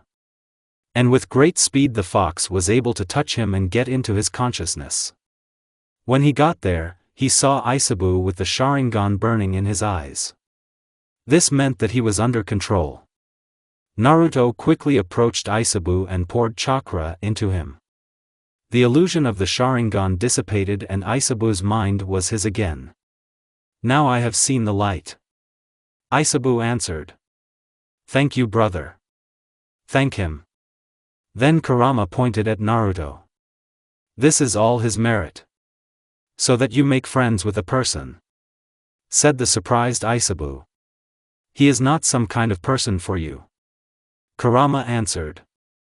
He's the one my father was talking about. It's clear. So he is the one. I'm glad, said the three-tailed one. Now I need to sleep. After which Naruto and Kurama left Yagura's mind and he immediately fell. Remembering Zabuza, Naruto immediately ran, but it was too late. He lost a lot of blood, and the wound was serious. Kid. No, Naruto. Please take care of Haku, he said, coughing up blood. I promise you, Zabuza-sama, Naruto said as a tear rolled down his face. Don't let her be offended. She loves you. And I know what it is. Zabuza's eyes began to close and Naruto heard in a quiet voice. Mutually. The great demon of the hidden mist said his last words. An hour passed, but Naruto still didn't move until he fainted. 3 days have passed. The fifth Mizukage became Terumi Mei, known as the fifth generation water shadow. The village began to recover and the people along with it. Everyone began to forget about the village of Bloody Fog. Many people lost loved ones, but Haku suffered the most because she lost the only person who was family to her. Naruto couldn't figure out if he loved Haku or if it was because of the promise. Everything was difficult for him, but he understood that he did not want to let her go. She is his light in the darkness. However, he understood that one day he would die. His fate was sealed when he received this cursed power. The power that destroys him from the inside, burning his soul. The fox and the ghost decided to go home when they were called. Somehow you are going somewhere without us. Haku shouted at Naruto. Home. Naruto answered. Then we are with you. Killian said. I have nothing else to do here. Are you Haku? Naruto asked. My home, where are you? She answered playfully. Well, let's go, heroes. Killian shouted, after which he received a blow to the head from the ghost. And this will be interesting. The sage of the six paths said that he was watching them. A month has passed since their return. Naruto and Haku were training while Killian was gathering information about the Akatsuki. Suddenly, Killian returned to the shelter and asked to gather everyone in the main room. A couple of minutes later everyone gathered in the main room. So what did you want to tell us? Naruto asked. Information about Akatsuki. Killian answered. Wait, where is the ghost? He left on important business. He said he would be back in 2 to 3 days.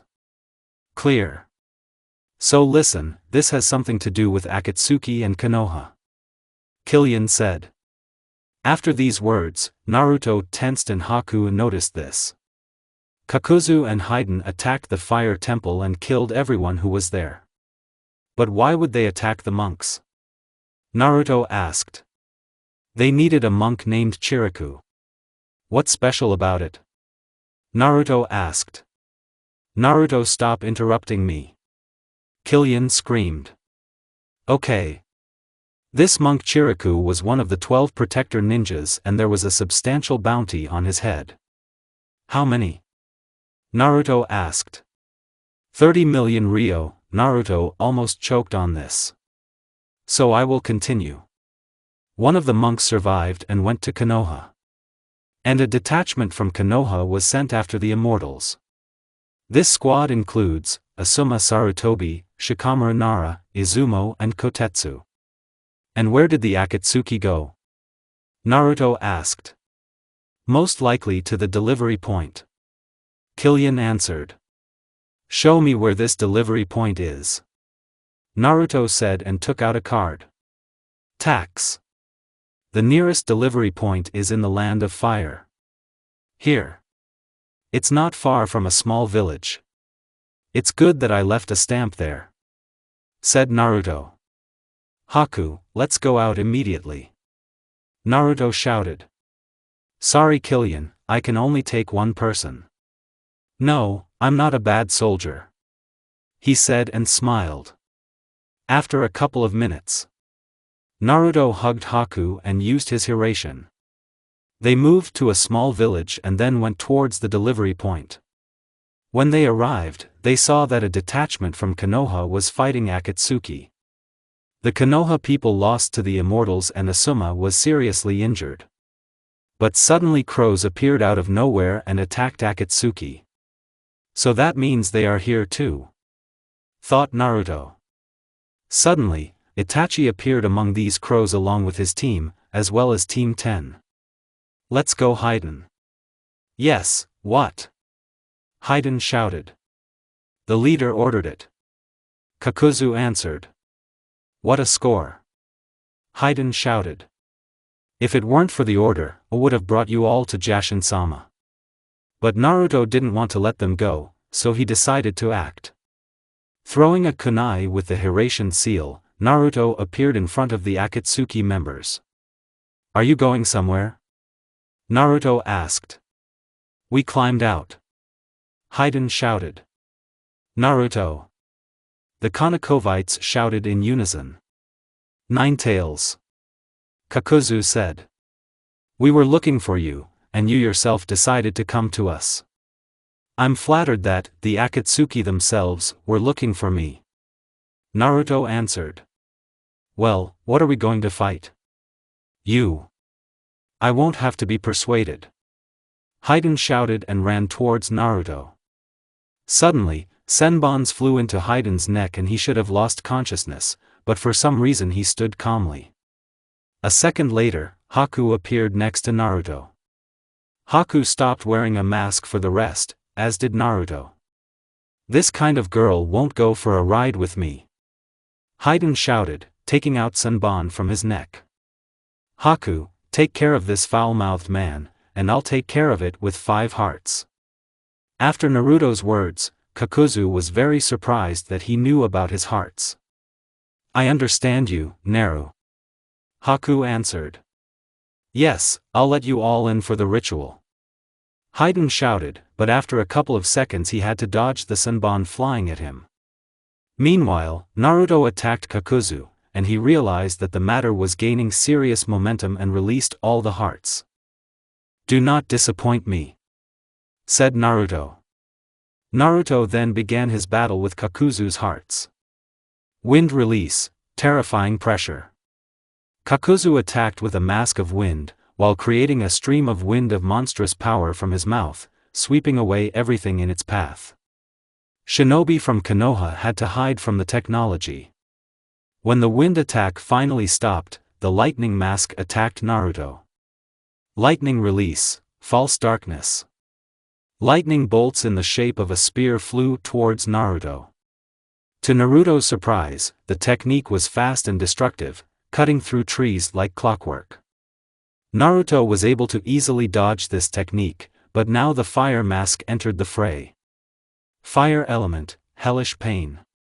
The mask of fire shoots out a small fireball, which later turns into a huge firestorm. As soon as the equipment touched the surface, large-scale destruction began. After the smoke from the technique passed, Naruto was nowhere to be seen. Suddenly Naruto appears behind the mask of lightning. Rasengan. Naruto shouted while breaking his lightning mask.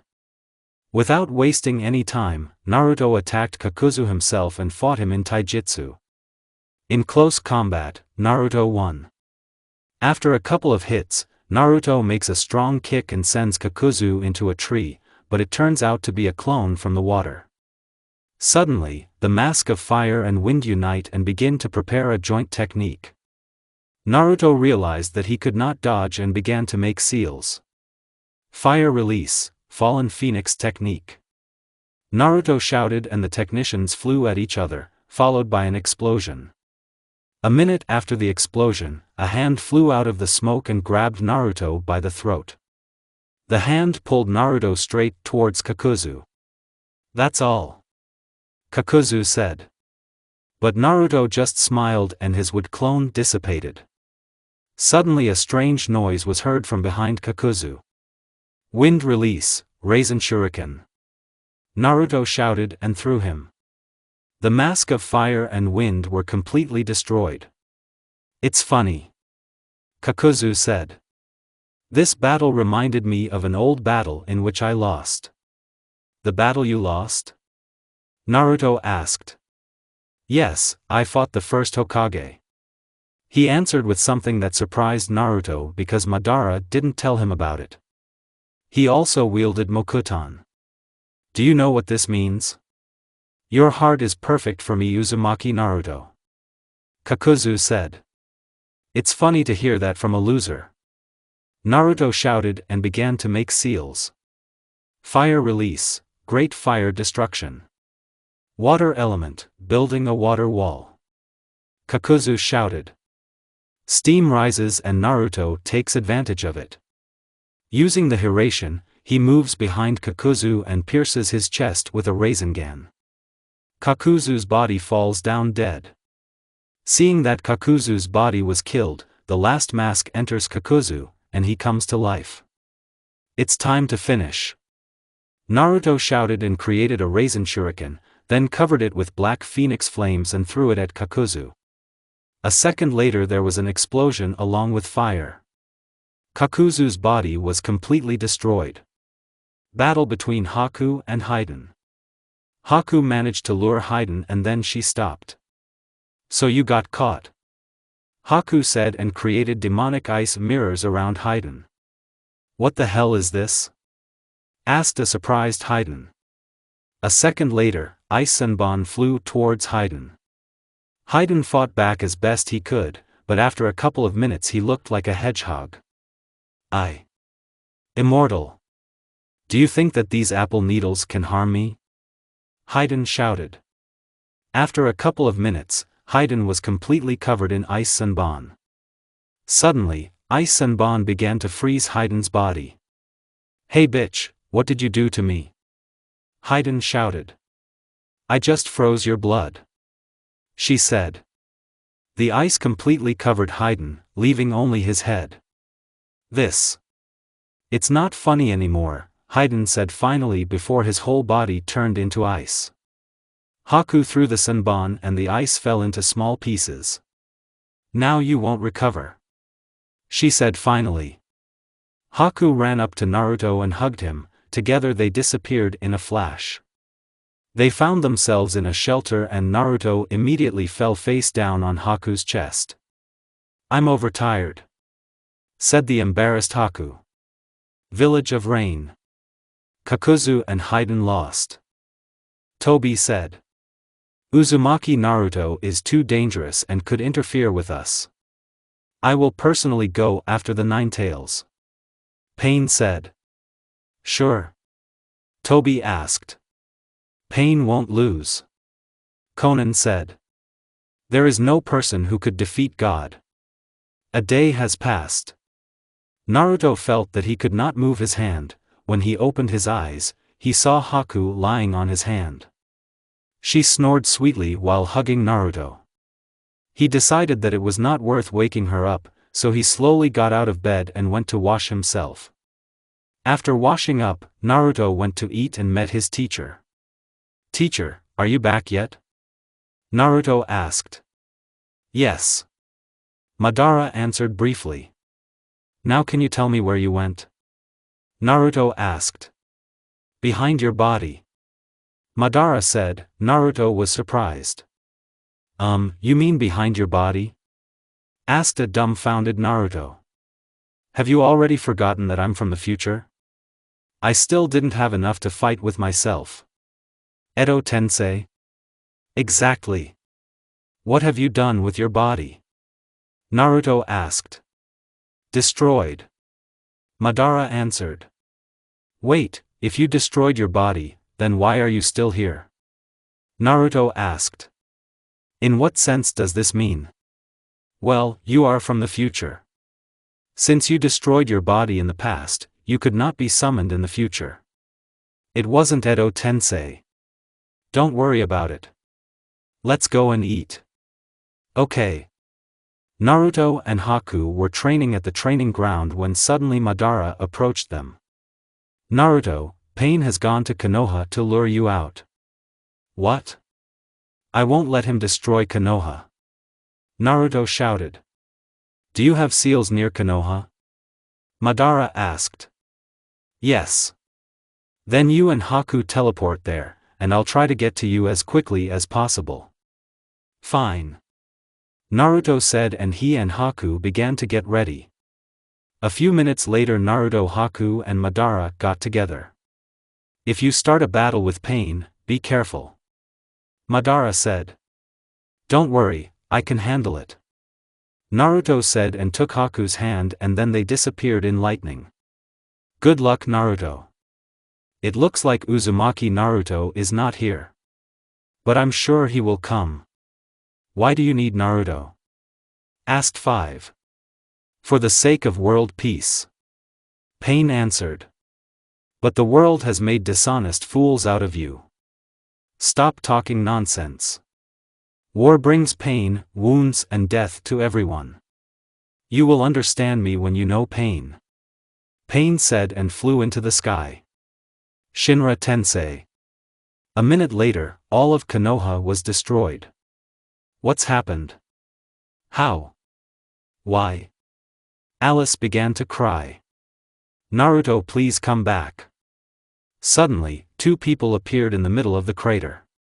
Meanwhile, Pain saw that Naruto came and went down to him. Naruto and Pain came face to face. Finally we meet Naruto Uzumaki. Suddenly 5 more bodies arrived and they all had the Rinnegan. It looks like all 6 are assembled. When suddenly Tsunade stood in front of them. I am the 5th Hokage. You destroyed my village and you will pay dearly for it. I see now you have known a small part of the pain. But you don't interest me anymore. Suddenly, Azura's path flew towards Tsunade, but Naruto appeared behind him and created a Rasengan and destroyed the body. I am your rival. Naruto, these were the only words she managed to say before passing out. Hey, you. Pointed to the Umbu. Take her to a safe place.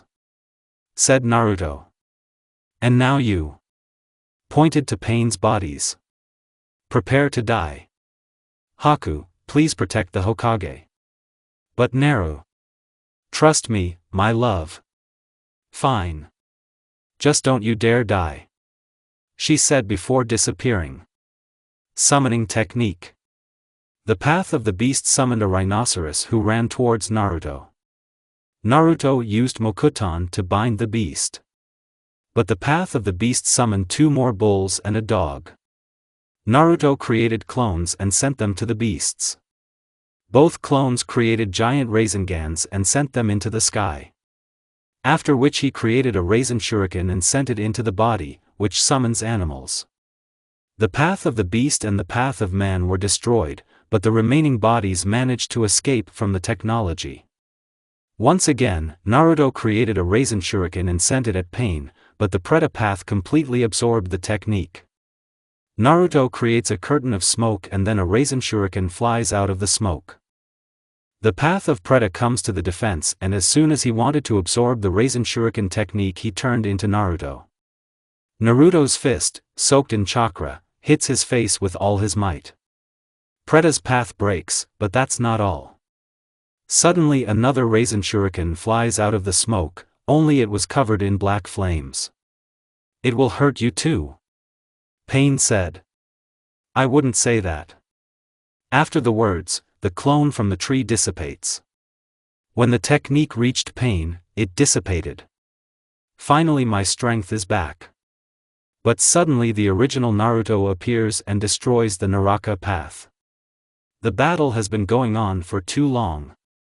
Pain said. It's time to finish. You are right.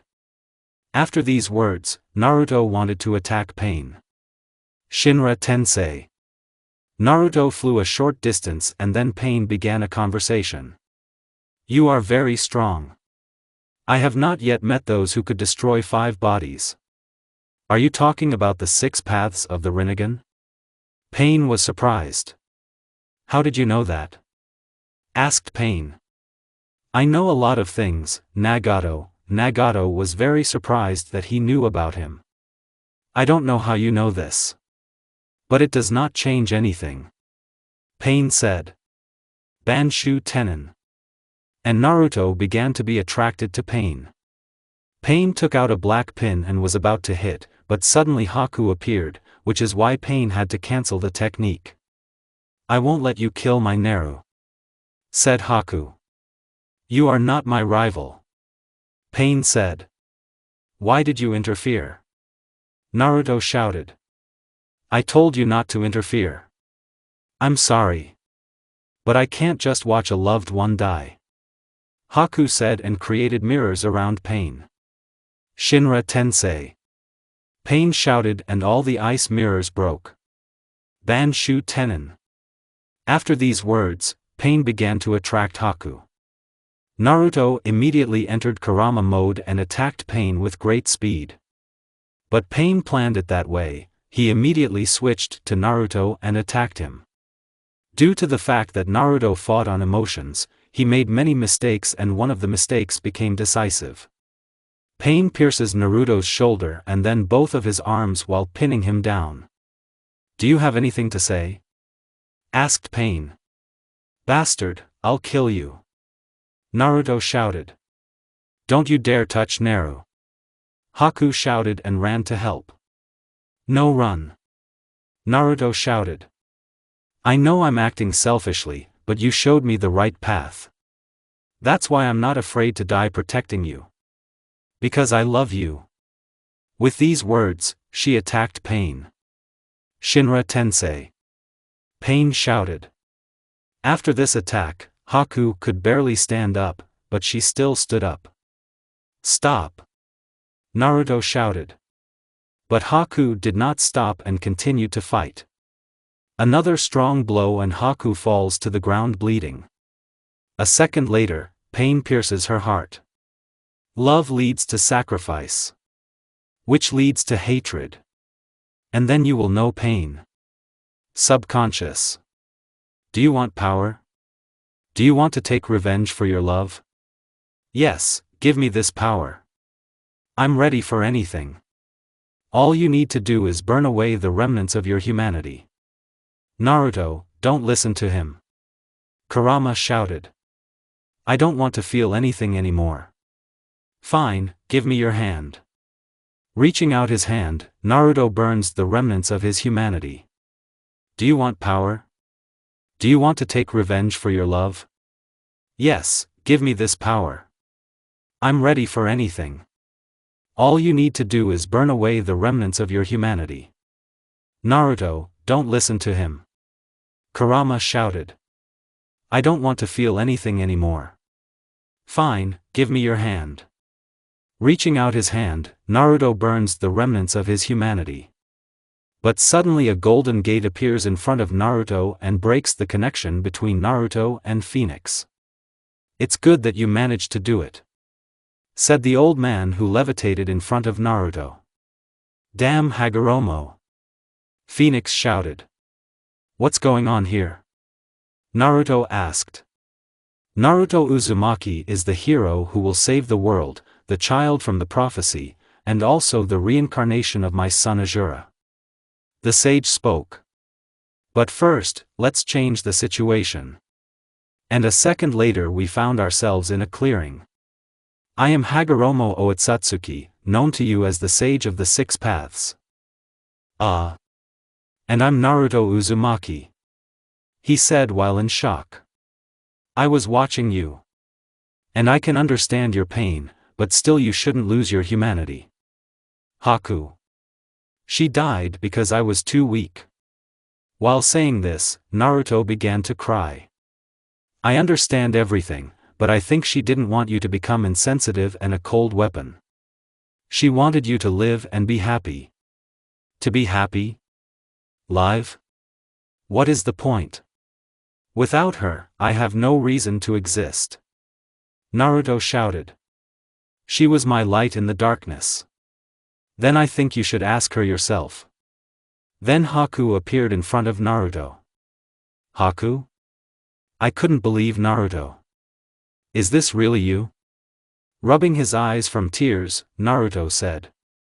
Yes, it's really me, she said and hugged Naruto. After their hugs stopped, Haku gave Naruto a nice slap in the face. For what?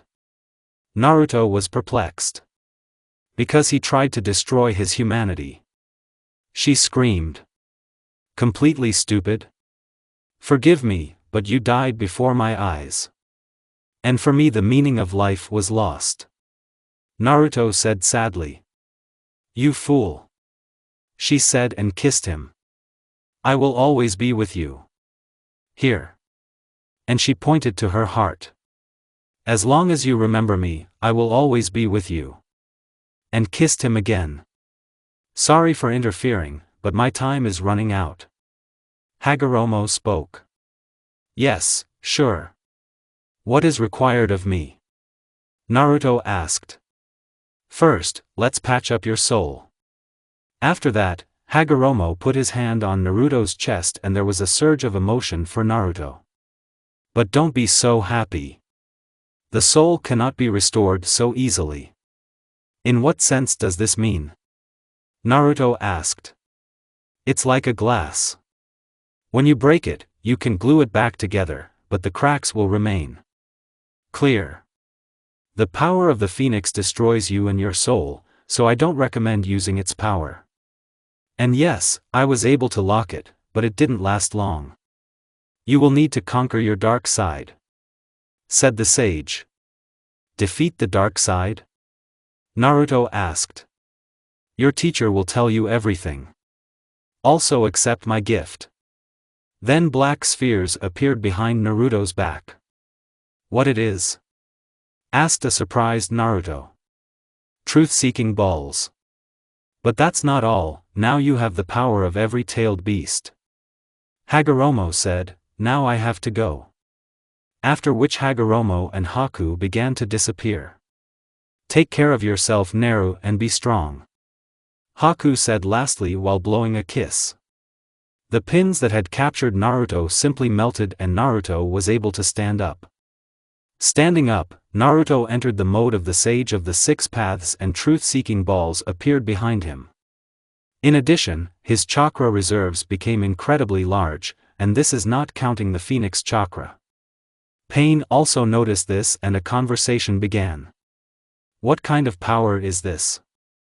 asked Pain. "You and I will have more time to talk. When I break your last doll, I will come to you personally," Naruto said and attacked Pain. Shinra Tensei. But to Pain's surprise, Naruto was able to hold on and not fly away. He took a hit from Shinra Tensei.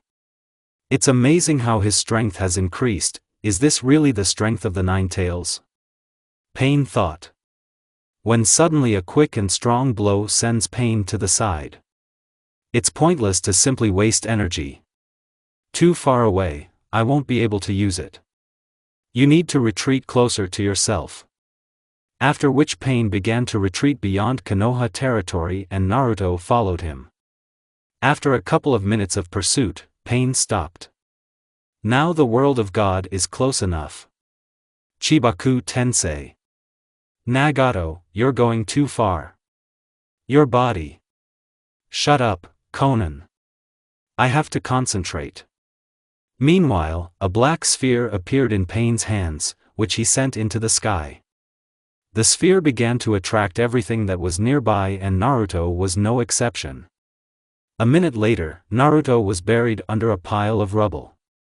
And after a couple of minutes, a giant stone ball appeared above the ground. "Why did you make it so big?" Conan asked. "Against me is the nine-tailed Jinchuriki who can control the power of his bijou. I can't afford to hold back," said Nagato, who was bleeding from his mouth. And compared to the Sage of the Six Paths, who is rumored to have created the moon with his own hands, this is nothing. Anyway, I caught the Nine Tails. Suddenly the ball began to melt and lava began to flow out of it. This is the power of the four-tailed one. Pain was very surprised. He was able to get out. Where did he get the enhanced lava genome? This is definitely the power of the four tails. Not how, Pain couldn't understand. Meanwhile, Naruto creates a smoke screen and throws two Raisin Shuriken, but Pain used Shinra Tensei, but suddenly. Sage Art, Lava Release Raisin Shuriken, Naruto shouted and threw it at Pain. The technique was so powerful that it cut Pain in half. After which Naruto walked up to Pain's body, took out a rod from it and hit himself with it. Thus, he was able to find out where Nagato was. Naruto found a tree that was cover and then went inside. Upon entering, a girl with blue hair blocked his way. "Move aside, Conan," Nagato said. "Well, glad to meet you, Naruto." Naruto slowly began to approach Nagato. "You hate me? Just one look and you're already filled with a thirst for revenge?" Nagato spoke. "I didn't come here to fight, but to talk. But there is one more thing I need to understand. Namely how I will feel for you," said Naruto. "I don't understand you. You see, I just recently regained my emotions. And I want to smack you so badly that I can't stop shaking. But first, I want to listen to your story and understand why you became like this. Okay, I'll tell you about the pain we endured. Nagato, we don't have time for this. We need to kill him and..." Stop it, Conan. Nagato shouted, and then he began his story. Everything remains according to the canon. Your life is really full of pain. But are you sure you're doing the right thing? Naruto asked. In what sense does this mean? Nagato asked. Naruto decided to trust the enemy and spoke about the real plans of the Akatsuki and about the false Madara, as well as about the future war with the gods. So I was a toy. Nagato, did you really believe him? Conan asked. What's the point of lying to him? All I wanted was peace. I believe you, Uzumaki Naruto. After which Nagato folded his hands into a seal. Geto Rinne Tensei. Nagato, you. I made my choice, Conan. And I hope that this will cleanse my soul at least a little. After that, Nagato's hair turned white. Take my Rinnegan. This will be my gift to you. Nagato said, tearing out his eyes and extending his hand to Naruto. Naruto opened the bottle and threw Nagato's eyes into them. A few minutes later. Now what? Naruto asked. I will bring Yahiko and Nagato home. She said, and then held out a bouquet of flowers. I hope these flowers of hope never die. Naruto just smiled in response. Akatsuki shelter. Basically, this is what happened. He told about Pain's defeat. What will we do next? Conan won't come back. Uzumaki Naruto exceeded all my expectations. He's dangerous. Tobi said. Kisame and Irumi go after the Eight Tails. And I have an important matter. After Pain's attack on Konoha, the daimyo called a meeting to discuss what happened next. There is something we need to discuss first, said one of the elders. Who will be the next Hokage? Can't we wait until Tsunade recovers? Asked the daimyo. Tsunade is still in a coma. We cannot decide the fate of the village without even knowing when it will wake up. Koharu said. I would like to choose Jiraiya. I like him, said the daimyo. Unfortunately, my student went on a trip 3 years ago and never returned. Hiruzen said. That's why I nominate Uchiha Fugaku. Is he the head of the Uchiha clan? Yes. Hiruzen, have you completely lost your mind? For the Uchiha to become Hokage. Konoha's advisors screamed in anger. He has leadership qualities. When the fourth was chosen, Fugaku was Minato's main rival. Hiruzen gave the arguments. Let's vote, said the daimyo. Everyone who is in favor, raise your hands. There were more of those who raised. Fine, said the daimyo. In that case, there is no problem. Uchiha Fu becomes the sixth Hokage, when suddenly the doors suddenly opened and Shizune ran into the room. Tsunade-sama has woken up. Shizune shouted. 1 week later. After Naruto defeated Pain and saved Konoha, he was declared a hero. Tsunade made a full recovery and resumed her duties as Hokage. What about Naruto? He stayed in Konoha on behalf of Madara and also tried to avoid people, in particular his comrades. Fortunately for Naruto, Nagato's technique brought Haku back to life and now they live in Naruto's old house. Konoha was recovering from destruction. One day Naruto decided to go to the hot springs and relax. Arriving at the springs, he began his rest as they came to him. It turned out to be 2 girls, Haku and Alice. Naruto suspected that they were up to something because a couple of days ago Haku noticed that Alice was not breathing smoothly towards me. Naruto thought she would be jealous, but to my surprise they just talked about something. Naruto decided to start the conversation first. What did you forget here? I smiled at them. We decided to give you a gift, Haku said in a confident voice. And what kind of gift is this? She shouted, jumping into the water. After which both girls clung to Naruto. Do you mind that I will be with Alice? Don't you think this is strange? Naruto asked. Yes, if you had at least 10 girls, it would only prove your masculinity. She answered with something that surprised Naruto. But he didn't argue, because not every girl allows her boyfriend to be with another. And besides, she suggested it herself. Okay. That's nice. Now let's start the fun. Another cupcake. Haku kissed me with a passionate kiss, I reciprocated, after which our tongues clashed in dances in which I won. Elisa couldn't watch calmly, so she climbed under her swimming trunks and began to knead my device. I decided that my hands shouldn't be cold either, so I started kneading Haku's chest with my first hand, and Alice's breasts with the second. After a minute, Haku broke the kiss. Alice saw this and immediately kissed me, and Haku began kissing me on the neck. I pulled Alice towards me and she sat on my lap. After which I put my hand in her panties and began to play with her hole, from which the girl began to moan quietly. After a couple of minutes of this game, Alice's legs gave way and she came. Liked? Yeah. We've just started. Naruto said, and then they got out of the water. I immediately took off their underwear, after which I undressed and joined Alice. I understood that this would be the first time for Alice, so I began to slowly enter her, and the girl began to scream. And when I entered completely, she screamed even louder. After a couple of minutes, she stopped screaming and only moans of pleasure were heard. Haku, meanwhile, was playing with her hole while watching us. I started playing with Alice's breasts. Surprisingly, they were larger than Haku's third, and maybe even fourth breast size. Haku still decided not to stand on the sidelines, so she sat on Alice's face while speaking. Work with your tongue. Alice obeyed and began to carry out the order, and after a couple of minutes moans of pleasure were heard from Haku. After 10 minutes of our playing together, I came straight into Alice, which made her scream, and at the same time Haku also came, splashing Alice's face.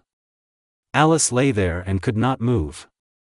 It seemed like it was too much for her first time. But that wasn't enough for Haku. She took my bolt into her mouth and started working with it. After a couple of minutes of licking, I put her on top of me and immediately entered her. She immediately began to move her hips while moaning. Meanwhile, Alice had moved on from her first time and decided to teach Haku a lesson. She began to stick her finger into Haku's ass, which made her squeal. She immediately began to move her hips while moaning. Meanwhile, Alice had moved on from her first time and decided to teach Haku a lesson. She began to stick her finger into Haku's ass, which made her squeal. She immediately began to move her hips while moaning. Meanwhile, Alice had moved on from her first time and decided to teach Haku a lesson. She began to stick her finger into Haku's ass, which made her squeal. What are you doing? Haku shouted. I'll stick my finger in your cute ass. She answered while spanking her on the ass. After 20 minutes I came in Haku, which made her, like Alice, scream. I collapsed from powerlessness, but Haku and Alice were not enough. And they began to lick my bolt while sometimes kissing each other. After 5 minutes I came on their faces. I was squeezed like a lemon, just like my girls. They hugged me and just fell asleep. In the morning the owner of the springs drove us away. The end of the cupcake. Naruto and his girls were sleeping in the same bed when suddenly there was a knock on the door. Hokage-sama is calling you, said the Umbu. Be back soon, he said with reluctance in his voice. After a couple of minutes, Naruto got ready and went to the Hokage. Naruto knocked and entered without permission. Did you call? Naruto asked. Yes. The Raikage initiated a meeting of the 5 Kage. And how am I connected to this? Naruto asked. You and Itachi will accompany me to the land of iron. I guess I can't refuse? Naruto asked, knowing the answer. Fine. At what time? At the gates of Konoha in 2 hours. Then I'll go get ready. Fine. Tsunade said. I am glad you came back. Yeah. He answered and left the office. In 2 hours. Naruto and Itachi were expecting the fifth one, and after another 20 minutes she finally appeared. Meanwhile, Haku and Alice started talking to Naruto. Naruto, be careful. Both girls said and kissed him. To say that everyone went nuts is an understatement. They knew that Naruto and Haku were together, but the fact that Alice was also with them shocked them. But they quickly came to their senses and set off on their journey, namely to the Land of Iron, for a meeting of the 5 Kage. Stop. Who goes? Asked the samurai captain. I am the Hokage of the Hidden Leaf. Arrived at the meeting. We were waiting for you. Please follow me. The group from Konoha followed the samurai to the meeting site. After some time, the samurai captain led the group to the site of the council and the Hokage took her place. And Itachi and Naruto took a higher place in case they had to defend their leader. A few minutes later the rest of the Kage began to arrive. First the Mizukage arrived, then the Kazekage, the Tsuchikage, and finally the Reikage. After which the samurai came out and began to speak. Please put your hats in front of you.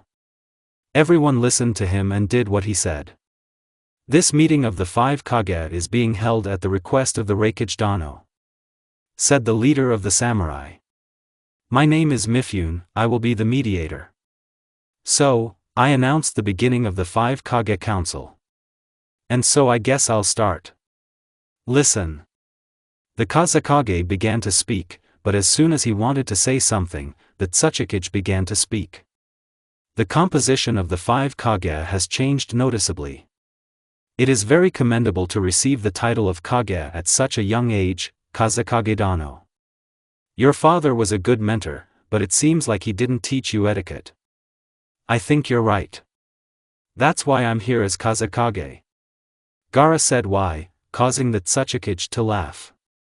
You are a cheeky guy. Tsuchikage-sama, please don't interrupt him. The Mizukage intervened. Kazekage-sama, continue. I am the Jinchuriki of the One Tail. A couple of months ago I was kidnapped by the Akatsuki and they tried to get my bijou out of me. Luckily, I was saved. This is why I believe that the Akatsuki are dangerous. Even though the tailed beasts were abducted, this is not a cause for alarm. Said the Mizukage. Enough this chatter. The Reikage shouted, hitting the table and leaving a hole in it. The guards that protect their Kages immediately came to the defense of their leader. Mifune just sighed and then began to speak. This place is intended for negotiations. Mifune said in a calm voice. I ask you to refrain from conflicts. After which the Kage recalled their people back to their place. Well, let's continue our meeting. Leaf, rock, fog, sand. The Akatsuki is made up of your missing shinobi. And that is not all. All of you have used the services of Akatsuki. And that's why I don't trust any of you. Said the Reikage. But the most suspicious thing is Hidden Mist Village. According to rumors, Akatsuki was born there. The Mizukage just lowered her head and then began to speak. We need to start with the fact that my predecessor, the fourth Mizukage, Yugura, was suspected of having connections with Akatsuki. You all, said the dissatisfied Reikage. Watch your language, Reikage. Tsuchikage said. And you Tsuchikage hired them the most. Said the Reikage. Please calm down. The Hokage shouted. I could be wrong, but perhaps the leader of Akatsuki is. Tsunade hesitated. Uchiha Madara. After the Hokage's words, all the Kage were shocked. Emma Madara is alive? The Tsuchikage swallowed nervously. Is he really immortal? Asked the Reikage. I do not know this. Tsunade answered. I had no idea that he would turn out to be such a monster. After these words, Naruto became angry. How dare they, the teacher does nothing but save this world, and you call him a monster.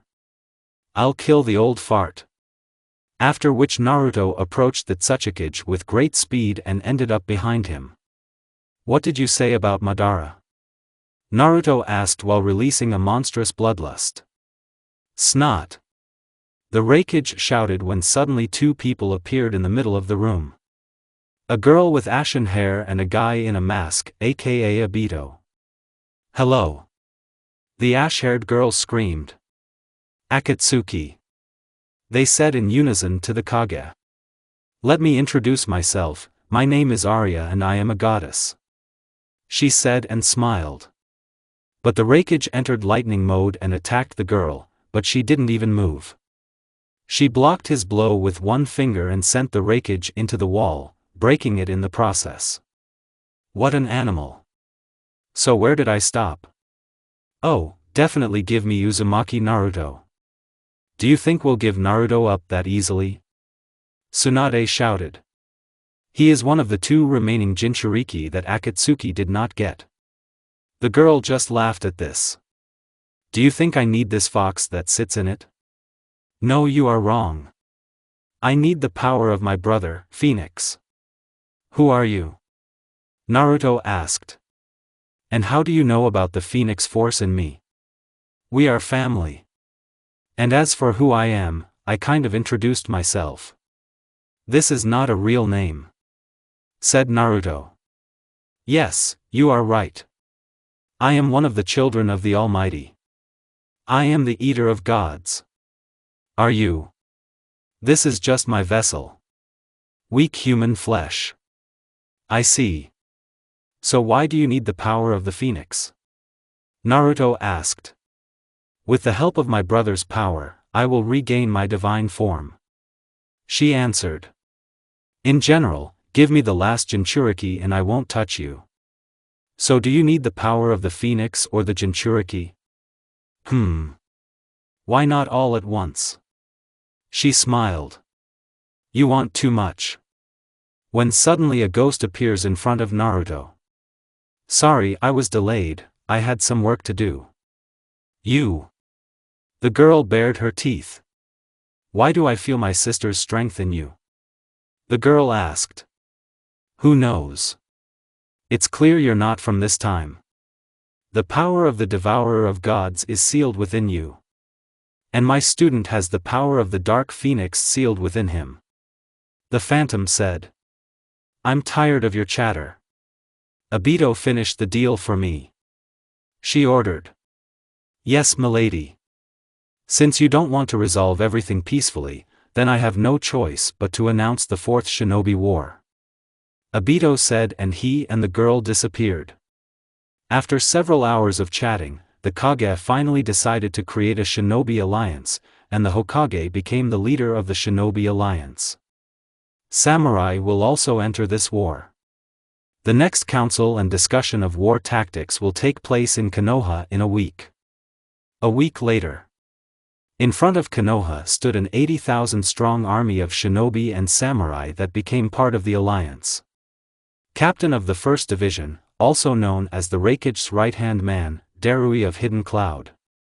The captain of the 2nd Division is Uchiha Itachi from Hidden Leaf. Captain of the 3rd Division, Kazekage Gaara.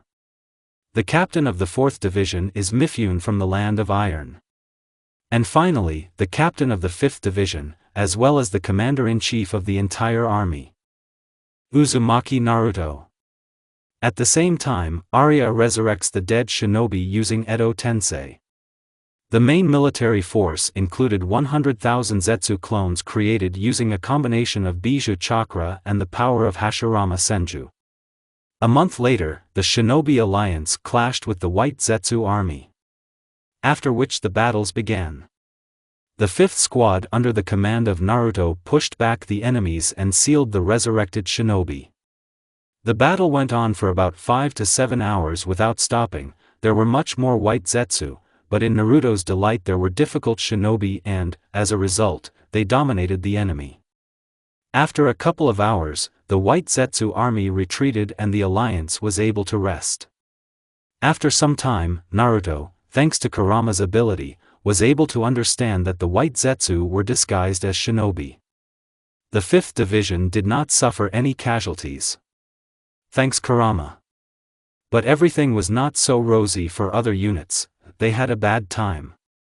Naruto decided to create clones and send them to each squad. Thanks to Naruto, the casualties were minimal. After this, the alliance began its offensive again. The 3rd detachment had the hardest battle. They fought against the resurrected Kages, and after several hours of battle they managed to seal all the resurrected Kages, but the squad was greatly exhausted, but someone they did not expect to see appears. Arya appears before them in all her beauty. "I see you have chosen the path of war." The goddess started the conversation. "It seems that people will never change.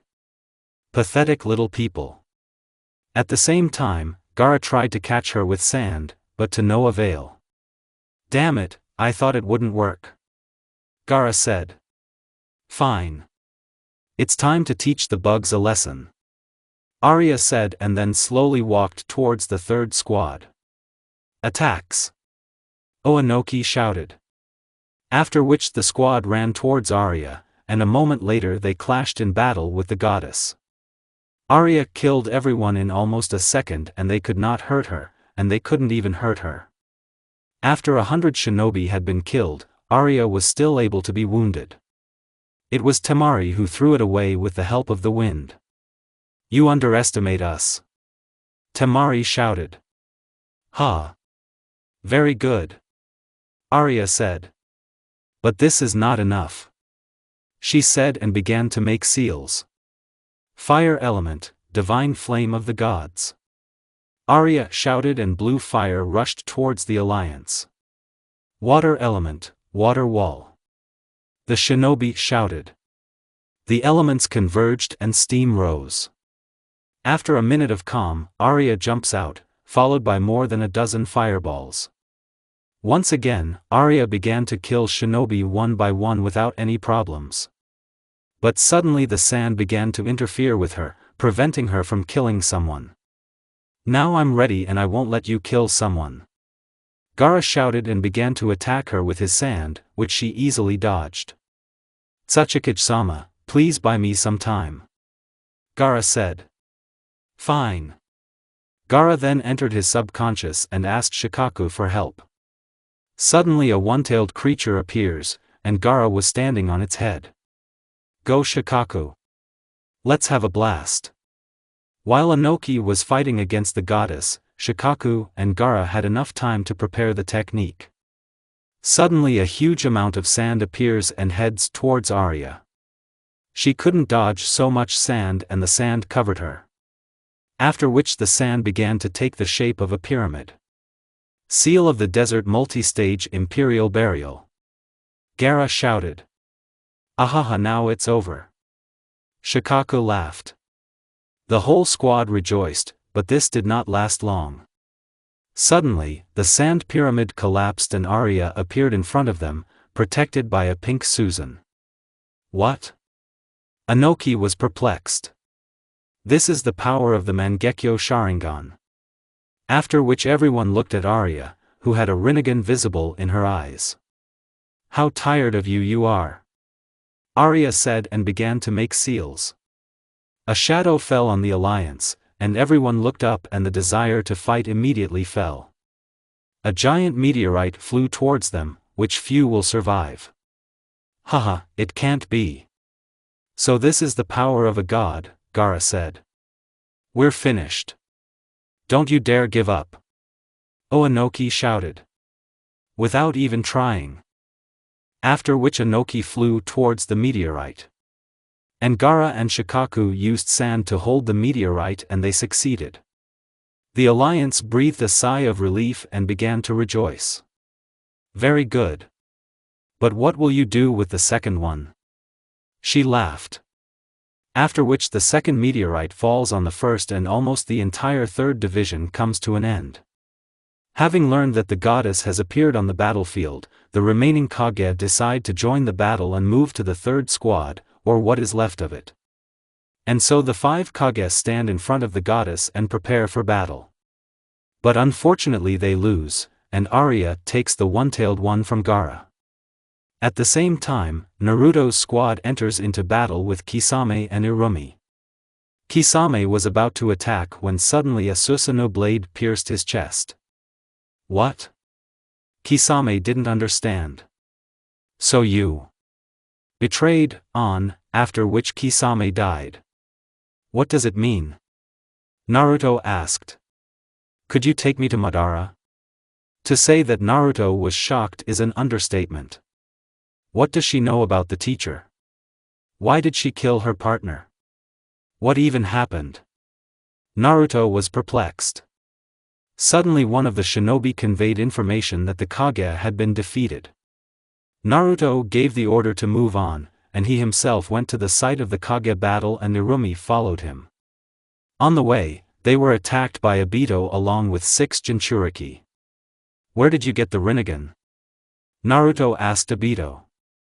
Obito had the Sharingan and Rinnegan, as in canon. So that means you betrayed us. Obito said and pointed at Irumi. I knew that you were unfaithful to our cause. I am faithful only to my husband. She shouted proudly. Ha! That's how it means. Well then say hi to Madara. How do you know? Asked a surprised Irumi. I serve the goddess who knows everything. Okay, enough of this chatter. Obito said and attacked them with his Jinchuriki. It was not difficult for Naruto and Irumi to fight against Obito and his 6 paths, but there were problems with some of them. After some time, the Jinchuriki took on their true form. Naruto entered Kurama's avatar, and Irumi entered the completed Susanoo. Naruto, pull out the pins that control them. Kurama gave advice. Naruto listened to Kurama and did as he asked, after which he found himself in some strange place and all the tailed beasts and their Jinchuriki stood around him. We were waiting for you. Now everything is different. Kurama said. And finally we can dive into mental consciousness. Just like Isabu said. You really are who our father spoke about. Matatabi said. Yes. Wait, where is Shikaku? Naruto asked. It is sealed in the Geto statue. Isabu said. So Gaara is dead. I'm afraid so. Accept my condolences. Matatabi said. My name is Matatabi. Ni Yujito. My name is Isabu. We've already met. I am the former 4th Mizukage, Yagura, thank you for saving me from this guy's genjutsu. I'm Kokuo. Khan. My name is Saiken. Utakata. I'm a lucky 7, Chome. I'm Fu. We believe in you, Uzumaki Naruto. Said the tailed ones. Go Kurama. Naruto shouted. Yeez. Naruto pulls out the last pin and Obito seals the tailed creatures back into the Geto Mazo. But suddenly someone recalls the Geto statue and after a couple of minutes a scream was heard. Did she really decide to act without the 9 tails? Obito said out loud. After which the 10 tails appeared nearby. Looks like this is the end for you.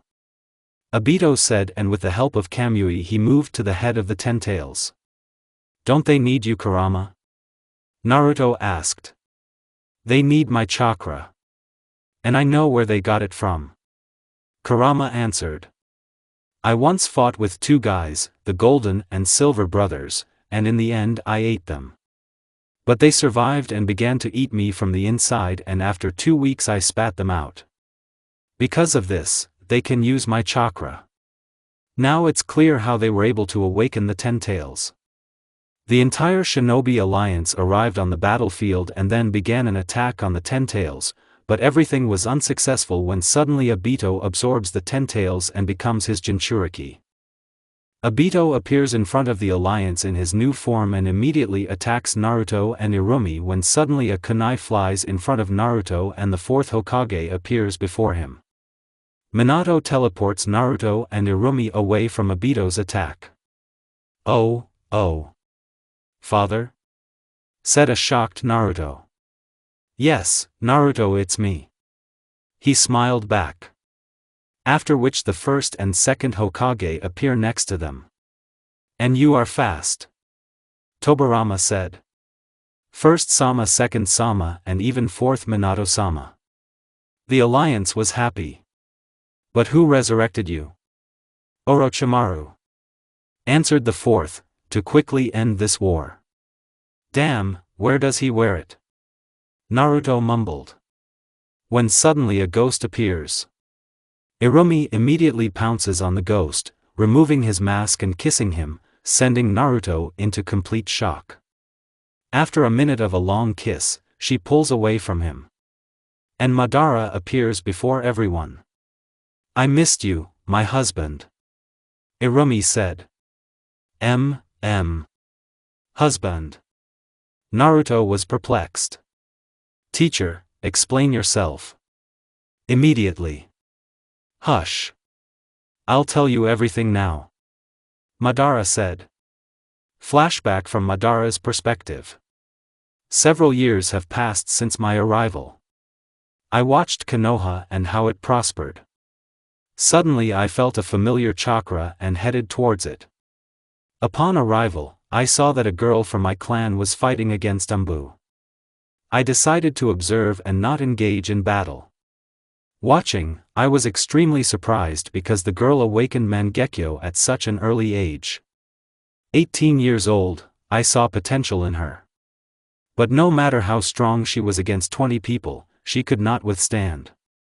I thought that they would kill her right away, but I heard an interesting dialogue. "What are we going to do with her?" Danzo-sama ordered her eyes to be taken away and killed. "Why don't we play with her?" "We'll kill you anyway." "That's a very good idea." "Only I'm the first," said one of the Umbu and began to undress the girl when suddenly all the Umbu fell dead and a guy in a ghost mask appeared in front of the girl. "Are you okay?" asked the ghost. "Yes," the girl answered hesitantly. "Who you are? And why did they save me?" "I'm the same as you," the guy said, showing his Sharingan. "Are you an Uchiha too?" "I don't think this is the best place to talk." Then he extended his hand to the girl. "Come with me." "Are you still going to wear a mask?" the girl asked. "If you see me without a mask, you will be very surprised," Madara answered. "Are you that scary?" She laughed. "No, actually I'm beautiful. In general, I decided that I would teach you. I actually don't mind going, I have nowhere to go," she said with a sad smile. "You don't have a family?" "We have a sister, and our parents died during the Ninetales attack on Konoha. It was on that day that my sister and I awakened Manjikyu." "Stupid sister. It seems that you have a difficult relationship with your sister." "We were in love with a guy whose name was Itachi. He was a genius not only in the academy, but also in the clan. It only took him a year to graduate from the academy.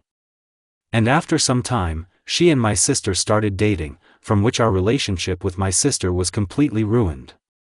But the last straw was her move to Itachi.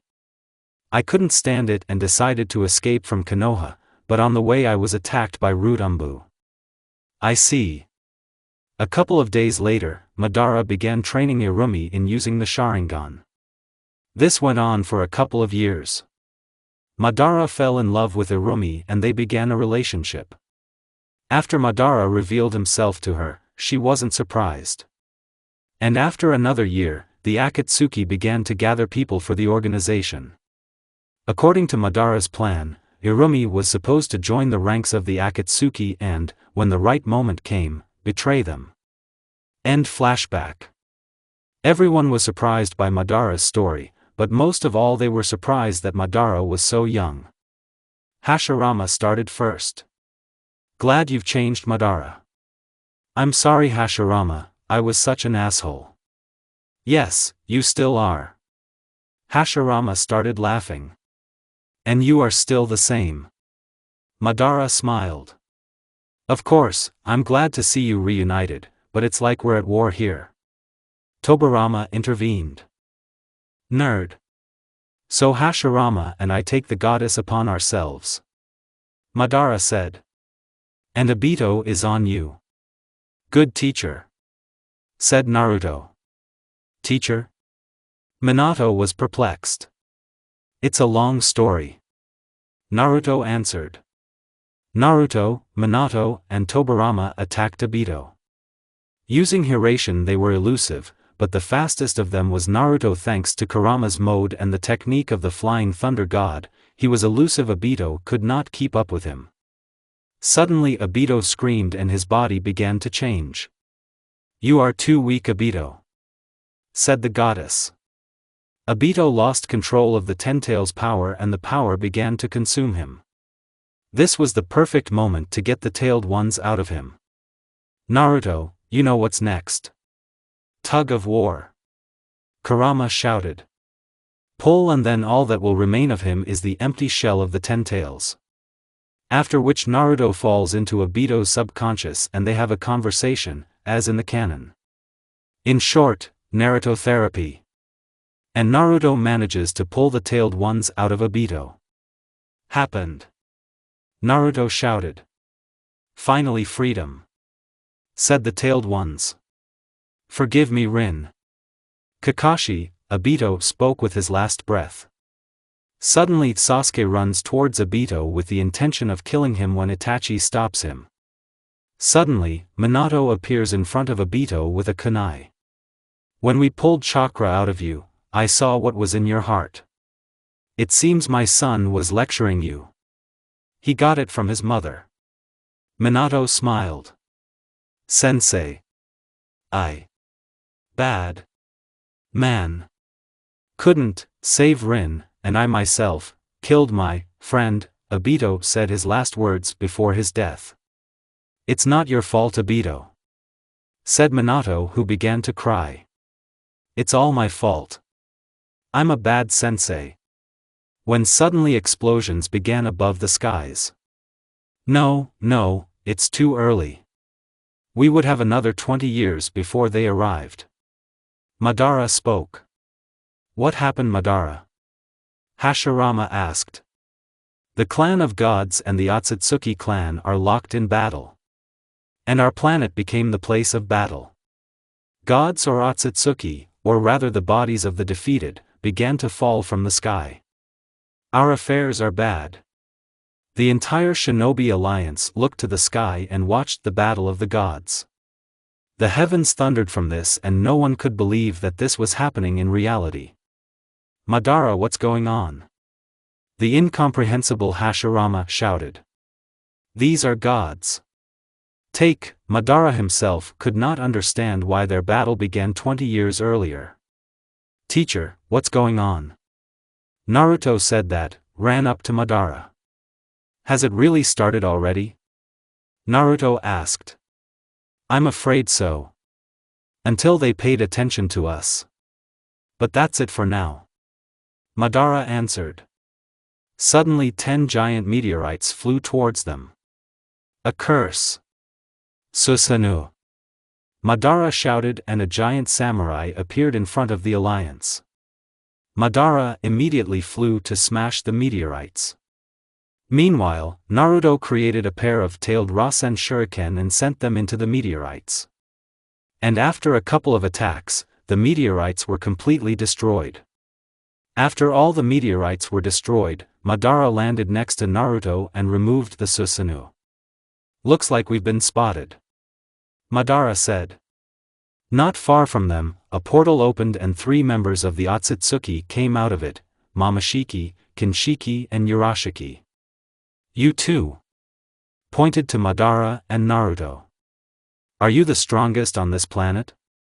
Who knows? Madara said. It's clear. Perhaps I'll take your chakra. Hey. We'll probably refuse and just kick your ass.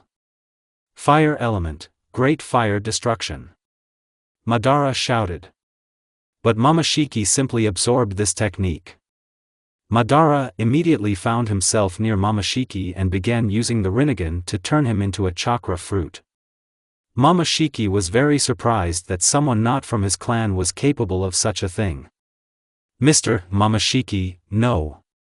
Kinshiki shouted. "There is no choice," after which Kinshiki died. "There is no karma in my plot." Urashiki, realizing that everything was bad, decided to blame it, but his head is cut off by Arya. "Have you decided to help?" Madara asked. "Of course he's handsome," Arya said. "There's no point in fighting anymore." "Hey you, chicken. I'm completely crazy about being attracted to my husband," Irumi shouted. "So we need to prepare a plan," Madara said. "No. There's no point anymore, because she's already here," Arya said. "I see you haven't lost your strength." Suddenly a girl appeared in front of the guys. "Sister. Who is she?" Madara asked. "Queen Otsutsuki, Minerva. Into the subconscious. Run Naruto."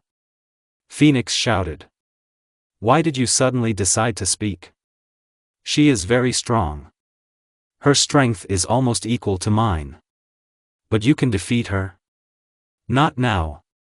Your human body simply cannot withstand all my strength. So should I just give up? Run away? Fool is suicide. I don't understand why you're so nervous. She will take me from you. There is only one way out." "Which?" "Open the gate and give me your body. Look what you want. You will not get anything from me. That means we're finished. Just like this world." "Wait, why can't we connect the same way as with Kurama?" "Will not work. My power will simply consume you. But there is one idea. We will merge into a single personality." "What does it mean?" "When we merge, you and I will cease to exist and a third personality will appear." "And who will he become? Monster or hero?" "Neither one nor the other. He will become God." At the same time, Madara used the Rinnegan to turn the bodies of the dead Otsutsuki into chakra fruits. The Kage 3 were surprised by this, and when Madara asked, he answered them, "It's a long story."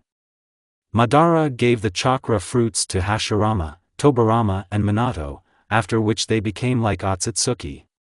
It was perfect because they were resurrected. 3 immortal bodies with the power of Otsutsuki. But even with their new strength, they were unable to strike the Otsutsuki queen. The only ones who could fight back even a little were Arya and Madara. Suddenly everyone felt the incredible power that came from Naruto. His body began to become covered with black flames and fiery wings appeared behind his back. Minerva immediately realized what this power was and decided to take it away. But as soon as she made one move, Naruto cut her in half. Marvelous. Secrets of the Void, portal to the void. Naruto said and threw Minerva into the portal. The emptiness is the place where the gods go after death. One is ready. Naruto? Yes and no. Now is not the time, I have things to do. Naruto said and opened a portal to the battlefield between the gods and then entered the portal leaving everyone behind. Coming out of the portal, Naruto immediately began to spark. Representatives of Otsutsuki. The gods were surprised that someone came to their aid. At the same time, his speed was unrealistic, which is why some gods could not keep track of him. Naruto continued to sparkle. Otsutsuki had not yet seen 2 strong people fighting each other. The first was the girl Amaterasu, the supreme sun goddess. The second was a guy with horns, apparently it was King Otsutsuki. From Phoenix's knowledge, Naruto realized that gods very rarely interfere in the affairs of mortals, but the Otsutsuki clan is quite the opposite. The Otsutsuki clan are traitors who went against the will of the new supreme goddess. Initially, the Otsutsuki clan was weak because there were traitor gods in it, but after several hundred years the strength of the clan was great. The thing is that the gods used their power to maintain order in the worlds, and the Otsutsuki clan drew power from the worlds. Using the tree, they took power from the worlds and turned them into chakra fruits. Due to eating the fruit, the Otsutsuki became different from the gods. The youngest son of Amaterasu became the leader of Otsutsuki and started a war against his mother. Family tree. Amaterasu, mother, Arya, elder daughter. Amaterasu, mother, Minerva, younger daughter. Amaterasu, mother, Jashin, younger son. Minerva, wife, Jashin, husband. Incest is a family affair, laughing face gods are allowed. Naruto understood that if the Otsutsuki were defeated, the gods would simply leave. Therefore, he immediately attacks Jashin, but he was able to parry the blow. "Who else are you?" Jashin asked. "Your death." Naruto answered and attacked. The battle between the two strongest gods began, which everyone watched. If their king falls, then the Otsutsuki clan will come to an end. But no one interfered in their battle, they simply did not understand where the man with the power of God came from. After a long battle, Naruto was able to land a serious blow on Jashin, causing him to wince in pain. "Does it really hurt? Bastard, I love you." But before he could finish speaking, his head fell. "Finally, this is over." "Who are you?" asked the surprised Amaterasu. "I am human." "Sorry, but your strength is unstable. If you can't subdue her, she will destroy you." Suddenly Arya flew up to them and began a dialogue. "Naruto, why don't you join me? Together we will create an ideal world where there will be no wars. Good ending." "No, I'm sorry, I don't believe you." Naruto gave his answer. "Fool, I could help you contain your power. What a pleasant death. Goodbye." Then she opened the portal and left. Naruto's body began to crumble into small pieces. "It looks like this is the end. Forgive me, Haku, Alice," after which Naruto closed his eyes and found himself in the void. Suddenly a giant figure appeared in front of him and began a dialogue. "Hello Naruto Uzumaki. Who are you? Am I in hell or heaven? Who am I? I am the highest true God. And I transferred your soul to my world. I see you have merged with the power of my son. I had to save my world. I understand everything, and for your merits, I decided to bring you back to life." "Bring back to life?" "Yes, but I will take away the power of the phoenix, and you will also not be able to use chakra." "I agree. I just want to live my life with my girls and see our children grow up." "Okay." Suddenly Naruto saw a bright light and walked towards it. Naruto woke up in a hospital bed, apparently in Konoha. Looking up, he saw Haku and Alice lying next to Naruto. He tried to make a movement, but his body suddenly began to hurt and he cried out in pain. From which the girls woke up and immediately began to hug him. "What's happened? You were found not far from Konoha. Thanks to Tsunade-sama, you were able to survive. The main thing is that you're okay." Epilogue. 10 years passed, Naruto got married, and also completely recovered, but he still couldn't use chakra, but Naruto didn't care because he had two daughters, Mito Uzumaki, 6 years old, who was named after the wife of the first Hokage, and Himawari Uzumaki, 4 years old, who inherited the improved ice genome. Madara at the same time went on a trip with his wife and a couple of years later they had a daughter, Sarada Uchiha. What about the gods? After their victory over Otsutsuki, they returned to their respective worlds and never appeared again. The countries were in a union. Also, the name Naruto Uzumaki thundered throughout the world and he was given the nickname Dark Phoenix. Bad ending. Bonus. Naruto, why don't you join me? Together we will create an ideal world where there will be no wars. Fine. Naruto gave his answer. Give me your hand. Arya said. Naruto did what she asked and then felt a surge of strength. With the power that Arya gave him, he was able to take control of his power. Come with me. My king. Fine. My queen. Arya opened the portal and she and Naruto left. 5 years later, Naruto became the new king of Otsutsuki, and Arya became his queen. The Otsutsuki did not immediately accept him, but Naruto showed his strength and they had to come to terms. Planet after planet submitted to the new king, no one could resist his power. And after another 10 years, the clan of gods was completely destroyed. Arya gave birth to a child whom they named Kawaki Otsutsuki. They decided not to touch the land, because he will have to tinker with it and it is unlikely that people will obey him. Rather, on the contrary, they will fight to the last. The name Naruto Otsutsuki, who was given the nickname Dark Phoenix, spread throughout the universe. This is where the story ends.